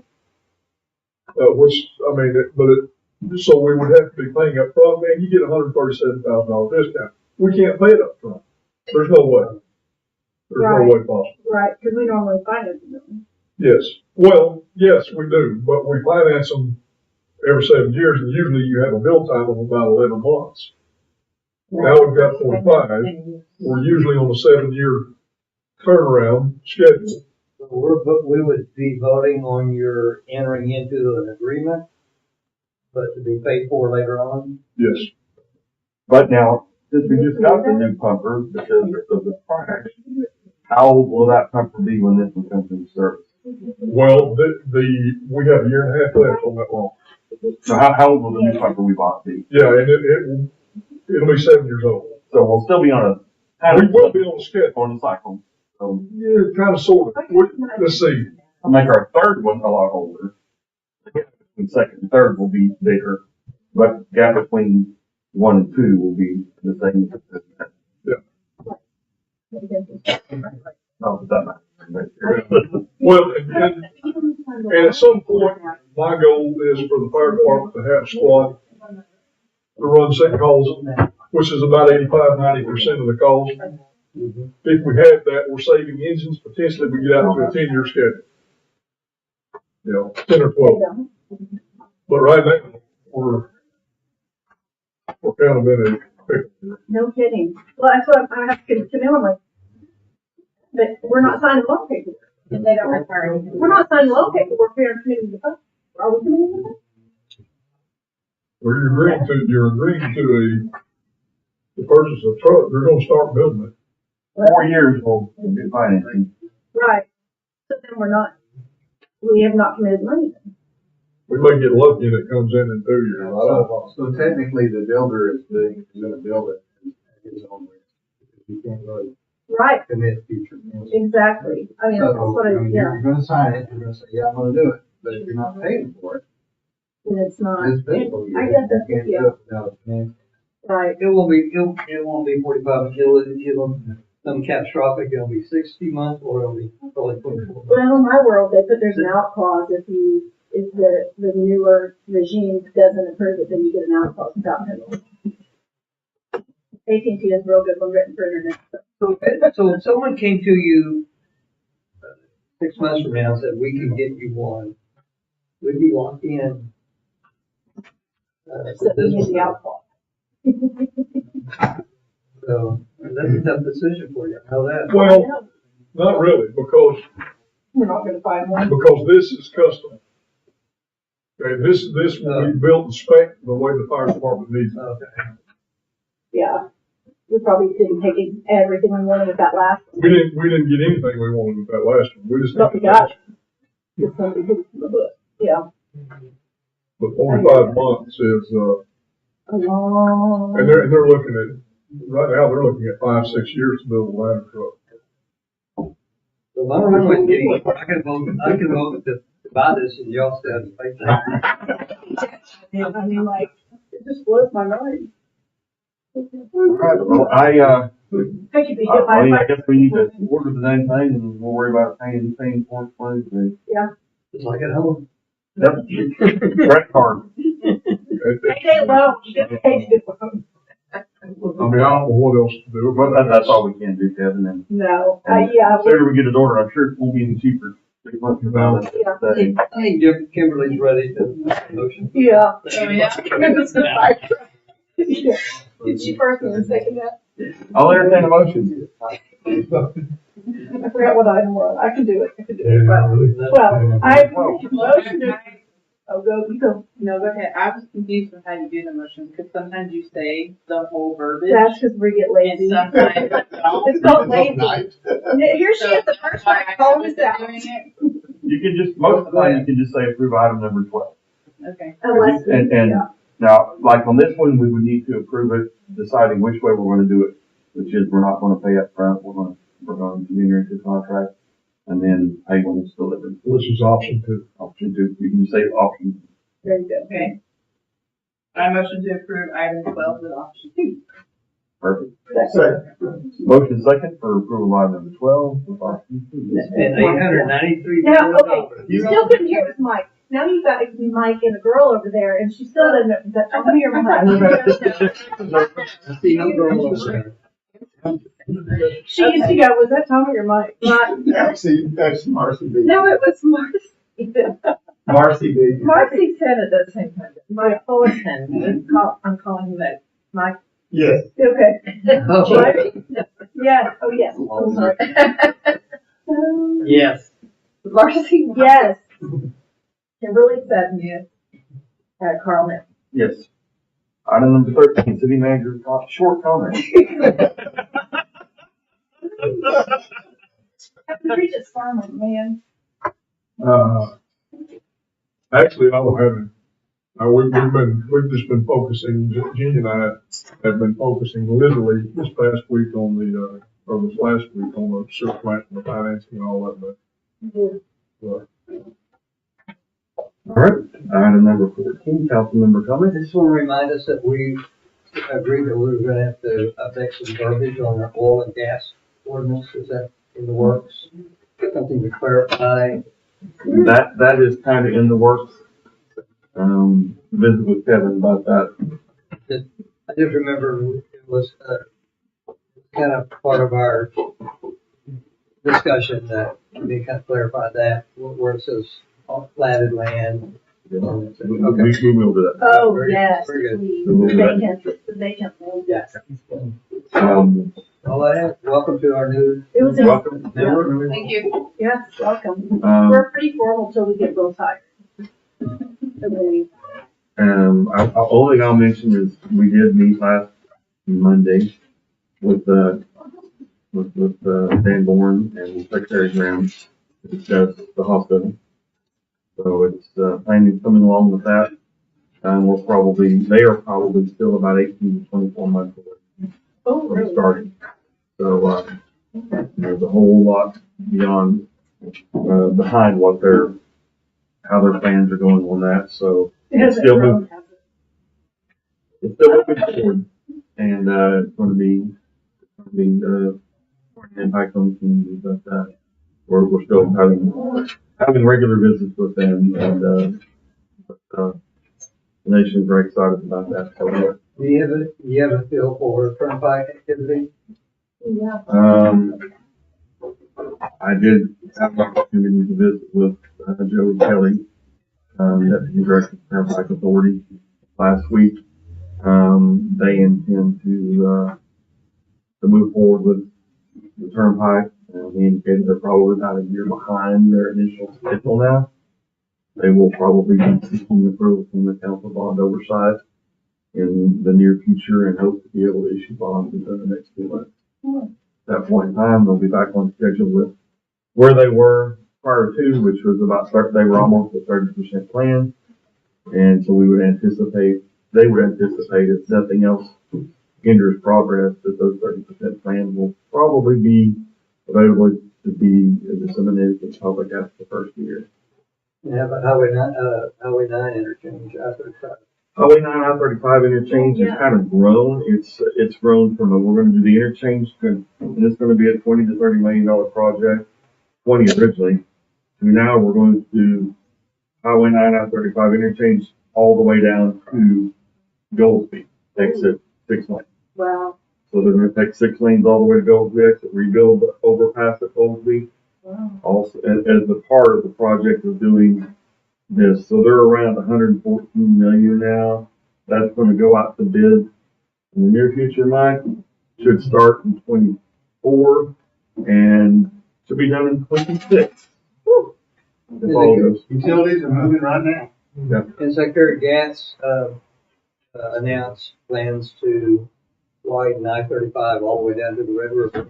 Whoa. And as part of his announcement, he said, Texas is bringing 8 lanes all the way up to the Red River, so we're gonna see a lot of activity.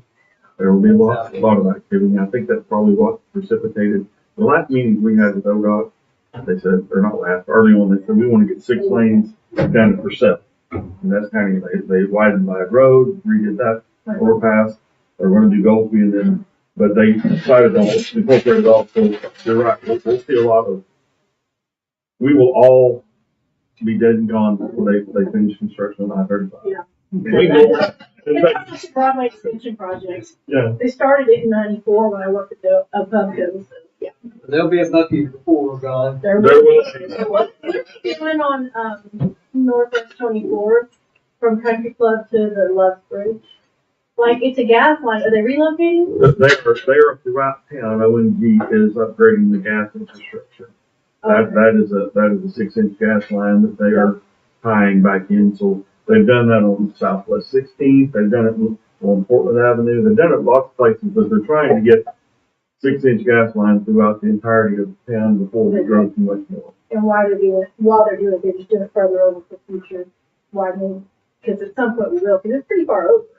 The landowners along 24th Street Country Club have dedicated and given to the city a total of 120 feet of right of way. And so ONG does not currently have a franchise agreement with the city of Newcastle, which means that they can locate in the statutory right of way of 33 feet, but then they'll be under our new road if we build the road and span that. So they don't have a legal right to be in the widened right of way that we've acquired from those landowners. So they are on the outside of the 60 feet from center of section line I was like, that is. to where they're putting it. That's why it's so far over. And they have their own, so if we ever want to widen our road wider than that, we have to pay them to move it. So that's not in Newcastle's right of way, it's outside that 60 feet we've got on the south side. I would hope we never get to that. Okay. Yeah. All right, any other comments? Motions to adjourn. All right, item number 15 is motion to adjourn. Anybody? Second. Motion second to adjourn, all in favor say aye. Aye. Any opposed?